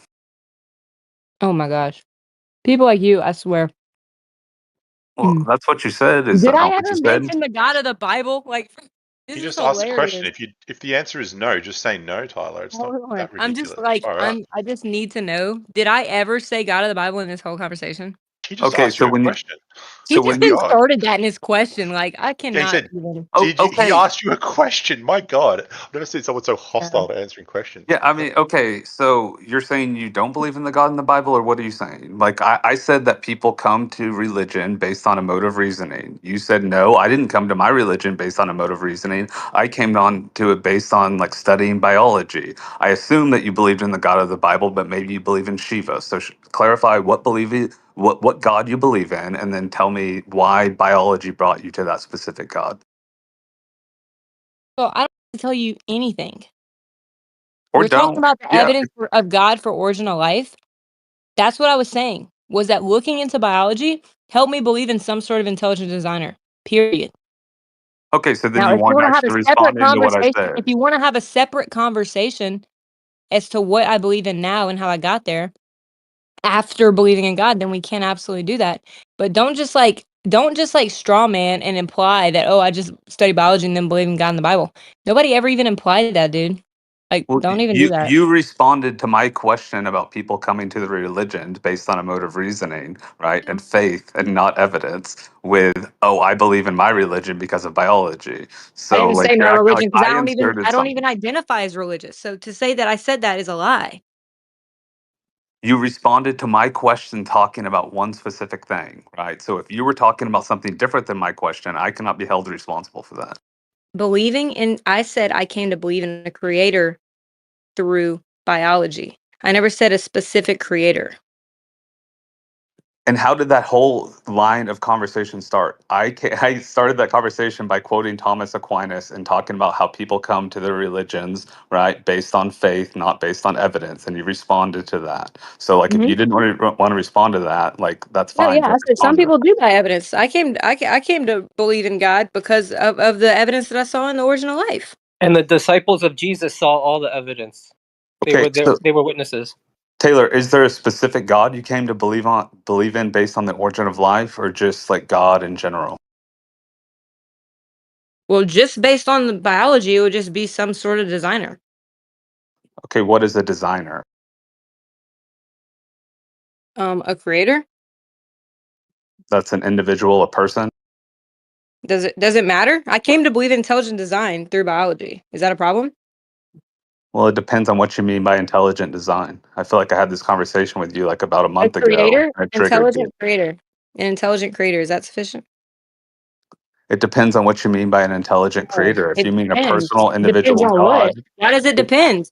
because if you mean a Well, I think personal the line of individual reasoning God, is if you mean a personal individual God, that's a lot different than just saying like, oh, there's a higher force and metaphysical laws of nature or something like that that created all of existence, than to say, oh, there's a God, an individual, a man in the cloud with a beard or whatever it is, whatever your religion is, that decided to create something. That's a lot different. It doesn't matter who I ended up thinking the creator was. My only claim and statement was that I found evidence for a creator through original life research, through well, A-Biogenesis it research. it Is it that a would matter, problem? right? Because it all Why? ties together. Because if No, it what doesn't if your matter for the God purpose of this happens? conversation. What if your creator is human? You've been saying the whole time humans couldn't create life. Well, we're talking about the original life, so obviously it wouldn't be a human. Well, okay, so now we're narrowing the search, right? So I think it's important Origin of to life. know. First word, origin. Yeah, I think it's important to know which creator you're talking about, though, because it all ties together into how your beliefs impact your evidence. It's not important for the purpose of my statement. I came to believe in intelligent design through original life research. Could Yeah, that it's either intelligent intelligent could, design or not intelligently designed. could that quote unquote intelligent design just be the laws of nature? Who created the laws of nature? Did Where they are the assume? laws of nature written? And the Could, laws of nature would have could to that be intelligent constantly design intervening. just be the laws of nature? It would need to constantly intervene, be And be set in intervening. place? Yeah, and they would have to also be set in place. Like I said, Could that top intelligent down. line be the laws of nature? Yes or no? No, because unless the laws of nature have some sort of will, purpose, and interaction with the material realm that can orchestrate and move forth the origin of life. If you're talking about the laws of nature in terms of still a bottom up design of the cell, then absolutely not. I'm talking about a top down design of the cell. And if these anomalous laws could do that, had a consciousness, then we need to discuss that. But I So you're believe in an intelligent designer from not laws, not just background laws. I'm talking about intelligent designer, something that is intelligent and has intelligence and a will and a purpose Highly through organized intelligent. research. exactly. So you're claiming a personal God, an individual God, correct? I never claimed that, dude. Is there a problem with me saying I believe in intelligent designer through A-Biogenesis? Is Well, that I'm an trying to issue? figure it when you say intelligent designer, I'm trying to figure out what you mean by Does it intelligent matter? designer. Does it matter which intelligent designer? No, Why? I it think matters the what you yeah, mean by that, right? Like, because Why does it matter? Why can't it just be what it is? I believe because in there's a quote, lot of philosophical positions.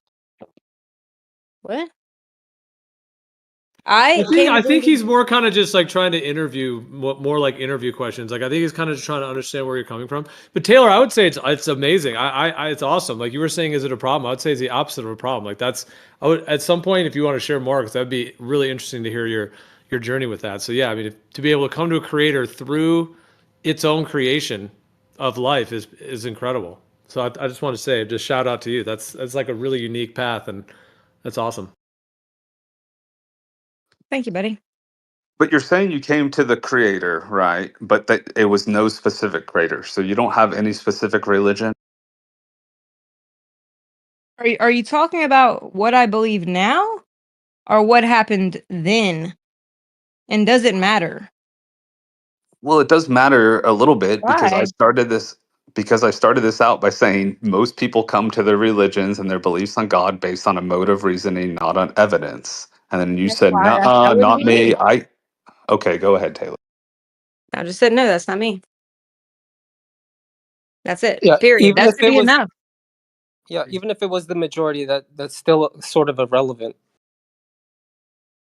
The relevance is that like what it seems to me is that she's pretending like she didn't come to this God based on a mode of reasoning, that it was a strictly logical process, but she's unwilling to stand behind what God she supposedly believes in. She's just saying, "Oh, I just came to this like nebulous, anonymous creator God and nothing more, nothing less." No, I don't Okay, think well she said that. I'll She said tell it was you. it was an intelligent creator. Now it sounds like you're trying to find out what Okay, intelligent creator it is. I Like, know is what it he's the trying Mark? to do, but it's cool. But I'm gonna end that conversation there. But I will move on forward as to, if you would like me to, how I came to believe what I believe now. Yeah, Is that Yeah, I what would you're like to asking hear for? that. I would Yeah. be very Okay. interested to hear how biology brought you to your specific God. All right. Okay. Cool. Before Well, we hear that, can we biology find shows out what the me through specific many. God is? Huh? Hold Would you on, tell us man. the You did specific just hold God?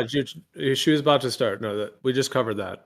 I don't know if No, you but I was remember. just gonna. If she was gonna tell us which specific God or how she came to it, but I just thought it might be helpful as we were listening if we knew what specific God was she was coming to, so we could Yeah. listen Right. along and not be Okay. like a pop quiz with a surprise at the end. All right, Taylor has the. Okay. So basically, after researching biology, I found that in researching the cell and many, many other pieces of evidence I came across for original life, I found out that, this is not plausible. Like, the naturalistic explanation for original life is not plausible or sufficient. And furthermore, we see evidence for intelligent design. I'm not going to go through all the evidence right now because we've been going through it, but we can go through it again afterwards. That's cool. So yeah, I was looking at those pieces of evidence, putting them together, and I said, wow, this is indicative of an intelligent designer. What I'm seeing here and the nature of the cell and how it would have had to have been built and constructed to function indicates intelligent design or intervention, right? Intervention, let me just start there. It indicated intervention.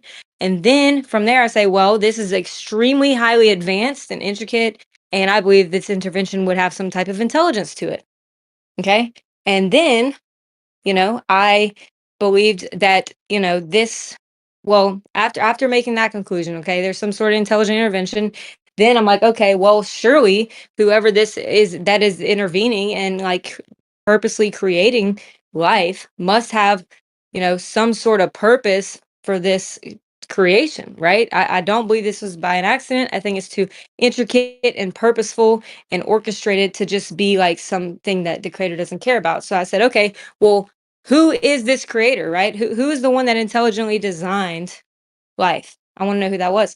So then I brought me to different ancient texts, and I'm looking through all these different ancient texts. Like, okay, I look through Sumerian ones and some of the Native American ones, and like some of the ancient Babylonian texts. And so basically, I was trying to find who was this, who claimed to be the creator, right? Because if there is a purposeful, intelligent creator, surely there is intention and some sort of purpose to it, like a relationship, a meaning for why he did this, meaning why he, she, it, whatever did this. Okay, so I'm like, okay, well, surely they would interact with humans. So then I searched out ancient texts, found out who claimed to be the creator, like, and that's where I found the Bible, where it spoke from the first person of the creator, claiming to be the creator and explaining how it was created. That's unique to the scripture compared to every other ancient text that I looked at. So that's So, how I got the Bible. so you researched other religions, like you read the Vedas and Yeah. researched Odin and Brahma and stuff like that. Yeah, I read many ancient texts. So Do you how think did it's you interesting that just one? the Bible seems to have essentially the same story as so many other religions that were before it?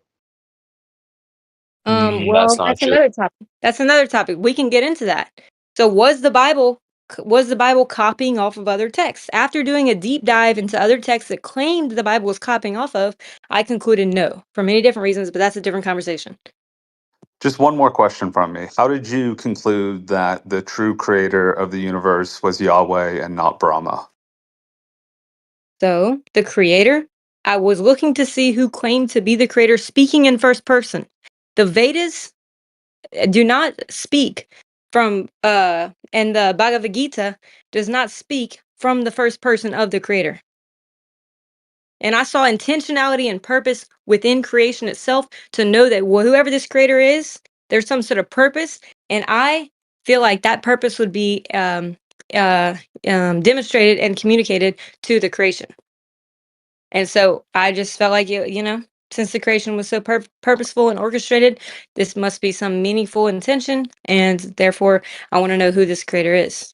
And then so no, the Brahmas did not actually speak from first person of the creator, so that's why I didn't go with that. So Great is the point, Taylor. linguistics of the Bible. It was the first person claiming to be the creator and how he created it that drew me to it versus other texts. Yeah. And then you have other links to the Christian point of view, such as the Lazarus effect, which is a medical phenomenon. So anyway, that's how I got to the Bible, from looking at the first person who claimed to be the creator. Yeah.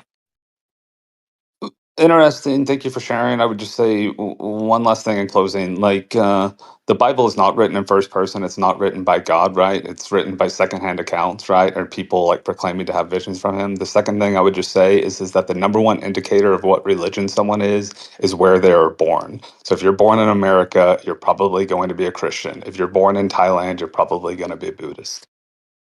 Well, those people in Thailand should look at the cell and see the amazing nature of it and try to conclude whether it was either a random accident or intelligent design.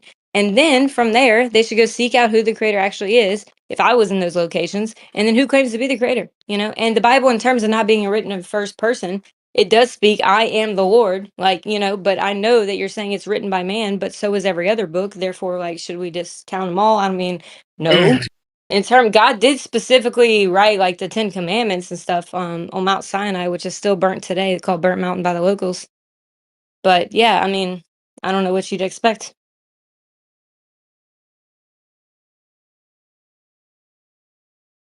Yeah, perhaps this is why the majority of the world have become Christians. Billions. Well, I'd just like to say, isn't Brahma not even really like Did you well say the majority of defined? the world is Even Christian?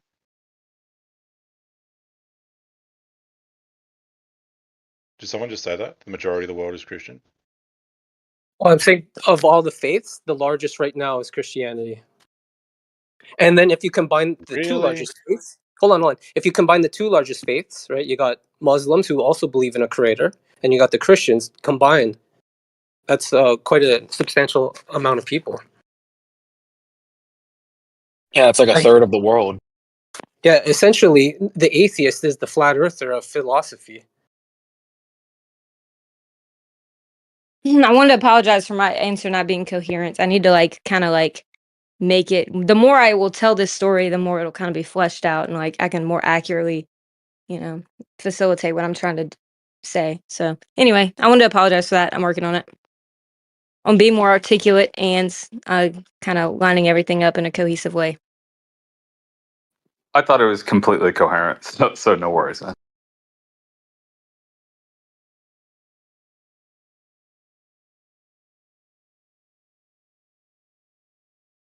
And if there ever comes to be some viable explanation as to how life could have formed by purely naturalistic means, that would be profound to me. That would be profound. Like it's not like I'm just like biased, like, oh, like, I'm never like I'm just trying to say that if there was some ever explanation or demonstration that was like feasible as to how life could have formed just by accident, that would be profound to me. And I would take that into consideration for the people that I was debating. I just want to let you know that.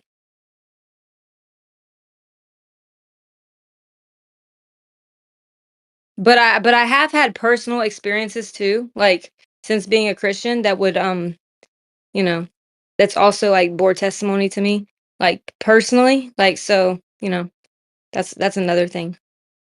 And then like if you actually look into like some of the archaeological evidence for scripture is pretty profound. Like even evidence of these crazy miracles happening, like that in itself is like really profound as well. But Indiana Jones, but I'm telling you, there's a lot there. It's not just like for me, it's not just like blind faith. Like, I'm actually looking at all the different evidences and like, trying to disprove. I'm like, what could be an explanation for this, right? So I'm open okay, minded. I'm not what I'm it's saying is I'm not it's just closed minded to it. it's my understanding that the Hindus are kind of like agnostic towards their own beliefs, in that some Hindus don't believe in Brahma, but all Hindus agree with each other that they don't need to agree on what gods are in their pantheon. The religion itself seems to be like contradictory to me, essentially. That this guy can believe in this set of the gods, and this guy can believe in a different set of gods, but then they're the same religion. They're both Hindu. Like it on Well, its Hindus have face, all kind of gods. that's why I kind of dismiss Hinduism. It's kind of the religion is basically, yeah, whatever you believe is correct also. It's like, well, no, because if two people don't have the same opinion, they're both mutually exclusive. They both can't be correct. Like, so yeah, it's kind of my problem with Hinduism specifically. Now, other pagan religions, like you mentioned Norse mythology and shit, they don't actually exist. Like nobody's actually a pagan. Yeah, and actually, just confirming here, it looks like Christianity and Islam is more than 50% of the world population. Looks like 56%. Yeah, what percentage? What percentage is globe? Yeah, I believe the globe is the largest satanic cult right now, and it includes some Christians. It's run through the I Vatican did. too. I wanted to ask one follow-up question to the people that were asking me, like, was my reason to coming to God and the God I came to sufficient to say it was evidence-based at the very beginning, at the very least? I was going to say, yeah, logical. For me, no, honestly, but that's totally fine. I mean, I don't believe that you just came to believe in God based on biology, but maybe I'm just biased. Dude, it's not just me. There's other people who have came to believe in God through looking into the like how life could have formed, just from a scientific perspective. It's not just me, dude. Well, yeah, there's lots of people who say that it's highly improbable that the Why don't you universe. take their testimony for what it is? Wait, sorry, say again. Why are you just denying their testimony on the means of you can't conceive it or it doesn't match your philosophical worldview, so you're just gonna deny their reasoning for why they started believing in God? Well, you started out by saying, "Oh, not really," right? And so that's a pretty strong indicator. And I understand, like, just sort of Well, I psychologically wasn't how closed people. off to it. I wasn't closed off to that. Just like the gentleman said earlier, he wasn't like shut off to the possibility of there being a God. Like, oh, there can't be. I'm not going to accept it. I was willing to accept any evidence. So, what do you mean? Like, that doesn't make sense. It's not. It's not like I was like, I was just open to evidence if it presented itself, just like he said earlier. The slight difference is that the evidence that I would need to be presented with is more than just a gap in current scientific knowledge. I've never said gap in scientific knowledge is You why haven't I said that. believe it is intelligently designed. I've purposely said that I don't believe that so many times. So the fact that you keep saying that I say that is just showing that you're not even trying to understand my point of view or hear me out. Well, I'm listening to what you're saying, and what you said was, and correct me if any of this is wrong. Previously, you said that no explanation would satisfy you, and you do not believe that there is any possibility of there being one. Is that correct, or have I misremembered that? From a bottom up approach for multiple reasons. However, like I'm I mean, you just it's either whatever. yes or no. So Either you said you don't believe it's possible, and you would never believe it. Like it's either you don't believe there's I said any I would never possibility of it believe happening. it. I Do you I believe never that there really is said any I would never possibility? believe it. I'm saying what we know about the cell right now shows that you need multiple systems, and the more we learn, the more it confirms that you need multiple systems to be in place. That's what I said. Well, I asked you specifically, do you believe there's any possibility that it was a natural process? Okay, and What's your answer? I've literally already answered this question. Why don't you just go back to answer the question I just asked you?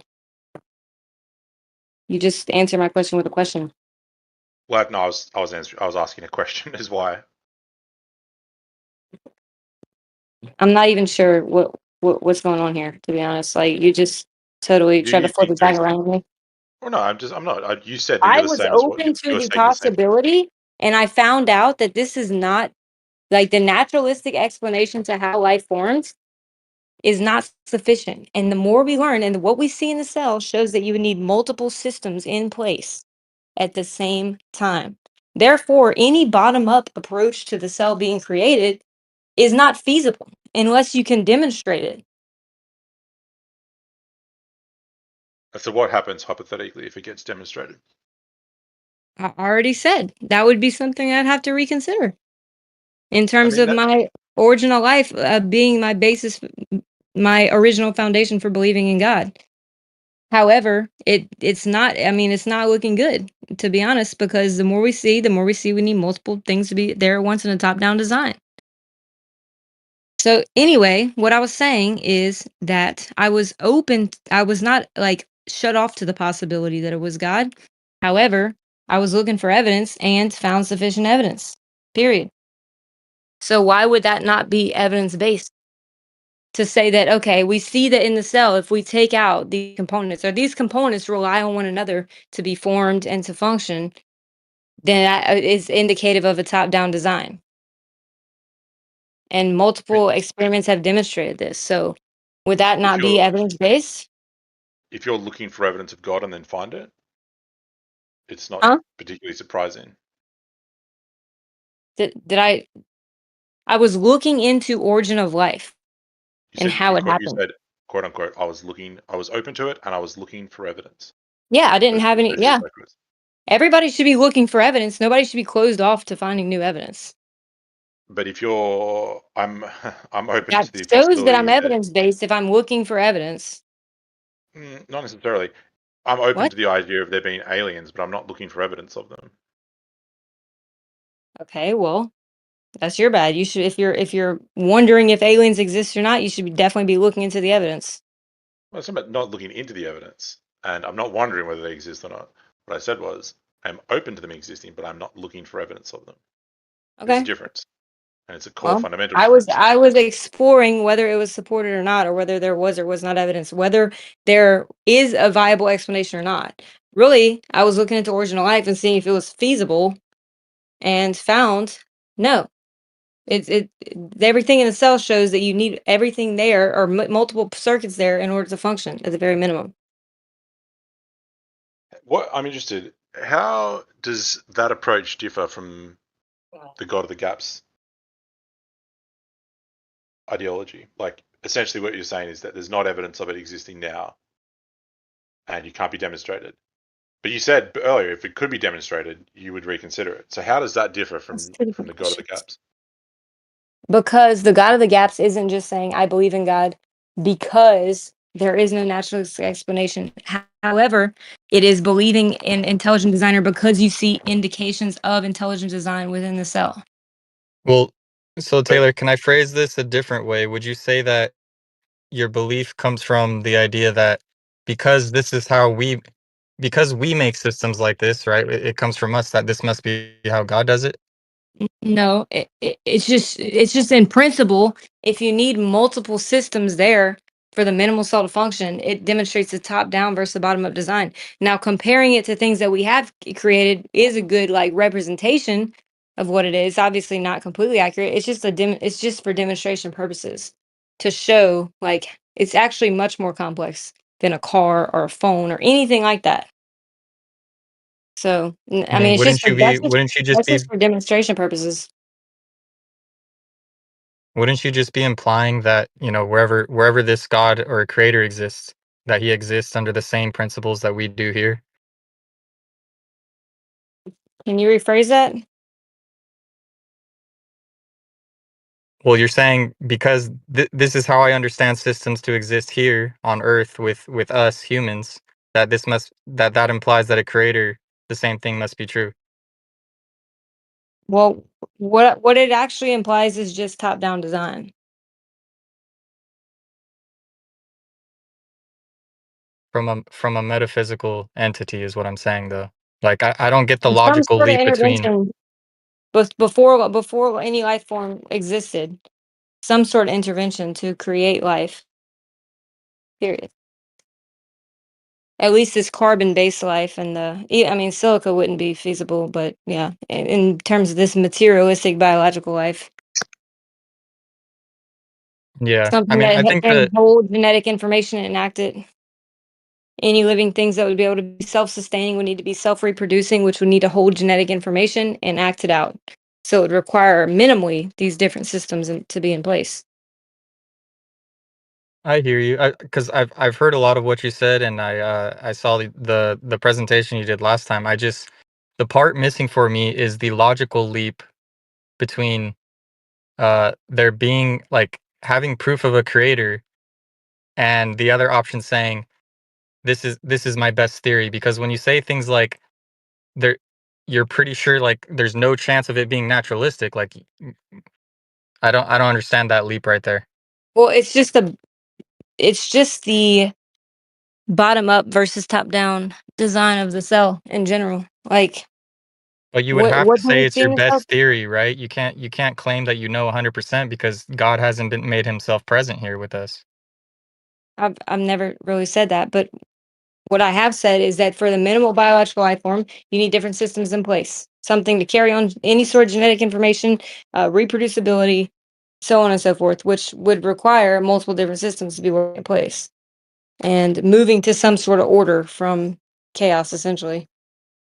Well, I think the issue here and why we were asking like which specific God you believe in is that if your God requires faith, then that faith would not allow you to answer the question that I'm asking. What? How do you determine what faith is? What is your definition of faith? Blind belief? That's not mine. Well, why don't you give me yours then? Well, faith is obedience in the Bible. Nowhere in the Obedience? Bible does it say blind belief is what we should have. But yeah, faith is attributed to obedience and things of that nature. It's not blind belief. Well, I'm not saying it's blind, but what I'm saying is there's a logical leap missing for me to say God exists if I've never seen him or anything like. Yeah, just real quick, in the Bible, anyways, like faith is believing in something that is unseen as if it was seen. So it is sort of blind belief. So where are Wait, you so getting that definition? someone has to have blind faith that they were made many bad choices, or is that just a fact? Well, for to be clear here, I never said blind faith, right? I just said faith. So whether it's blind or you have evidence of it, there's still a leap being made. Oh yeah, that question was for Osco Anchovy. Thank you. I didn't hear you. What did you say? So does someone have to have blind faith to know that they're maybe not a good person? I don't even know what that question means, man. Okay, someone knows they are maybe not a good person. They don't have to have faith. They know. So essentially, that's one of the pillars of uh, the Bible, because there are rules, right? And there's judgment. So that's why it's obvious. They don't need to have faith that they made bad choices. It's self-evident for many people. I'm just wondering where this guy says he has like I have a leap in logic, and I'm trying to figure out where that's at. But I totally agree with what you just Oh, said. it's because if I'm not mistaken, Anchovy, it's because Taylor, he thought that maybe by you saying it's 100% impossible, I think that's too much of a leap for him. I think he wants it to be at least open to the possibility, even though slim as it would be. If I'm not mistaken, Anchovy, am I wrong? Yes, correct. So if you were to take like in the case of anything, you can have a strong hunch, you can have a faith in something based on evidence, but until you see that thing or are able to produce it or reproduce it, I don't see why anyone can say it's 100% certain. So what would require that reproduce it? Like what are you referencing? Until I Well, can like I reproduce said, if God, you're it's not claiming there's a 100% correct. creator, we would need to see that there's a creator. Okay, well, I think that that a creator, or some sort of intervener is required. Just at the basis of looking at the components of a cell that would need to be there at once for the first life form.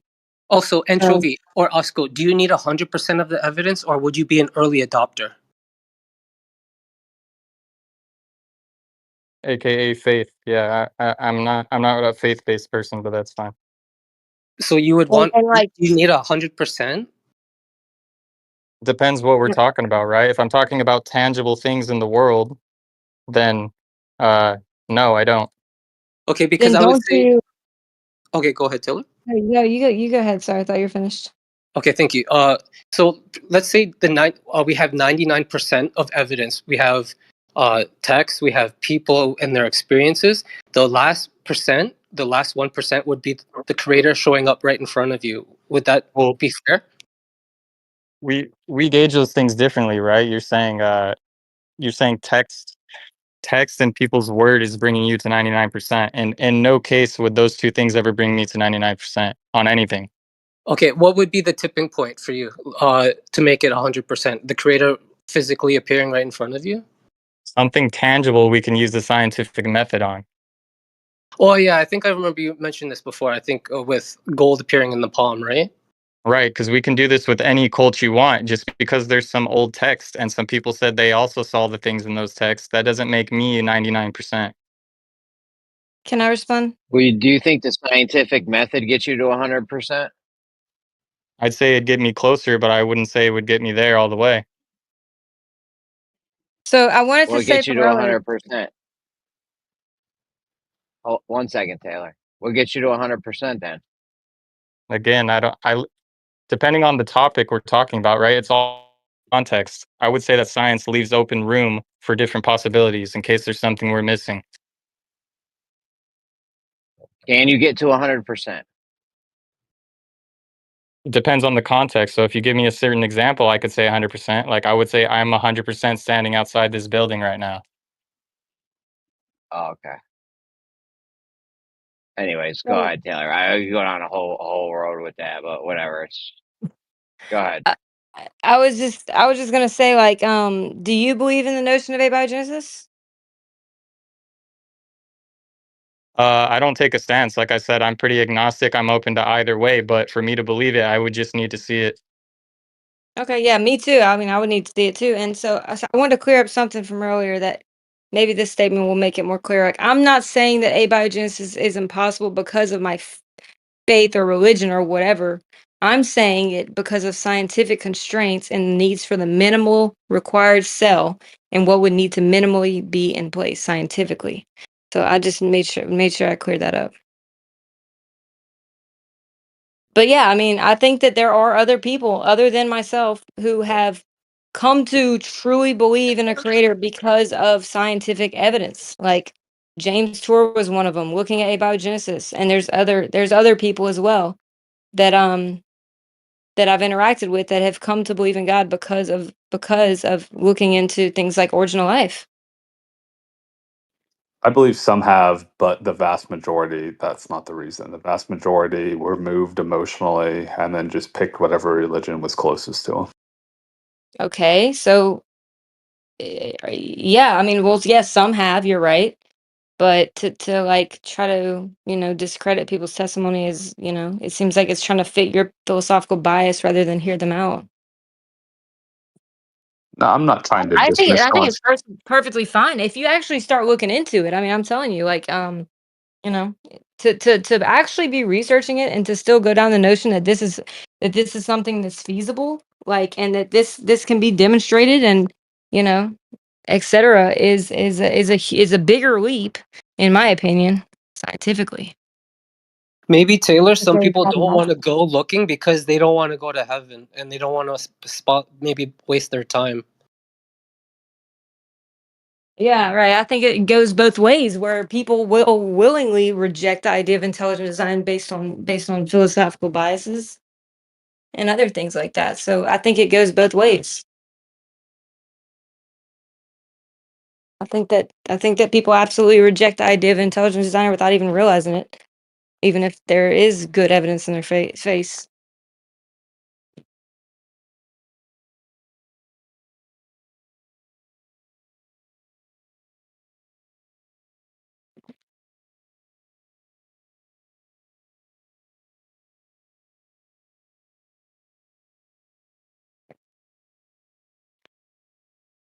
Okay, well, I think we've concluded this conversation. Was there anything else anybody has to say about it?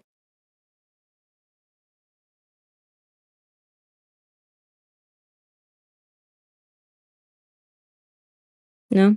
Cool. I think it was a great convo. Thank you for your time and much respect to everyone here. Thanks for your patience with me. Much love. No, Taylor, but we desperately needed you in here earlier tonight and last night and the night before last when some high school student was like waxing intellectual about evolution and needed to be put in his place. We needed you. Nobody tagged me or anything.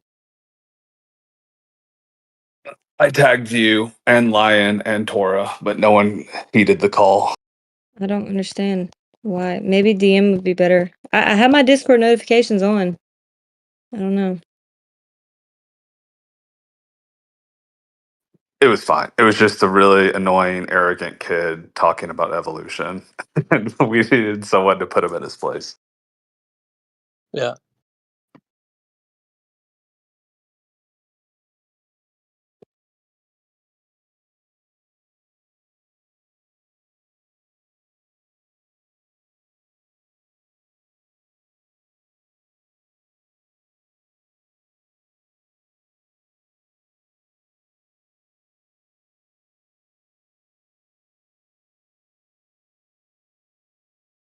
Yeah, trying to demonstrate a creator through science, it does not sit well with people.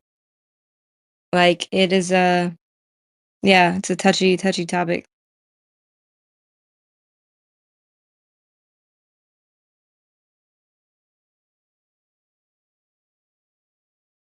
I mean, the obvious problem is that if you start to say you believe in the biblical God and also science, they are essentially contradictory because either you say the Bible is not true, or parts of it are true, and then you're cherry picking. So it does make it slightly difficult. Is there something that you're referencing in particular? Because I think that the Bible and science and anything that can be empirically proven or demonstrated via the scientific method would not contradict the Bible. But if you have any examples, I'd love to hear them. I mean, are there? Well, I'd have to look through the specific examples, but from recollection, there's records of people living hundreds of years, which is, as we know, through science, not really possible. What? I didn't catch that. Records of people living hundreds of years? Yeah, and because it doesn't seem to occur now, then it was impossible, or unlikely. I don't want to put words in his mouth. Oh, people living longer back in the day. Well, actually, that wasn't just documented by the Bible. That was actually documented, like people living longer, by multiple cultures, including Chinese cultures and other ancient texts. So it wasn't just biblical text, but I don't you'd really have to believe give them me either. you'd have to give me some empirical evidence that we can demonstrate how long these people were actually living. Yeah, L Captain, have you listened to the lecture from Dr. Bruce Lipton, PhD, on biology of belief? He gets into the evidence about living longer simply by just belief alone. Well, what about what about pregnancy through the Holy Spirit or resurrection? Is there an argument for those ones? Well, if God can create humans, then why wouldn't God be able to create a human inside of another one? Well, I mean, that's why would he need a man? And why would he need a man? That would have to be your logic, but the point is that those things don't seem feasible or plausible. So what gives you credence to say that they're true? Okay, so because they don't seem feasible to you, they're not true. Well, no, the Well, we've question is, never empirically seen it. if we approach something with a scientific mind, then the claim that Methuselah, or whoever he was, lived for 969 years, there doesn't need to be any evidence of that. There's no evidence of anybody living. You said that science contradicted with the Bible. Does contradict that humans can live for close to 1,000 years. Well, today. Yeah, today. You would need to go find Methuselah's body, go find Methuselah, and then prove that Methuselah did not live to the age that was written down. Well, that's not really how science works, and that's why I said it's contradictory. Huh, that's interesting. Okay, so then how would you prove that that didn't happen? You don't prove that things didn't happen. Okay, exactly. So you prove that things did happen, and the claims of the Bible. No, you claim the Bible contradicts science. Okay, so you need to say that. Let me ask a question. Do you believe it's possible for a human to live 969 years? In this current age? In any age. In any age. Okay, well, I would not know how and the dynamics of how people lived back in the day. We can only go off of either if we have like a particular case, we can either go off of the body and try to study it after the fact, or in terms of historical events, we'd go off of historical writings. That's mainly what we have for history, for any history, right? Is these accounts of what happened, and then in many cases archaeological evidence to go with them. So we just have the accounts to go off of to make that claim. We wouldn't be able to use the scientific method to prove if Methuselah lived to be XYZ years or not. It looks like we have a bowhead whale that could live up to 200 years, and there is a tortoise that's estimated to be 192 years old right now, born in 1832. And there's sharks that live for 400, but that's not the question. The question is, can a person live for 969 years? You're the one that said that the Bible contradicts science. And I asked you for any evidence that they are contradictory. And you're just saying, oh, well, what we see now. The case that people cannot live for 970 years. The Bible says it does. There's a contradiction. No, they said they did. They didn't say they're going to continue that way.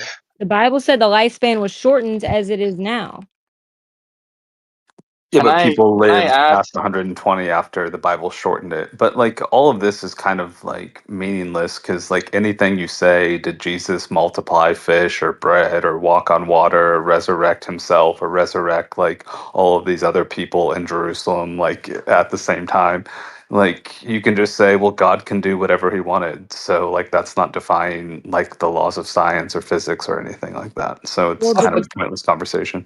the laws of But you science know, and physics were defied whenever the universe and got created, whenever life got created. So to say that God then could not defy them at that point, I mean, you just be making a claim. And if you want to prove that science contradicts the Bible, you need to do something that we can actually do to prove it. Current day, we can't just make assumptions based on historical records. I know, but you can there was always just say, well, God created everything, so he can just do whatever. God can stop the sun and the He's sky. not, So you who don't are you to say understand the that that's claim not, that was made. who are you to say that God can't stop the sun and the sky or that's scientifically impossible? Like it's just a never ending conversation, this type of thing. Well, speaking of the sun, there was multiple places around the world that documented the sun stopping. But anyway, like he said that science can disprove the Bible, and I said, give me an example. And he's I saying, oh well, absolutely did not say that. you said the Bible contradicts science. Yeah, that's what I said. Okay, so I said the then Bible and the science are give me an contradictory. example.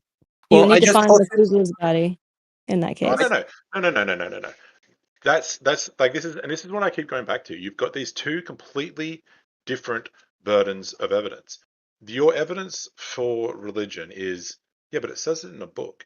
And I then didn't when a say that. scientific yeah, well, it's historical text, okay? It's not in a book, it's in a historical text. Like you Then your continue to evidence insert your into my then mouth. your then you're well then be more choosy with your words because the words you choose, there's records in ancient text. That's called a book if the text is bound together. Like me saying that it's in a book is not twisting your words. No, the only reason Okay. I said that was because if we have historical artifacts, how are we going to prove something that happened in history? We're going to look at the historical records. That's what I said. So please And quit straw manning me, dude. And so El in Captain, what I also posted 2 videos in the side chat for you. Top 10 scientific facts in the Bible and a follow up top 20 scientific facts in the Bible. Feel free to check it out. No pressure. so this is the problem is that the bar of evidence is on one hand is historical records, which are dubious at best, and the other bar is demonstrated in a lab under controlled environments. So it's kind of like there's two different bars of evidence, and the same burden of proof is not being applied to the possibility of God being real and the possibility of a scientific, hypothesis being real. Because if you were going to apply the same level of logic to that, you would say, okay, find me a 969-year-old person. That would be the same level of logic. Make someone live for 969 years. That would be the same level of logic. Okay. But So that's not then being your applied. logic So this keep is my going on and contention on. with what you're saying is that you say, oh, no, I'm fully scientific and I approach this from a fully scientific position. But then anything that's religious, you approach from that's the religious text and we don't really know unless we can find his body, we can't be sure. But a scientific position on that would be, well, we have no scientific evidence that this is true. We do not believe it. Okay. That would be the scientific position on it. All It would right. not, a scientific position would not be, oh well, maybe we should find his body You're before just we decide. repeating Until yourself, then, bro. Finish up. well, I'm trying to respond to your statement. You just keep going on and on. all right. Well, what's your response? Okay, so if we were to apply the same level of logic to what you believe, then I would say if you say, okay, monkeys can turn into men, I'd say, okay, well, we need to show monkeys can turn into men in a lab. Okay, well, show me monkeys turning into men if you're saying historically that's what happened. Yeah, and that is what you're requesting. To be clear. Yeah, and what are you requesting? You're requesting me to show you a 900-year-old man from something that happened in the past. And then, so yeah, that would apply to both sides. Your point you just made, it would apply to both sides. So then in your case, if you're You're not acting like you can applying prove it, everything scientifically, then you need to show me a monkey turning into a man. And that's not reasonable to ask. but you're not applying that. Yeah, that's exactly it. You're not applying that same level of scrutiny or same weight of evidence to the religious text. You're just saying, well, Okay, well, at the very least, you're not either with evolution. And second of all, to prove it did happen or did not happen in an ancient text, you would need to go and find some sort of artifacts and do studies on them. But just like you're saying, like we cannot prove, right, what happened in the past. We can always see what we can see now and demonstrate now. So you wouldn't be able to disprove Methuselah or whatever just on the basis of XYZ. Like there's not a 900 years old man. For the same reasons, I'm not gonna like say, okay, you need to show me a monkey turn into a man overnight. You know, it's not I mean, that's not reasonable. So we need to have something reasonable well, that we for can work with. And you're not gonna your original claim was that science disproves the Bible. Okay, well if that's actually a positive claim, and you need to give evidence for that. again, that's not what I said. Secondly, evolution doesn't claim that monkeys turned into men. And thirdly, the Bible makes repeated claims of extended lifespans of thousands of years, and there is no scientific evidence to back it up. So, There's no evidence it didn't happen either. well, the fact that there is no evidence is evidence that it didn't happen. Oh, really? Yeah. So if I said to So you, then you need to apply that to your worldview too. so if I said to you, there's no evidence that you didn't murder somebody, you'd go, what? As if that makes any sense. There's no evidence I didn't murder somebody. Yep, we're locking you up. That's the contention. Saying there's no evidence it didn't happen, there is never evidence of something not happening. That's not how it works. You do not provide evidence in that manner, especially in a scientific field. And if you did, you'd be laughed at. Okay. Well, there's at this in the same rate, there's no evidence of life forming from non-life. So can we disprove that, even though we've actually physically tried to study it? I mean, I Can love we that you're say, going okay, back to that's a that belief exact system point of that has yours? been discussed in such detail.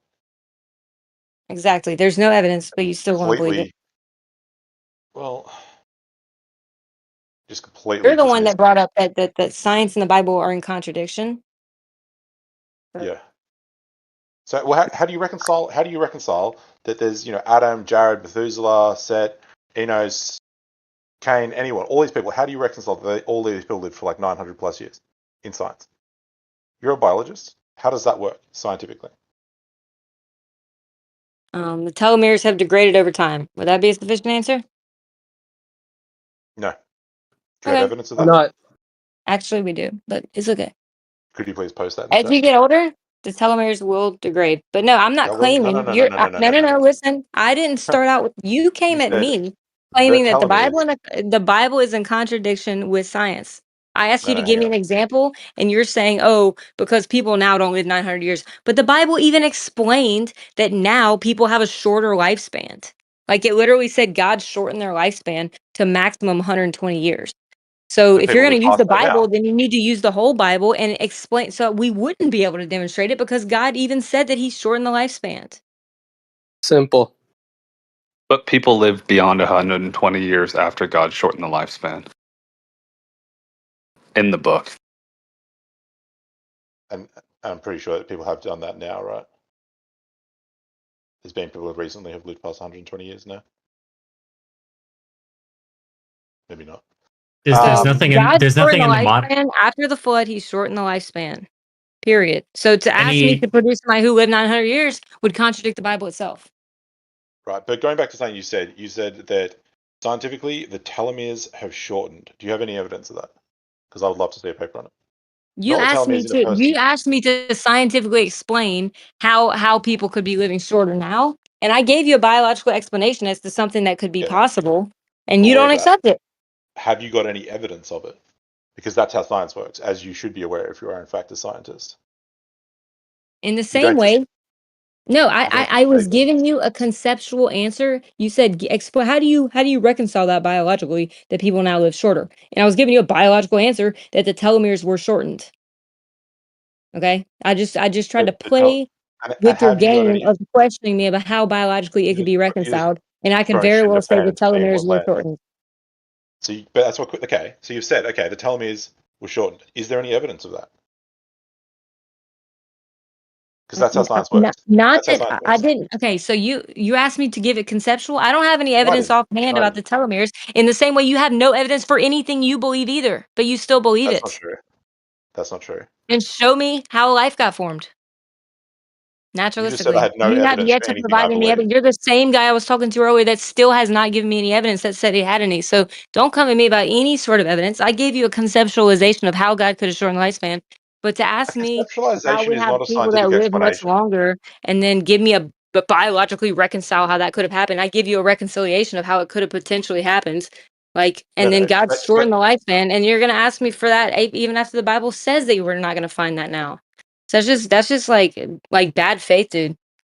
that's absolutely not bad faith. What I Yes, said it is. was, how can it scientifically be explained? And then you gave a scientific explanation. And I said, is there any evidence that You backs up said your how can I scientific explanation? reconcile that?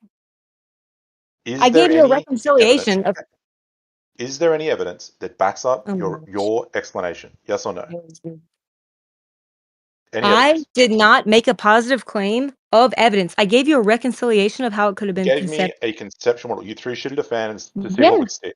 You asked me True, to. that's a You joke. literally asked No, me I to didn't. throw it. No, I didn't. Yes, you I didn't did. say You said, yes. how I would I didn't say make reconcile this things up. biologically? And I I gave you said an answer. scientifically, this is a contradiction to what we know If you're scientifically. asking me for Telomeres evidence, that's another grade. question. And it's something Tel- that you have it is. yet to It provide. is another But it's question. okay. You're That going to was my. continue to ask You me guys for are evidence. looping. You're looping.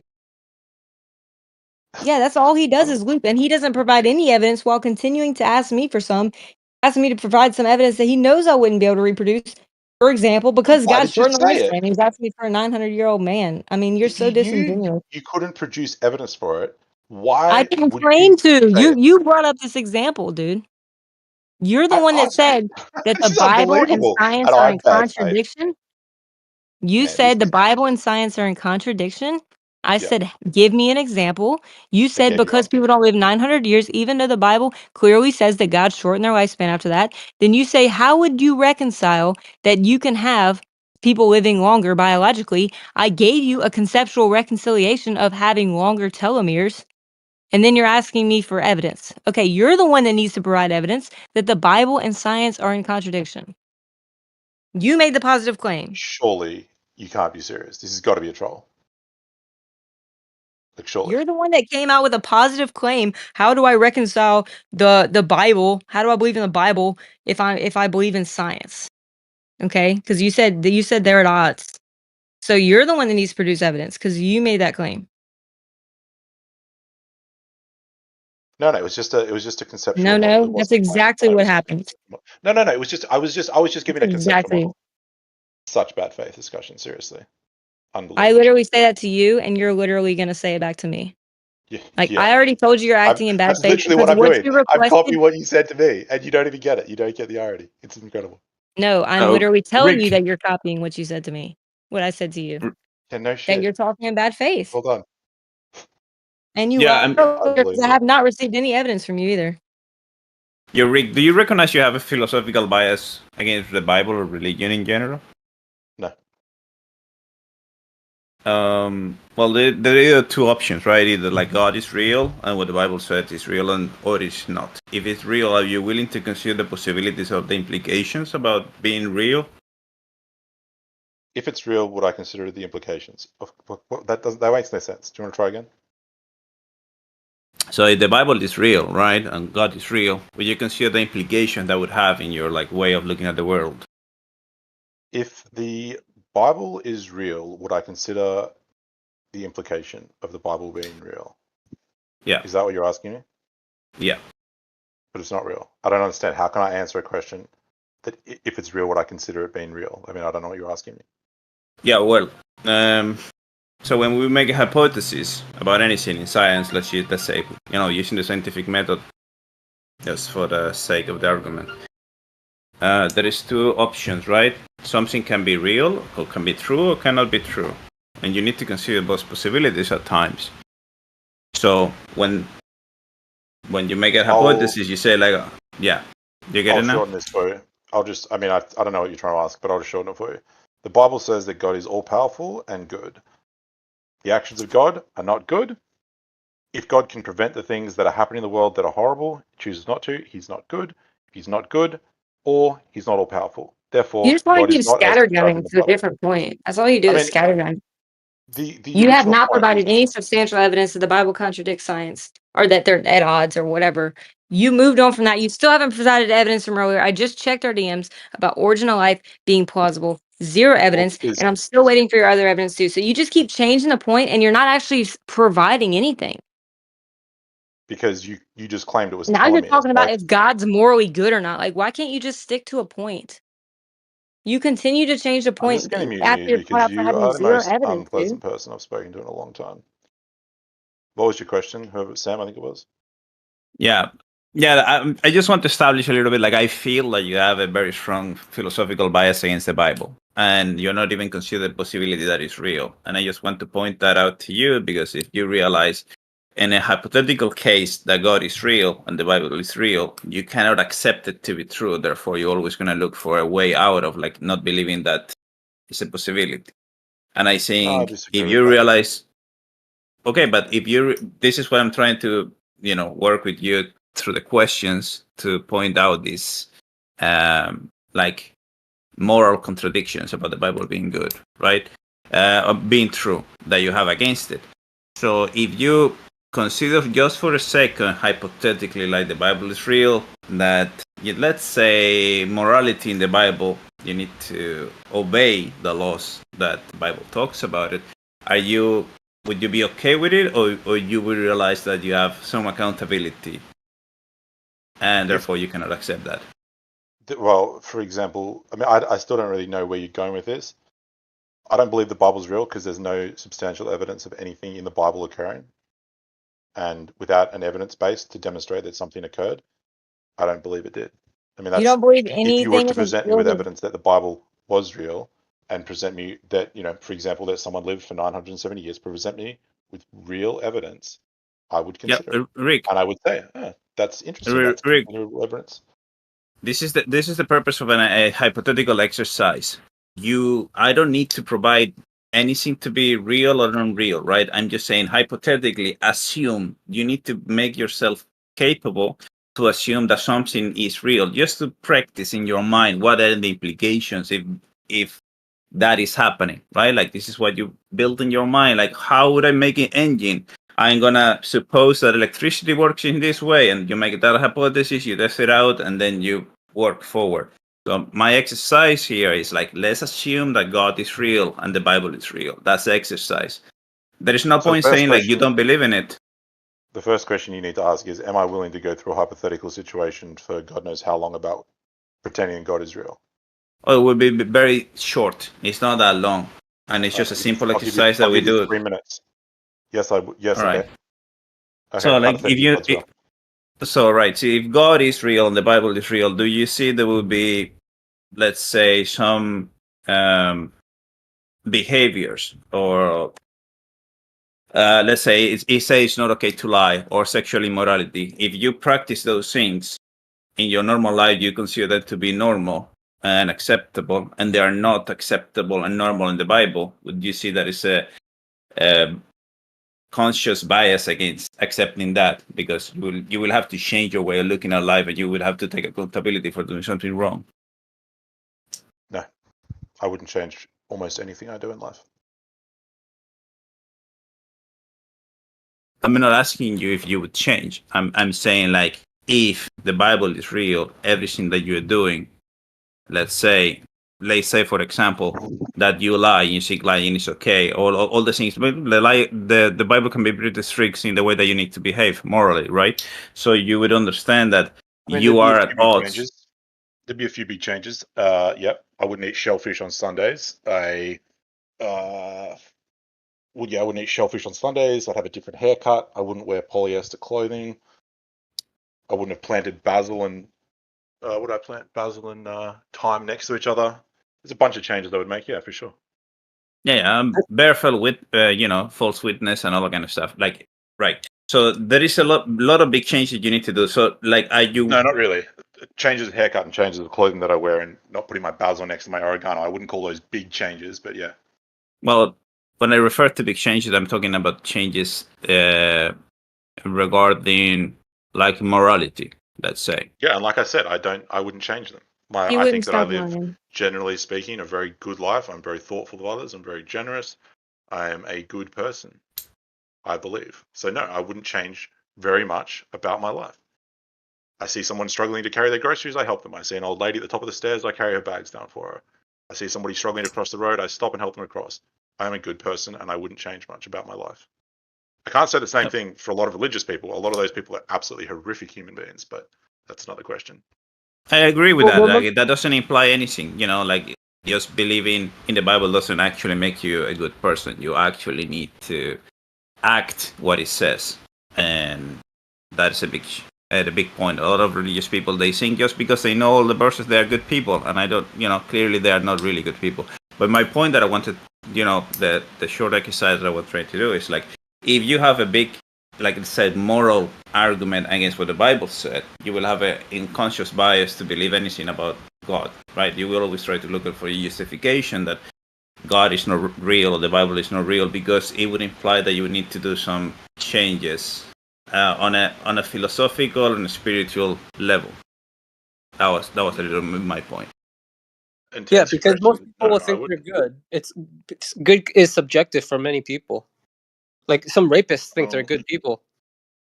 Well, according to the Bible, all they need to do is give 50 silver pieces, which is about 70 or 80 US dollars, and marry the person. So, you know, if you want to go the Bible's definition of good, I don't know if it's necessarily where I'd be going with this. Yeah, and and people killing others. They think they're good people because they can kill people. What about that? Well, I think the Bible says something about that. It's something about beating slaves as long as they linger for 3 days. It's God's will, not yours. So I guess, you know, as long as they linger for 3 days, it's God's will. Oh, So man. just trying to show you that good is subjective, especially to people who maybe don't have a set standard. I mean, I think good is, yeah, I agree with that. Good is subjective. However, I would generally say that the question was, do I reject the Bible and do I reject God because it would make me have big changes in my life? The answer is no. All right, What I if think that's a someone good point. what if I don't someone think like good is subjective though. Like good and evil are not subjective things; they're objective things. Like people can objectively decide that they are good people. It doesn't change that they are good people. Whatever you believe in doesn't make reality. So That's true. I would Thank you. disagree. Yeah. Yeah.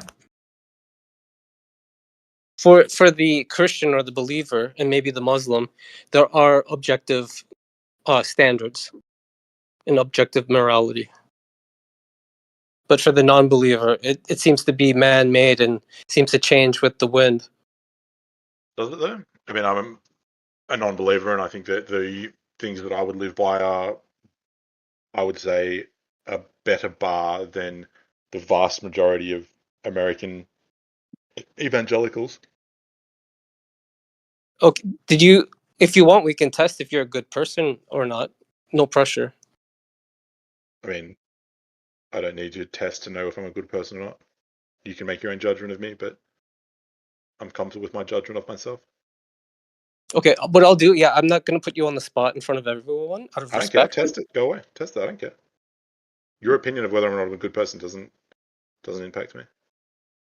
No, I'm not going to make a judgment on you. I want you to judge yourself with a different standard. Now, I'll send you a link where you can do it personally if you like, unless you want. I'm okay, thank you. Pardon me, bro. Sorry. I'm good, thank you. Thank you for the offer. Oh, okay. I don't need an online test to tell me whether or not. Captain Rick, I have a question because you said that you don't believe in the Bible, and I'm just wondering, like, so with these stories with Methuselah and stuff, how do you think these stories came about?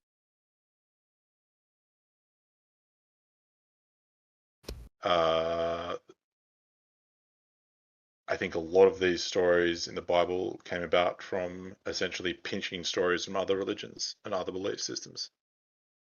Okay, like, can you give me an example? I'm not a religious person, so I don't really record this stuff, but, you know, the pagan holidays, for example, which were around well before the Bible was ever documented, which, by the way, wasn't that long ago. Those stories, those pagan holidays just coincidentally fall on the same days that, you know, we now say that, for example, Christmas is, or Easter, or whatever. So you think when do you think the Bible came about then?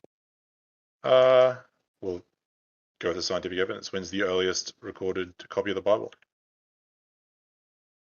Okay. And how do you think that one came about? Someone wrote it. Do you think they just made it up? We'll put it this way: like, there are incredible similarities between religions that are difficult to. It's difficult for a copy of two different religious texts to have the same principles in a lot of cases, and for those principles to be unique and not say that they're drawing from the other one. For example, the Old Testament has a requirement for 40-day fast, which is almost exactly the same as the Islamic texts. Requirement from who? Is No that just idea. what Jesus I don't did? have it committed. I don't have it There's no committed to memory. requirement. That's just what Jesus did. And do you have another text that came from? The 40 Quran. day. The Quran came after. That's what I just said. These texts borrow from each other. No, I'm asking about the Bible though, not the Quran. Dude, you just need to say it simply. Yes, people just made it up. The Bible was canonized, I think, like around 300 or 400 AD. Yeah, I mean that's well. I don't think when you say made up, I think it comes from stories that have been told by lots of different cultures, lots of different religion, and they've been brought together and given a new twist, and they call it the Bible. Yeah, but when Okay. you're long-winded and start bringing up like vague examples, she's just gonna pick them apart and destroy you again. Yeah, fair enough. Good point. Yeah, it was made up. Where and when? About 300 AD. Okay, the Dead Sea Scrolls were way before 300 AD. Have you got some sort of evidence that I can read on that? Yeah. Can I try to answer, Taylor? Like the Bible was essentially made up like around like 60 or 70 AD. Like the New Mhm. Testament. The Old Testament, I don't know. I don't really know anything about the Old Testament, although I have read it. But like the Bible, like the story of Jesus in the New Testament was essentially made up around that time. So the Old Testament, do you think that one's made up too, or just the New Testament? I think I it's assume it essentially is, but I have no. I haven't done enough research into the Old Testament to have a strong opinion one way or the other, and it's not like particularly relevant to Christian faith, so I'm not that interested in it. Kind of is. I mean, for him to say the Bible's not true, I mean, I'm just trying to figure out where you get that from, and how. How did it come about? Like, what happened? Did somebody just make it up? Like, if I it's mean, not Lord of the true, Rings was it isn't just true, and someone just made it up. Yeah, I mean, okay? there's So, do you understand the differences between the Lord of the Rings and the Bible? The Lord of the Rings is more entertaining. Okay, is that it? What do you mean? What are you asking? Are you going to quiz me on what the Bible says? Like I've scanned through bits of it. I don't have it committed to memory. Like No, I don't I'm believe just it. like a little bit perplexed because the thing is, like, there's entire like like courses. There might I was gonna say degrees, but I'm not sure if there's entire degrees. I would have to check and see. But there's at least in the entire courses and areas of study in archaeology for the Bible, in biblical archaeology, and there's no shortage of archaeological artifacts to show that these events actually happened. Which Do you know what At the the very Spider-Man least, fallacy? Do you know what the Spider-Man fallacy is, Taylor? I don't. So it's this idea that, like, if say the world was destroyed, right, and someone discovered a copy of Spider-Man, right, and Spider-Man accurately described like the architecture and scenes of New York City, that wouldn't necessarily mean that the Spider-Man comic is true. And the same thing with the Bible is just like that. So just because like someone finds like a mountain that's charred on the top doesn't mean that the Bible is true. Someone can write a story and have like real like archaeological sites in it, but that doesn't mean that the story is actually true. Okay, So so but to say that the Bible's made up, you know, like that I would just need some sort of substantiation as to when and where and how, because it's not written as a it's written as these literal events that happened. Much of the Bible is a historical book that's writing about historical events that happened, and we have evidence for these events. So that would lead me to ask, okay, when was it made up? Where was it made up? And these events are documented all around the world that have happened, okay? Such as flood stories around the world where they wouldn't have internet or whatever to just communicate with each other. However, there's multiple accounts in different cultures of events happening. And there's also no shortage of artifacts to show that these events actually did happen. These people were there. It's not some fairy tale and wasn't just made up overnight. Yeah, look So at the that's temple what in I'm Jerusalem. asking. Yeah, look at the temple in Jerusalem from the Old Testament. It's right there. We have Israel today.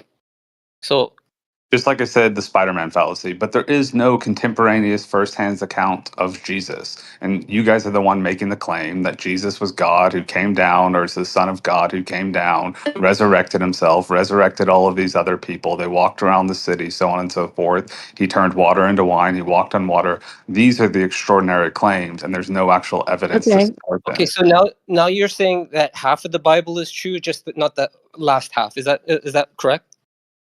Because I No, just Probably. gave you evidence of the Bible. The we have Jerusalem today and the Temple Mount. It's still there. Yeah, but New York I City know is the there. Temple We've got Mount is evidence still of it. there. I've been to He's it. just Did gonna you say not understand Spider-Man what yeah. fallacy. Did you So not is the understand the Spider-Man fallacy? Let me but respond I'm to telling him. you, but is the first half of the book made up then as well, in your opinion? I think you just said a moment ago you haven't done research, so maybe you haven't drawn your conclusion yet. I haven't researched the Old Testament thoroughly like I've researched the New Testament, so I don't have a strong opinion on it. Okay, Okay, very so well. before you, okay, go ahead, You, Taylor. no, I'll you leave it can. with you. I just have to ask him this question, but if you want to finish, you can go ahead. Oh no, I'm good. Thank you, and thank you, Okay, Oscar. so I was just gonna say, like, okay, so with the Spider-Man fallacy, couldn't that be applied to any history, and we could just say all of history is made up? How would we conclude what is true and what is not in history, unless you're somebody who says, "Oh, we can't verify any history," and you don't believe anything? So, like, where do you stand with that?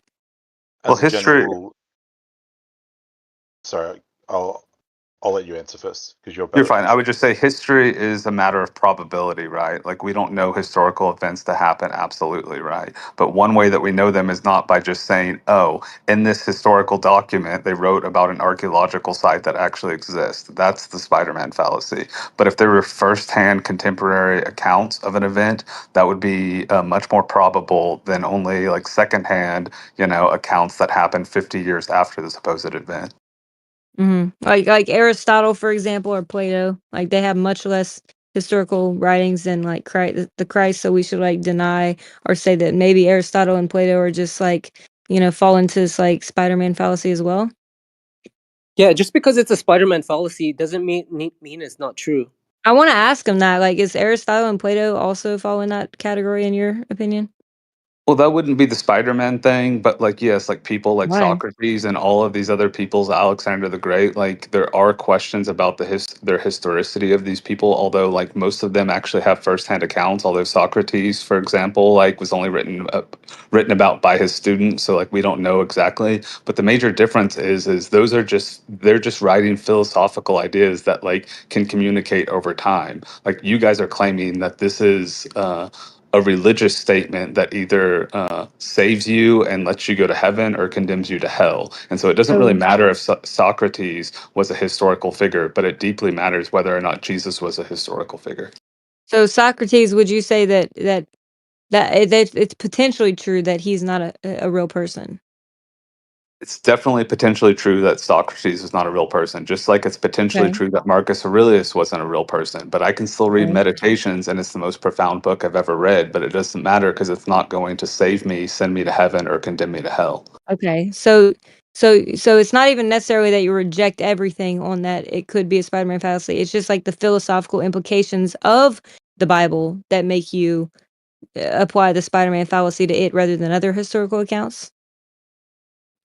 Well, yeah, but that's not that's not the Spider-Man fallacy. So maybe we're in the weeds with that. The Spider-Man fallacy has to do with the archaeological evidence. I'm talking about the contemporaneous first-hand accounts. There's no contemporaneous first-hand accounts of Jesus. What we have with Jesus is writings, the earliest writings coming from the Apostle Paul, like 7 or 8 years, really up to 15 and later years after Jesus supposedly existed. He never even met the guy. He saw him he saw a vision of him, like a hallucination of him, right? And then 30 or 40 years after that, we have people writing the Gospels that were not even around supposedly when Jesus was there. That's the biggest problem. So there are essentially just stories written by people who never even actually met the guy. Okay, so when you say contemporaneous firsthand accounts, you mean like an original document from the person who had a firsthand account with Christ? Yes, someone who Okay, even so supposedly walked with him and recorded the events as they happened. okay, gotcha. And so you're assuming that didn't happen because the oldest manuscripts that have survived to date after the time of Christ? There's no evidence, like even like Christian scholars, like early dating Christian scholars would date like the Gospel of Mark to like 50, right? And so like even that is after Jesus's death. Okay, But so most people like would I say just said, 70 to 120. so the oldest surviving documents of these firsthand accounts are not in the time frame that you'd like them to be. It's Is not that just what it is?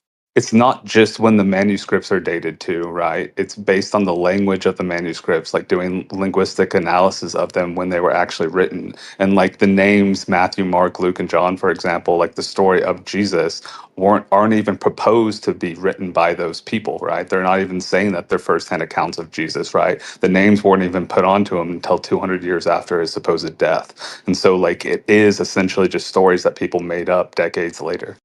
Okay, so which ones when were the names added? I believe around like in the mid 200s. And what documents do we have before that where the names weren't there? None of the early manuscripts have names attributed to them. Give me one example.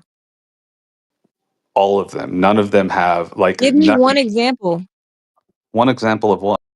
A P52, which document are you saying are from Matthew, Mark, Luke, John that do not include the names that then later have the names added to them? Which one? Literally none of them do. You say They're none of them, then it should be easy to give me one where I can go reference and see if what you're saying is true. okay. One sec. I can't talk and Google on my phone. Let me find something for.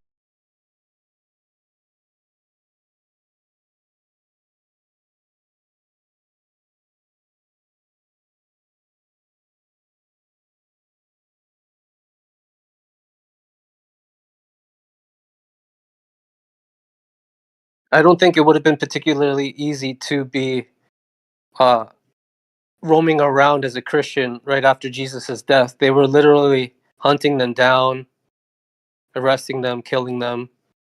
They even Titus, if I'm not mistaken, buried the tomb of Jesus because people were starting to venerate it. And then it was Constantine who tore down the new capital that Titus built, if I'm not mistaken, Aelia Capitolina. They tore down Jupiter, Venus, and then they found the tomb. Are there Roman records of Jesus' execution? I don't know the answer to that. It's a genuine question. Tacitus? I think Tacitus has one. And Josephus, which was And a those like, Jewish historian of the time. and those are contemporaneous records, or are they like written 50 years later, similar? I don't know when exactly they were written. I know that they were current. Well, they were I guess you wouldn't call it a historian, but one of those people who like basically document the events that are happening in current times that have written about it. I don't think any historians actually deny that Christ lived as a person. There's, a lot of evidence for it, but now whether you believe that he was divine or not is another question.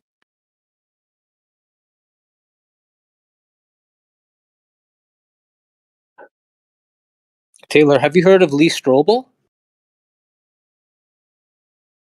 No. So his wife became a Christian. He was an investigative reporter. He wanted to investigate to prove his wife wrong. It's an epic story.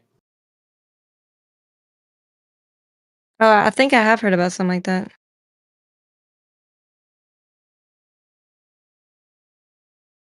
Yeah, like was it when he was trying to basically prove the Bible wasn't true?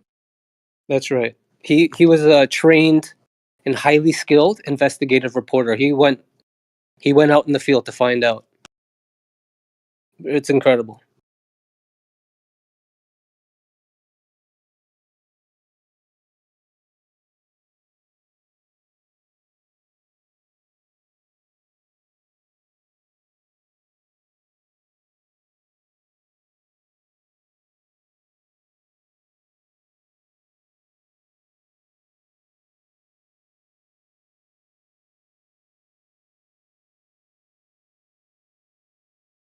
Is it just a coincidence that time was split because of Jesus?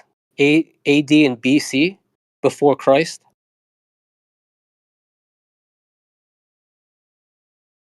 I mean, what do you mean? Do you think they referred to it as AD and BC the day that it happened, or is it a retrospective application of dates? Yeah, retrospective. So why would that be a coincidence then? No, I'm asking, do you guys think it's a coincidence?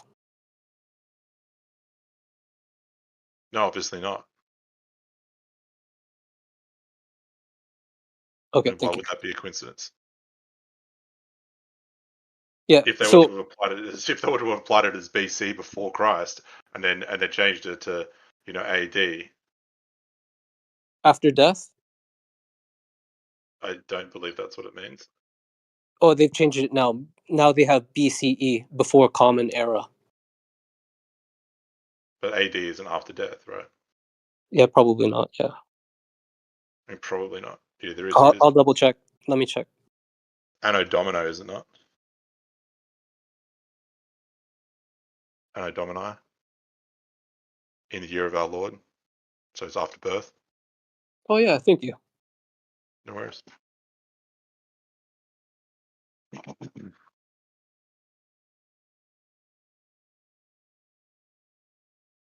So I see the papyrus, which was written on leaf. Like basically the New Testament written on leaf. The P66 fragment and the P75 fragment do say the gospel according to Luke and the gospel according to John. That were written on papyrus.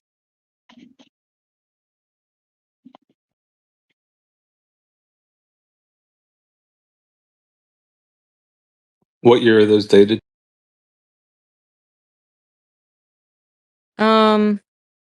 This was 175 CE. Yeah, so that's pretty late, 150 years later.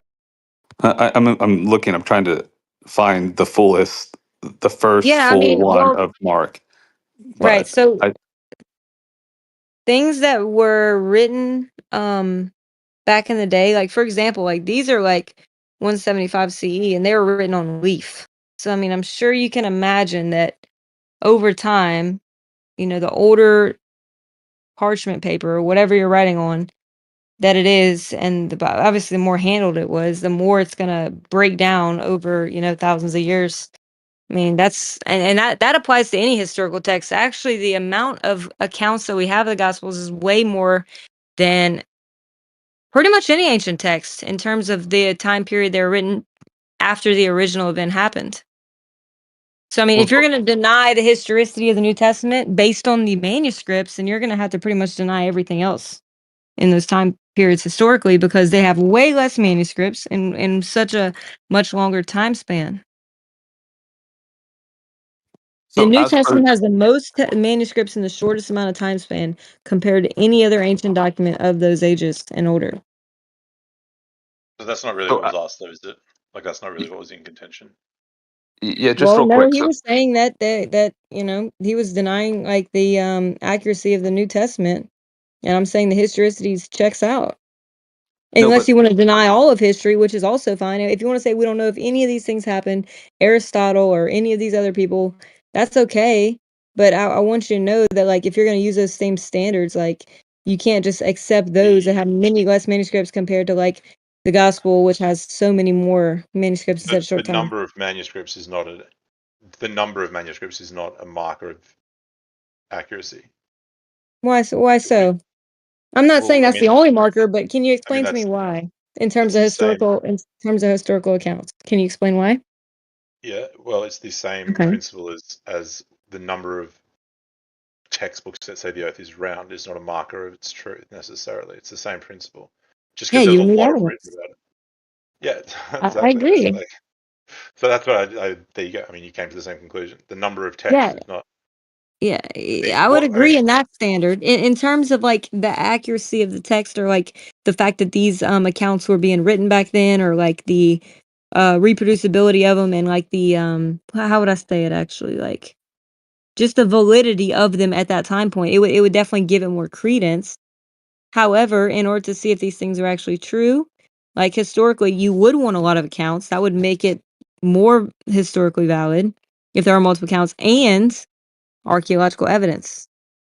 No, but are but there so And any? other biblical sources, like extra biblical sources writing about these things that don't even have an agenda, that are literally just like contemporary, like historians, like who are just documenting events, also writing about these things. So it's like multiple things that you would take into account to see if something historically was viable or not, no, you but know? not contemporaneously, right? Like you have Josephus and stuff like that that doesn't come around and say, "Oh, Jesus did these things." He comes around like, decades later and says, "People believed that Jesus did these things." And as for the Gospels, like I can keep looking for a full Gospel of Mark that's not attributed to Mark if you want, but I think you can just Google it and figure out that even Christian scholars say that they were not attributed, that their authorship was not given into them until a couple hundred years after the fact. Like in the Gospels, they don't identify who's writing them, right? It doesn't Well, say, "Hey, I'm Mark writing this," right? They're written anonymously, and then from later,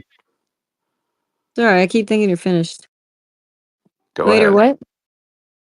Then later, even according to Christian scholars, right, they were attributed to specific people. Right. Okay, I heard you say that. And then also, I just want to say, well, before a couple hundred years after, because you're saying like, a couple hundred years after they were attributed, but before that, from my knowledge, it was mainly just fragments of different accounts written on leaf, which were fragmenting because they're old, so I don't know if they had the entire testament to say like if it was at the beginning, which it is now, like the gospel according to Luke or whatever. So if that was the beginning, I'm not sure if you'd had that full manuscript, but before like especially within the first 100 years, we like we're gonna have like really fragmented parts. But if you're saying that there's a full account before 200 AD that does not say it's attributed to Luke or whoever, then that's what you need to show to say, okay, they like verify like that they added this later. Do you accept that Mark was the first gospel written, or you deny that? I don't really know. I think that like there's some ancient versions of like John and Luke. Okay, so what was the first gospel written and around what year? Okay, well, I think that the gospels were written by the apostles, but the oldest surviving one that we have would be like maybe I mean, people date them differently, and I'm kind of skeptical of the dating methods either way. But some people date them from like 75 to like 150 AD. Some of these fragments that we have, Okay, so which you is think actually pretty good in terms of historical documents, and then the time period in which it happened. Like, because 150 years after something happened, to have surviving manuscripts from thousands of years ago is actually pretty good relative to other ancient texts. the earliest gospel was written for 40 years after Jesus' death then? Well, it depends on who you ask. I'm asking Like, you. okay, well, have never dated them myself, but from what I hear, some say 75 to 150 AD. Do we have pieces of papyrus of the New Testament Yeah, and correct. written on leaf? Yeah. Yeah, and some people say Mark was maybe even written a little bit earlier than that. But the point being is that they were written by people, right, decades after Jesus existed, right, highly influenced by the religious movement, primarily created by the Apostle Paul, quote unquote, right? And then they wrote stories about this person, right, and canonized him and put him into, like, created a historical figure out of him. Is kind of the idea here.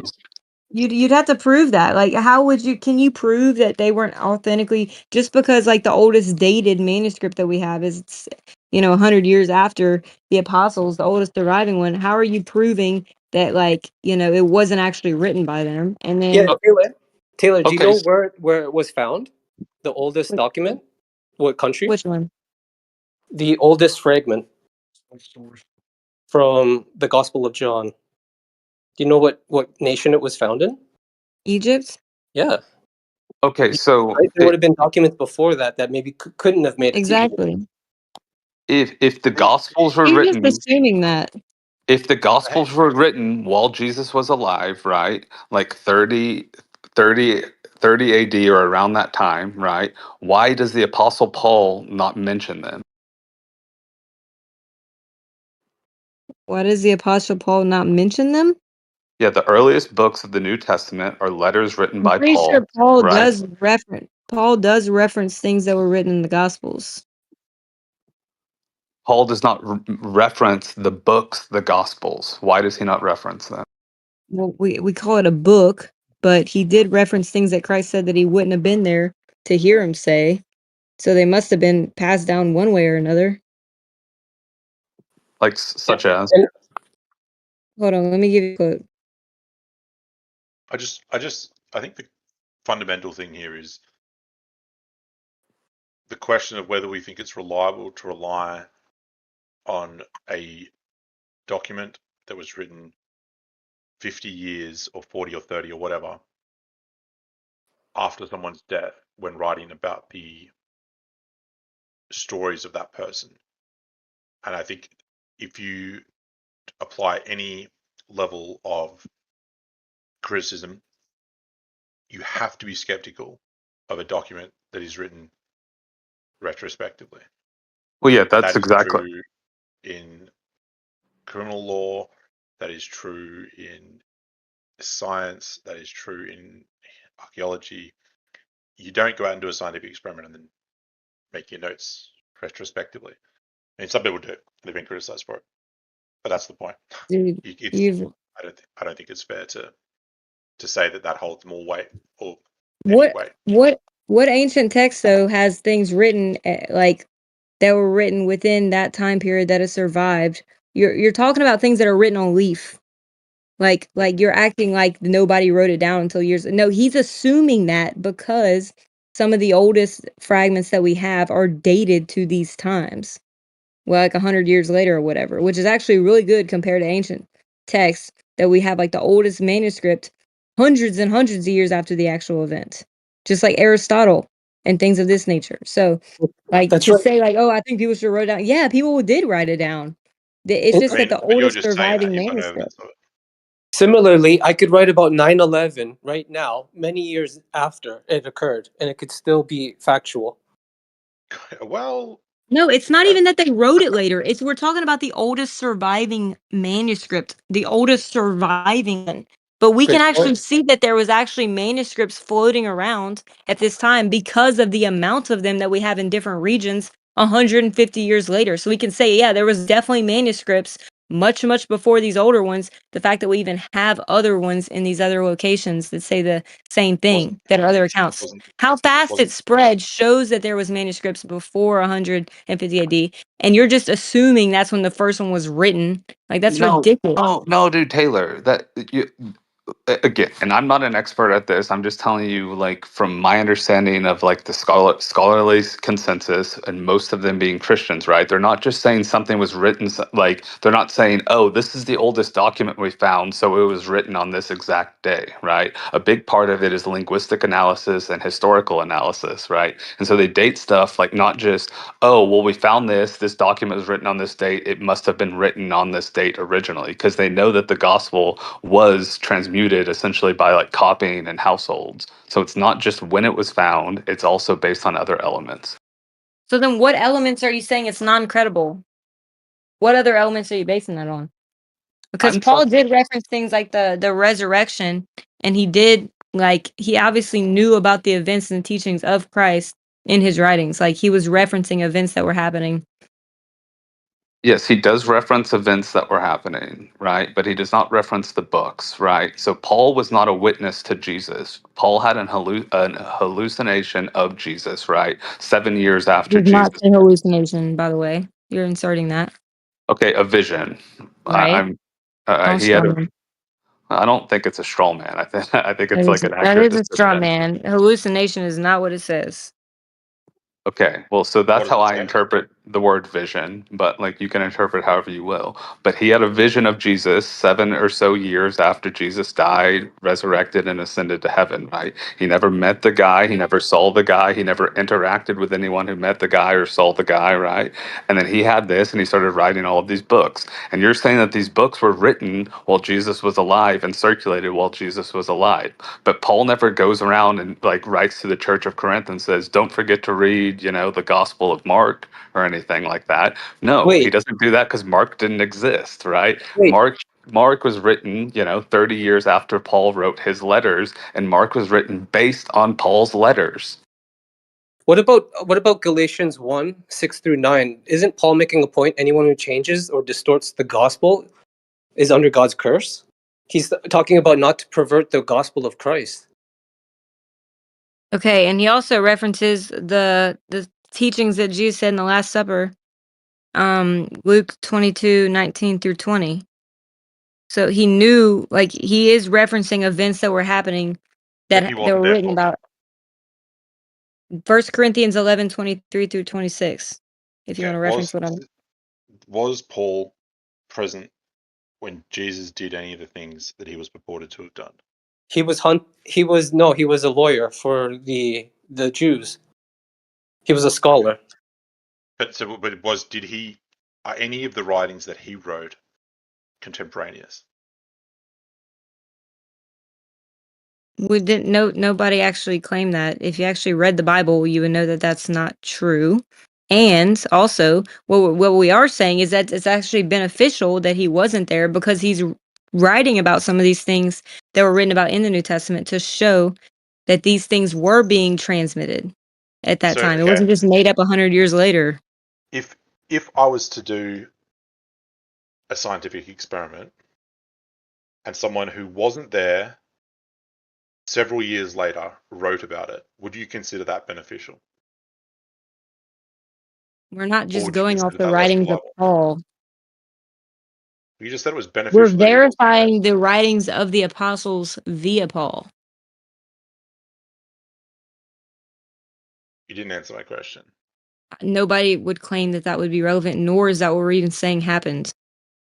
But he wasn't there and he wrote about something he We're not wasn't. using the writings of Paul to verify the life of Jesus.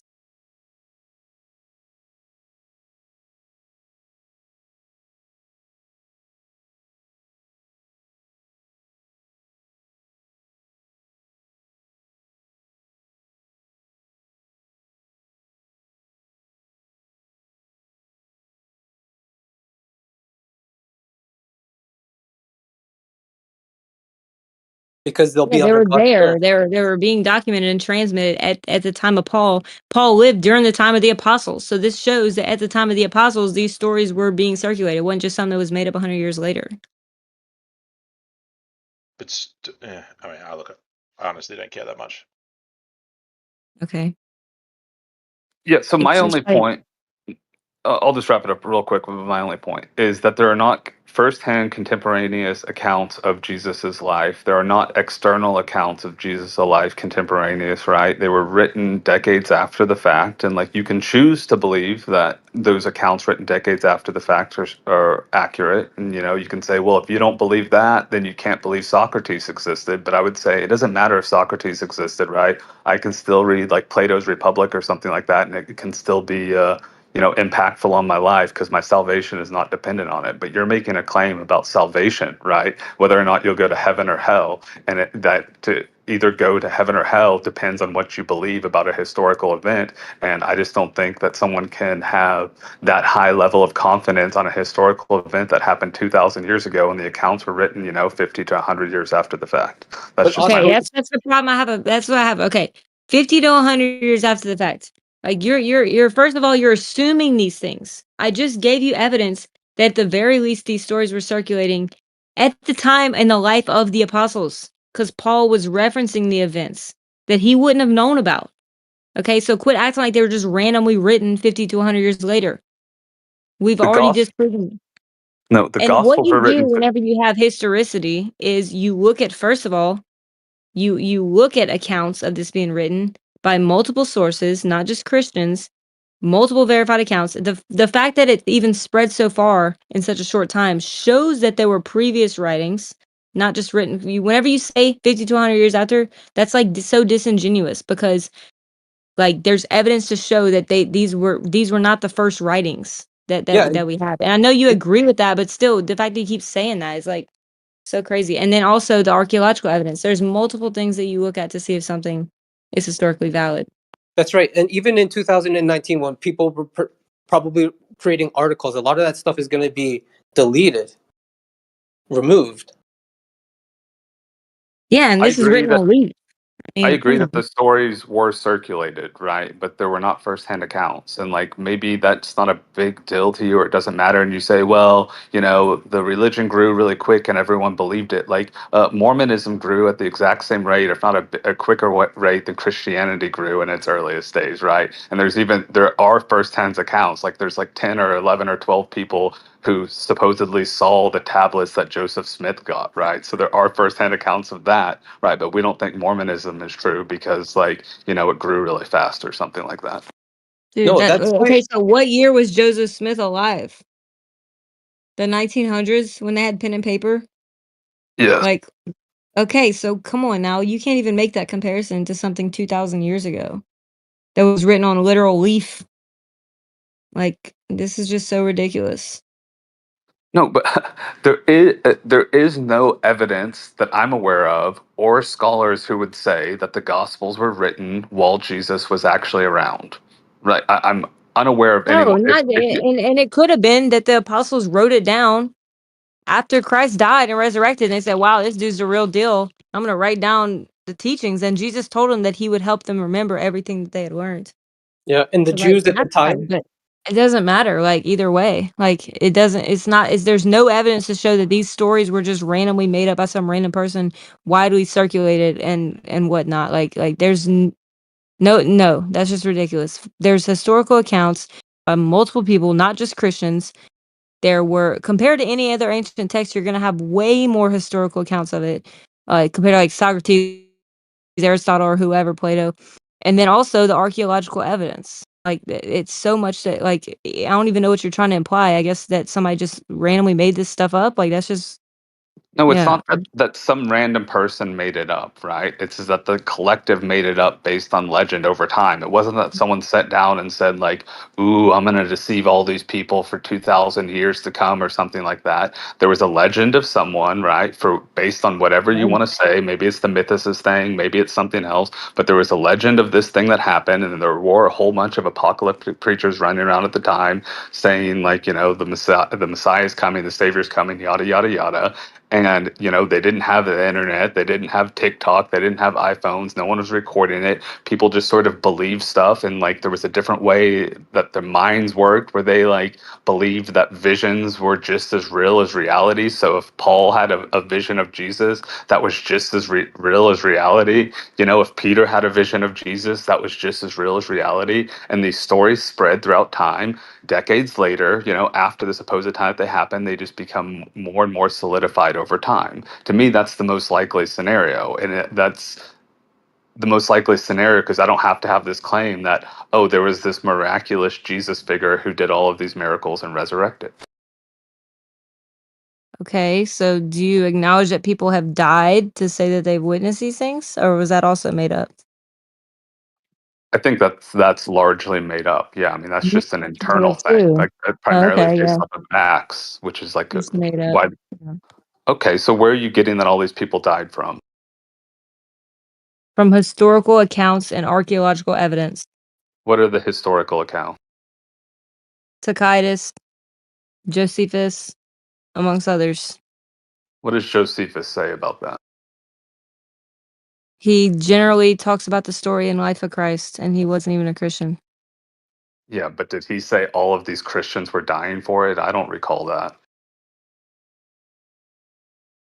Where we get that all of these early Christians were dying is from the Bible itself. I'm pretty sure it's in Acts, right? Yeah. Maybe it's a different thing, but I'm pretty sure it comes from Acts, right? Which is essentially. Have you looked into like the artifacts of the New Testament? Like the biblical archaeology of the New Testament? Because there's like a lot there. I'm not an archaeologist, but there's a lot of artifacts like of this actual account event. Like what? Like they found the plate for Pontius Pilate, for example, to at least say that this was a real guy who was crucifying people. Yeah, they Well, found where they. I have this link that I'm gonna share with you. Oh yeah, here it is. Okay, go ahead while I'm sending this. Yeah, they found where he was crucified, where the tomb was. They found, well, we have the Holy Mount still in Jerusalem, where people still go, where it was conquered by other nations. They built a mosque over it. They found they still have the original stones from the original temple. If you go, you'll see they were pushed off the holy site. They're still there, the original stones. Yeah, I'm just kind of curious. Do you deny that a person named Yeshua walked the earth? Like, do you deny Jesus exists altogether, or just the divinity? Just to kind of gauge where you're at. Yeah, great question. There we go. I found it. Yeah, I'm not completely convinced one way or the other, but currently I lean towards he's more or less completely made up. And by made up, I sort of subscribe to the Richard Carrier mythicist view that like Peter had a vision. There was a group of apostles running around like trying to like interpret the Old Testament scriptures like with the esoteric meaning. Peter had a vision that Jesus died, transcended down to one of the lower layers of heaven, was crucified, resurrected back up, and he just spread that vision throughout time. If you read Paul's earliest letters, like there's essentially minus one or two mentions, no real like historicity in there. It's more or less based on all vision, but that's not something I hold strong to. It's just like my hunch at this moment. Tacitus Yeah, was one of them. I would say most historians would say that Jesus Christ actually existed and was crucified. Even atheist historians. True. Most historians do think Jesus existed and was crucified. Yeah, Tacitus referenced the Christians. He was a Roman warrior. What year was he? 64 CE. So was he referencing as a first-hand account or just like Josephus saying like, hey, these people believe this thing? Let's see. I don't remember ever looking into him. So Practice refers to Jesus. One distinct way, but technically a second person. Christus was off at the beginning of the movement of Christians. He was talking about Christians. Pilate governed Judea, 26 to 36 CE, and then okay, yeah, I'm actually looking through this source right now, but there's basically writings from people who didn't even like the Christians who were talking about what was happening. yeah, for sure there was that later on, right? People referencing Yeah. stuff, but not like people saying like Josephus is the most famous one, not someone saying like, oh, this was a historical fact. It's just more or less I saying think this is what people believed at the time around this area. yeah, I think a lot of people like didn't. Well, it was only after Jesus resurrected that it kind of became like a big deal, and people kind of believed what happened. Oh But yeah. yeah. Oscar, if I wrote about 2019 now or September 11th, 2001 now, does it mean it's not true just because I write about it now, many years later? Not necessarily, but it would certainly be less reliable. Like if I wrote about what happened yesterday, it would be more reliable than if I wrote about something that happened when I was 15 years old. Okay, thank you. But so you do concede that it could still be true. Yeah, of course, obviously. Okay, thank you. This was 62 CE. So it'd be about 30 years after Jesus. Um, here's what Josephus said. Theseus had died and Albinus was still on his way, called a meeting literally the Sanhedrin of judges and brought into it the brother of Jesus who is called Messiah, James by his name, and some others. So he's talking about, okay, he made the accusation that they had transgressed the law and he handed them over to be stoned. Okay, so yeah, he's referencing like the Messiah, Jesus who is called the Messiah. And this was what, like 30 years after Jesus died? Less than 30, 29 years.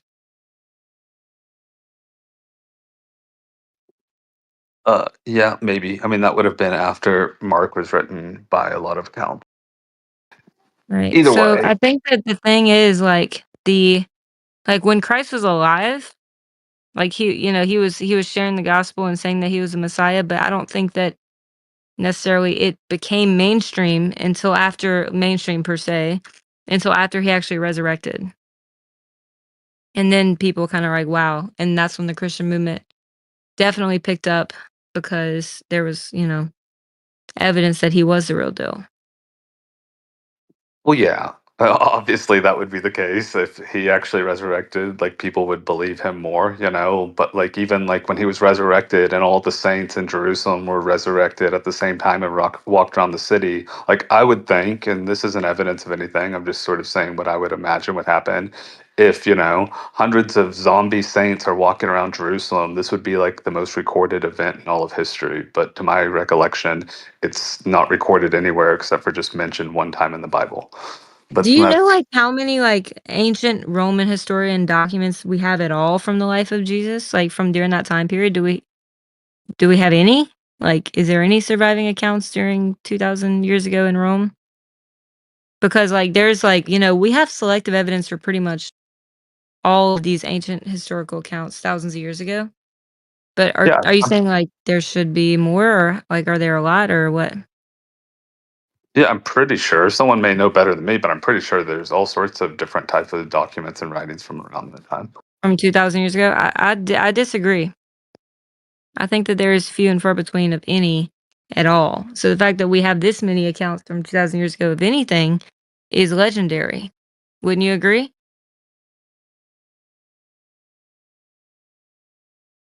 I wouldn't agree, but I don't know. I'm not like super familiar on how much documents we have from different periods of time in history. Well, I think that's what you should look into next. Because the time frame that these were actually written compared to the original events and the amount of manuscripts we have are like legendary to say the least compared to any other ancient account of of any historical account of anything really. So they might have few here and there like 500 years later, and that still counts and we still take that into account. However, we have hundreds of manuscripts within such a short time period compared to any ancient text, which makes it the most historically, at the very least, the most historically recorded document compared to any other ancient recorded document, any other ancient recorded event 2,000 years ago plus, even 1,000 years ago. Like we still don't have like hundreds of manuscripts from one event. Not even 1,000 years ago. So in terms of historicity, like and accounts, like it's unprecedented. I would say I don't know if that's true, but even if that is You need to look true, into it. even well, let me just finish my statement. Even if the gospel story is the most documented historical event from 2,000 years ago, that wouldn't really matter to me because I would still say, how can I know something that 2,000 years ago happened, right? How can I trust the authors? How can I trust that I wasn't propagandized? Like people like a lot of people in these servers, myself included, like even question narratives like even that happened 100 years ago, and we're saying, oh well, we just have to completely trust a narrative that happened 2,000 years ago. And even in that narrative, right, like the people writing, I know you dispute this, we're not writing contemporaneously, they weren't firsthand accounts, there weren't journalists there, like, you know, external to the story. The people writing about it were people wrapped up in the religion, and so I don't know how I could trust that, you know, for my faith or my salvation. To me, that's just a bridge too far. Well, why don't you You're add in one more assuming that factor that it was? Oh, go he ahead, just Taylor. assumed. I was just gonna say he just assumed that there was nobody writing during the time, but that's his assumption. But anyway, moving on. Why There's don't no you? evidence that was anyone writing from the time, and even There Christian there is scholars. there is evidence that there was circulating manuscripts Yeah, There were within the life circulating of the stories. apostles. Within the life of the apostles, there's evidence of circulating manuscripts. However, the oldest existing manuscript is like what 75 CE, which would be 40 years after, you know, Christ died, whatever. The oldest surviving one, but you got to remember the amount of them that we found in large region and in widespread regions would show that there was circulating manuscripts way before the oldest one we found because of how widespread they were. And But these you people want to would have been. deny that? I mean, that's fine. No, but what is the evidence that there were circulating manuscripts? I'm completely in agreement that there were circulating stories, but I'm not anywhere agreeing that there was circulating stuff written down about that. Like I'm Yeah. unaware of You mean anyone who agreement? explained that. You mean agreement, not agreeance. Sure. That's okay. Well, like the papyruses found in Egypt, for example, like P66 from John, the Gospel of John, found in Egypt, and there is like I don't have them all named, but that's one example. There's a lot of them though. I can get you some other But papyruses what that were you're circulating widespread. so when is that document dated to? This document was dated to 75 to 150 CE. Okay, so 75 to 150 CE. Let's put it Mhm. at its early stating, although I would think that would be very early because, as far as I'm aware, most people attribute John 100 to 120. But let's just say it's at 75 AD. How does that mean that there were documents circulating around the time of Jesus? Because the amount of them that they found that were in widespread regions like Egypt, for example, like he mentioned earlier. And Oh, so you're the disciples were skilled, right? They were lawyers, tax collectors. They were teachers. Like some of these Jewish lawyers were teaching in Greece, so they were trained. okay. I have to go to bed. It's an hour past my bedtime. I appreciate the conversation. If you have any great evidence, you know, feel free to send it to me. You know, although I have spent quite a bit of time looking into it, but it's been years ago, and I didn't find any evidence for contemporaneous writers. But maybe I missed something. Thanks for your time, Moscow. Hopefully, we can Yeah, I'll continue send you this. some stuff. I'll send you a couple things. Maybe our friend here can help us out too. Um, like the amount of documents in such a short time compared to any other ancient text, compared to other ancient other texts and historical texts. The New Testament has much more. So I'll send you some stuff like that. Cheers, guys. It'll Have a good make night.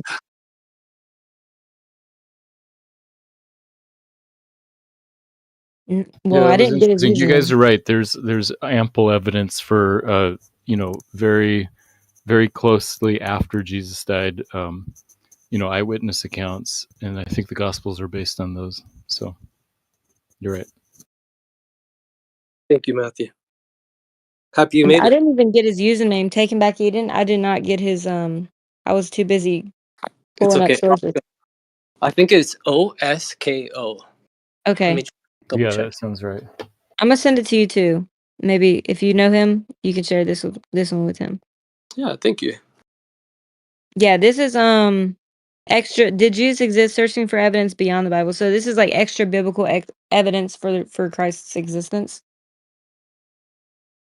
So it mentions like Tacitus and stuff like that. Yeah, I think the history just surrounding the disciples and the followers of Jesus is just one of the most epic stories of all time. Like literally people had to go underground, just like in the movie The Matrix, where people were underground. They were able to escape the Matrix slavery, but because it was so dangerous, they literally had to go underground. It was the same thing back in ancient Rome. Following the death of Jesus, they had to build the catacombs. So they were literally had cities underground and communities.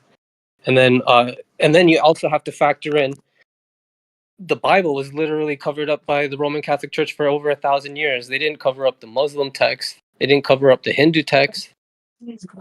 They targeted the holy text, the holy scripture, the holy Bible. That should give someone a clue, just like they're covering up flat Earth. Maybe there's a clue why they're trying to cover it up.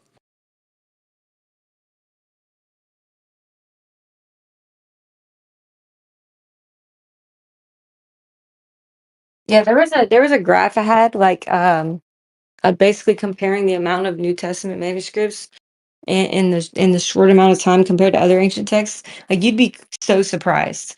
Like some of the earliest texts like of Aristotle are like originals like hundreds of years later and like maybe one surviving one, but like literally like in the New Testament there's like thousands, hundreds of different manuscripts in such a short time. I had to find that chart and depiction to show like it's one of the most widely documented historical events that have ever happened.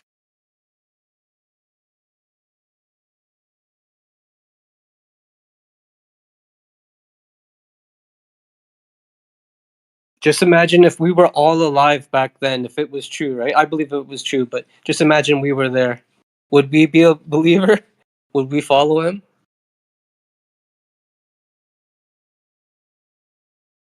I hope I would. I think I would. The book of Daniel actually said what year he would come. They were expecting the Messiah to come. So, like, if you were actually keeping up with the gospel, like, I wouldn't see any reason not to.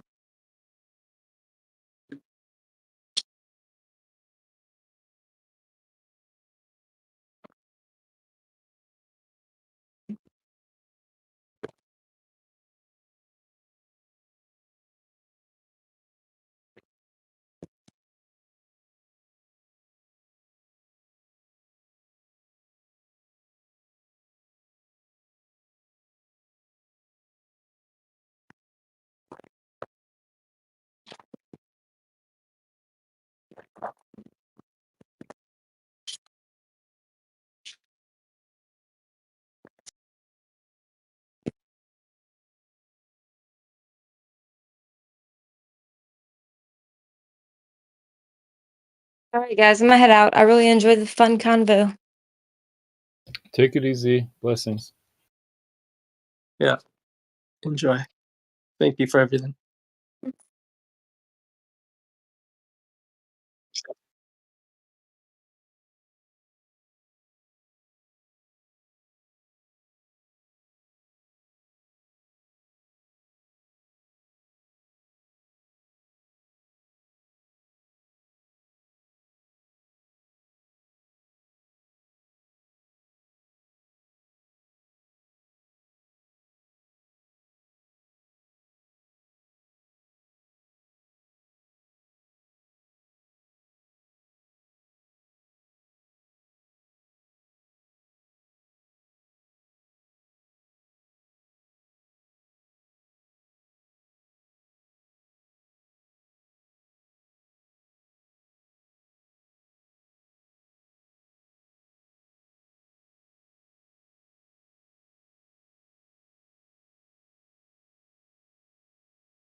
3D No, in curvature. 3D, they're perpendicular.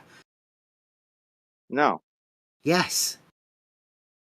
The plane that you're going to use for your longitude, I think you call it a great circle, that is perpendicular to your latitude circle, if you want to call it a circle as well. But they're just planes.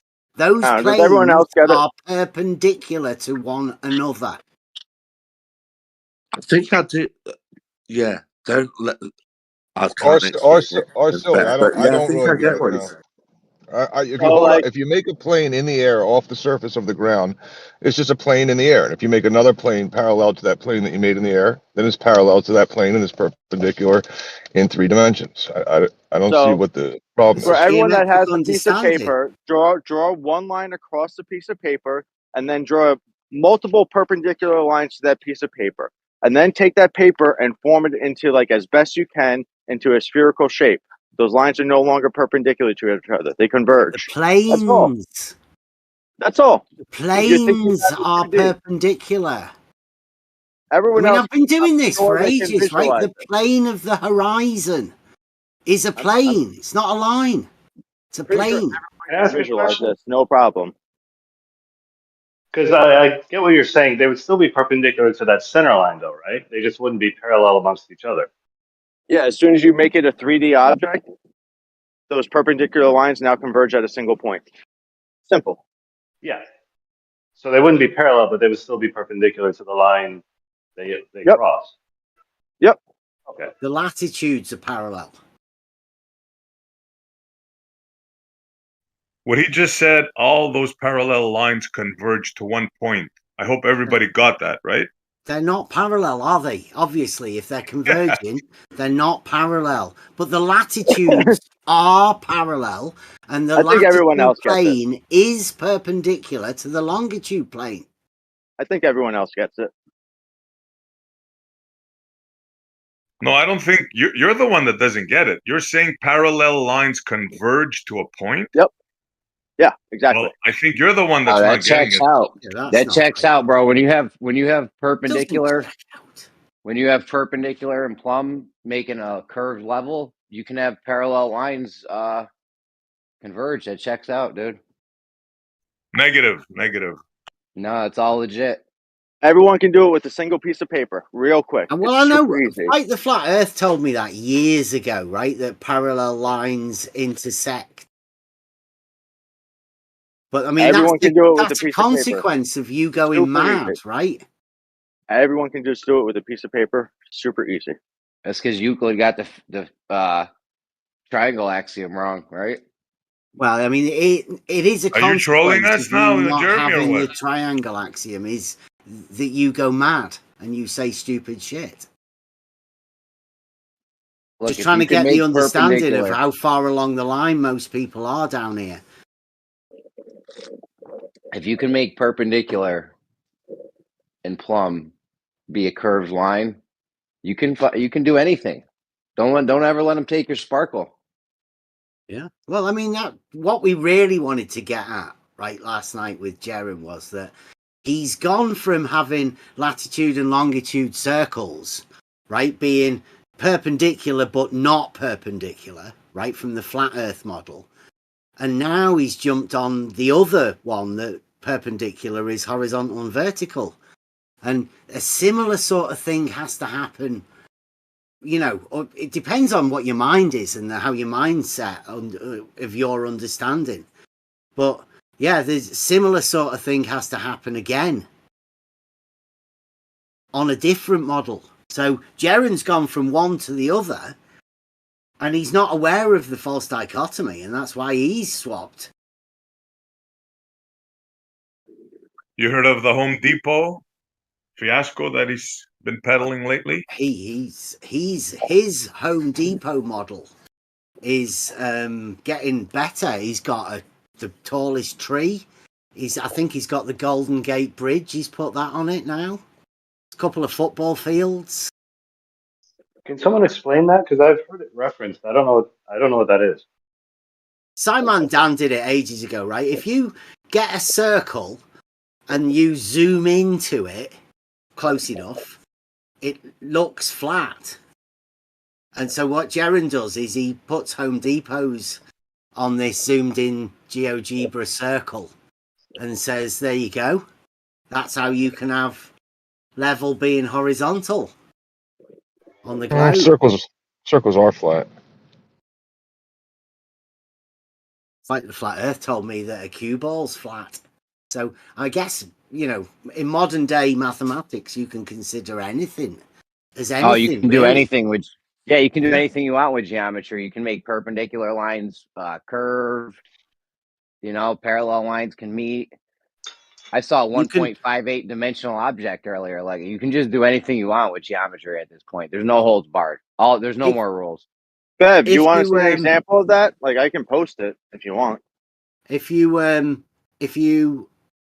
accept a contradiction into your internal logic system, yeah, you can explode your logic, explode your mind, and literally make anything happen. You know what you could do? You could just play word games with it, and just you know, just keep playing word games and do weird shit and make anything geometrically happen. Well, it's not geometric, is it? You have to lose the geometry. You have to have it make it non. You should have heard. You should have heard Jeremy going at it for the last couple of days. That with the plumb being perpendicular to level. It and is, people isn't like it? Matt. It is, Locally. yeah. Yeah. Locally. I agree. I also think it is. Everywhere. However, yeah, I also think level's perpendicular from plumb. Obviously, level's horizontal. Bev, I just posted a picture. They've been running around saying, hold on, man, this ain't your show. They've been running around saying that on a globe, level's curving. They're saying that is also perpendicular from plumb. Yeah. That's what I'm saying. You can make anything. Locally. You can make it curve. Well, it's curving off the plumb line and it's perpendicular at the same time. That's dope as fuck right there, bro. You can do can you stop for a second, flat earth guy? Oh, I thought you were done, so I say I'm so, not Bev, done. and then you continue talking, and then I'd be I quiet. told you to change your name, bro. Bev, do you want to talk to this guy or? No, it's all right. We would, you know, I don't Straight know on who this he guy? is really. I don't think he's an expert on anything. I mean,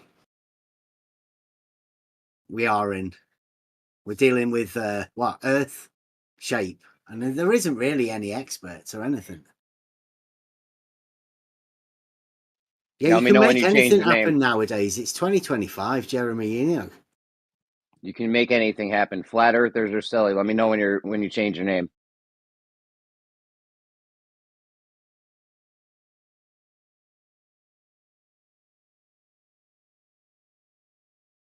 Been saying for a bit, and you know, even Jaren called me a flat earther. He went, "You're one of those flat earthers." I said, "I'm not a flat earther. Never been a flat earther." I mean, you don't think the Earth's overall curving into a globe like 8 inches per mile squared, right? Well, I mean, that's geometric, isn't it? The globe I have is non-geometric, provably so. I feel like you're with us, but you just don't want to admit it. No, it's just that I acknowledge the contradiction, right? I can see the false dichotomy for what it is. Of course, everybody knows Bev's with us. Just for reality, right? Like Yeah, Jaren levels, at the minute, horizontal Jaren reality. says, "Truth fears nothing." No, there's no reason for anybody to be hiding away or not having conversations, because if we're just talking about reality and what is, then nobody's got anything to hide, and I'm the last person to do that.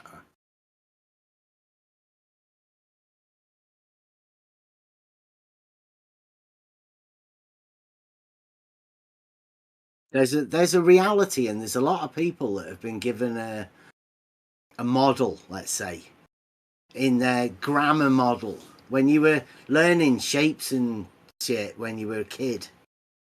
Like, globe was there. That grammar model gets given to you before you have a logic understanding. So there's no way you can logic anything.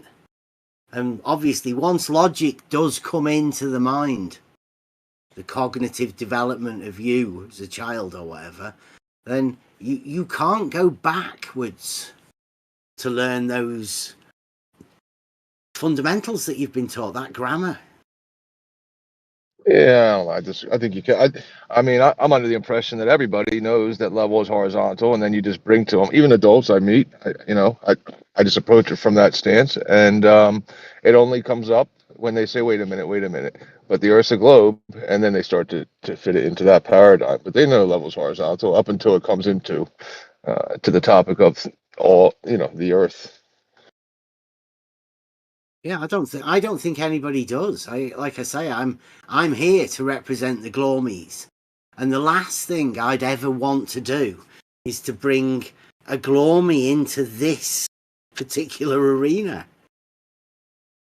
It's A horrible. globe You normie. get forced into taking on some sort of a contradiction, and normal people shouldn't ever have to do that.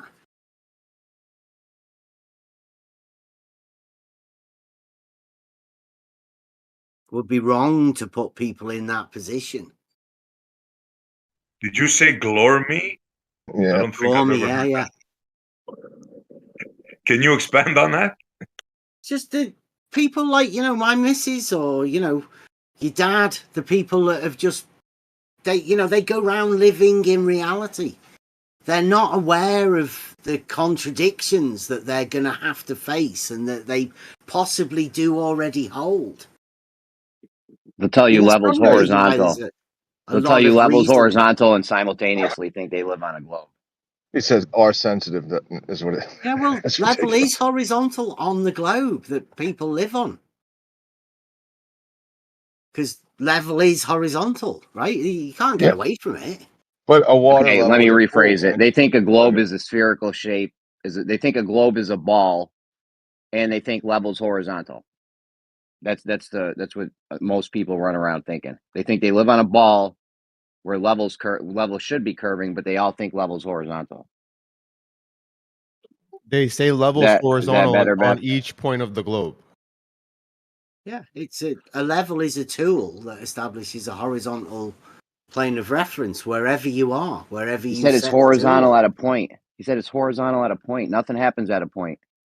At each point, that's what they think. Yeah, nothing happens at a point. It's just a point. Nothing's going on there. It's just a point. So there is no other line. It's just a point. Yeah, which is why you can't ever have something perfectly level. A point takes up no space in reality. We live in reality, bro. A level's a line. Like you can always make something more level. It's like it's never perfectly level. You can always go another decimal place. All right, prove it. You can always just go another decimal place. Just prove it. Just show me. Just show me that you can't have 2 Just points logic. at equal It's elevation. just logic. Really. Just prove it. Just logic. I will. All right, prove your logic. Prove your reasoning. Yeah. So you think when you make something level with your carpenter thing, it's like actually 100% perfectly level, like there's not a zero error to it whatsoever, or is it slightly off? I think that if two things are at equal elevation, then they're at equal elevation. Yeah, that's it. Right. Logically. So the question was, when you use like a carpenter level, like when you use a level, like do you think you're actually making something perfectly level, or is there always some slight error to it? Prove that it can't be done. You're the one who says that it can't be done, so prove that it can't be done. So you think it can be done where it's just perfectly level? I think level is established all the. I think level is established all the time. You can find 2 points of an equal elevation or altitude, can't you? Yeah, those wouldn't be level with each other, and that's proven. The idea of a level. Points of equal altitude. Actually, you can have 2 points level from each other within like different elevations, but not different distances apart from each other, like only vertically. Have you when did you take that on? It's vertically level. Vertically level. No, see what I'm saying? You could do anything. When did the there is a vertical level, Jeremy. I don't know. That guy just said it. He said No, he can there make is. it vertically level. There is a vertical level, yes. Eye level, that's a vertical level. Sea level, also a vertical level. Lake level, swimming pool level. They're all vertical measurements on the vertical datum. So level's not horizontal, then it's vertical. Well, level. Yeah, there you go. The Exactly. tool There you go. You got establishes it. You got it. 2 points or more of equal Like that points plumb on the line. vertical datum. The plumb line itself is that vertical line. There you go. You got Plumb it. lines are vertically level. Yeah, there you go, Bev. There you go. But as you go like away from it, you're no longer parallel with it, and that's just proven. Yeah, I mean, really, I that's may just be a proven. little bit guilty of this, right? Because I made a statement, because I like threes, right? I made a statement where I said level is a straight line on a horizontal plane, right? So really, that was me saying level is a straight, obviously straight line, on a horizontal, which is also straight, plane, which is also straight. So I was saying level is straight, straight, straight. Right? But really, level is just points of equal altitude or equal elevation, points of equal vertical. Can Yeah, you you have a don't need diagonal? that horizontal plane. Can you have a diagonal level? Since we're getting crazy, I mean, let's get real crazy. No, Well, Bev, you get it. You don't need the depends what horizontal plane. diagonal would be. That it's just the vertical line. There you go. You get Why? Why should we go with FE's definition of level? Not parallel. It's just the definition. It's just like people ask, "What's like? Why do you use the word level Who instead of had the horizontal?" definition? But it's like if we were to go with the definition and take that, like the FE's version of this leads to a dead end. So why this perpetual which argument? definition are you using? Why this perpetual argument? Let's say we say which the flat definition Earth are you version. using? Hey Bev, I'm speaking. Shut your mouth when I'm speaking in the server. Yeah, okay? but you keep saying some Shut sort your of mouth FE when I'm definition. speaking in the server. Have some respect. Why the perpetual debate? It's if we go with the flat Earth's version of level and the whole world goes with flat it. Earth version of level? Hey, can we get a moderator? Can we moderate this idiot over speaking me for the? Let's relax with the name calling and the interrupting. One at a time, guys. One at a time. I don't mind anybody talking about level, but you can talk about level in reality. It's not a flat Earth version of level. I don't know what the flat Earth version of level is. And does that differ from the globe Earth version of level? I doubt not curved. It's the It's same not thing. curved. It definitely differs. Definitely differs. What level? In the when somebody who's trying to prove the globe has a different. No. We're talking about reality, though. Yeah, somebody in reality who's saying that we live on a globe, they do Yeah. change their definition of a level line. Yeah, Yeah, definitely. It doesn't change the definition of what level actually does it? I can simplify it for you, Bev. On a flat Earth, all plumb lines are parallel to each other. On a globe Earth, they're not. There you go. Well, there's no way of proving the parallel, right? We know that within mathematics. No, we proved that they're Well, parallel. mathematics is abstract, so you can have an idea of everything, and it's not a definer of things. You can't The prove it using reciprocal- the triangle. You can't prove it using the triangle axiom. The reciprocal zenith angle test proves it. Can we say it's almost parallel? Proves what? Proves that Bev, level lines you are can't not prove parallel that with each other. You can't prove that the plumb lines are parallel with the triangle axiom. The reciprocal zenith angle Hold test. on, man. That was for I don't Bev. know if Maybe that's I what wasn't you clear. mean. Maybe I wasn't I don't clear. That was for Bev. Yeah, you can't prove anything about plumb lines being parallel with geometric understanding. Yes. And you do know that they can't. They state that you cannot prove parallels within mathematics. What about don't they? Euclid's triangle? What about the parallel postulate, the triangle axiom? You can't They use say that you to can't prove. prove it. They say you cannot prove it. Yes, that's how they can Who's get they? away with it. Yeah, Do away with it. I don't They know only who got they rid of is that in because this it's scenario. spherical geometry. This isn't spherical geometry, though.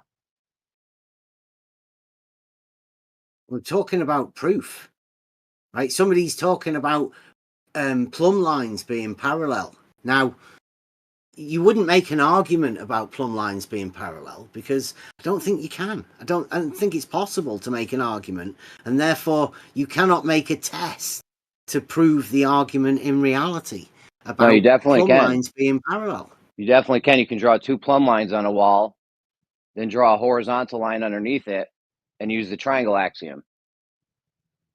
Yeah, 3, 4, 5 triangle if you want. I mean, what do you mean it can't be proven? It's strange.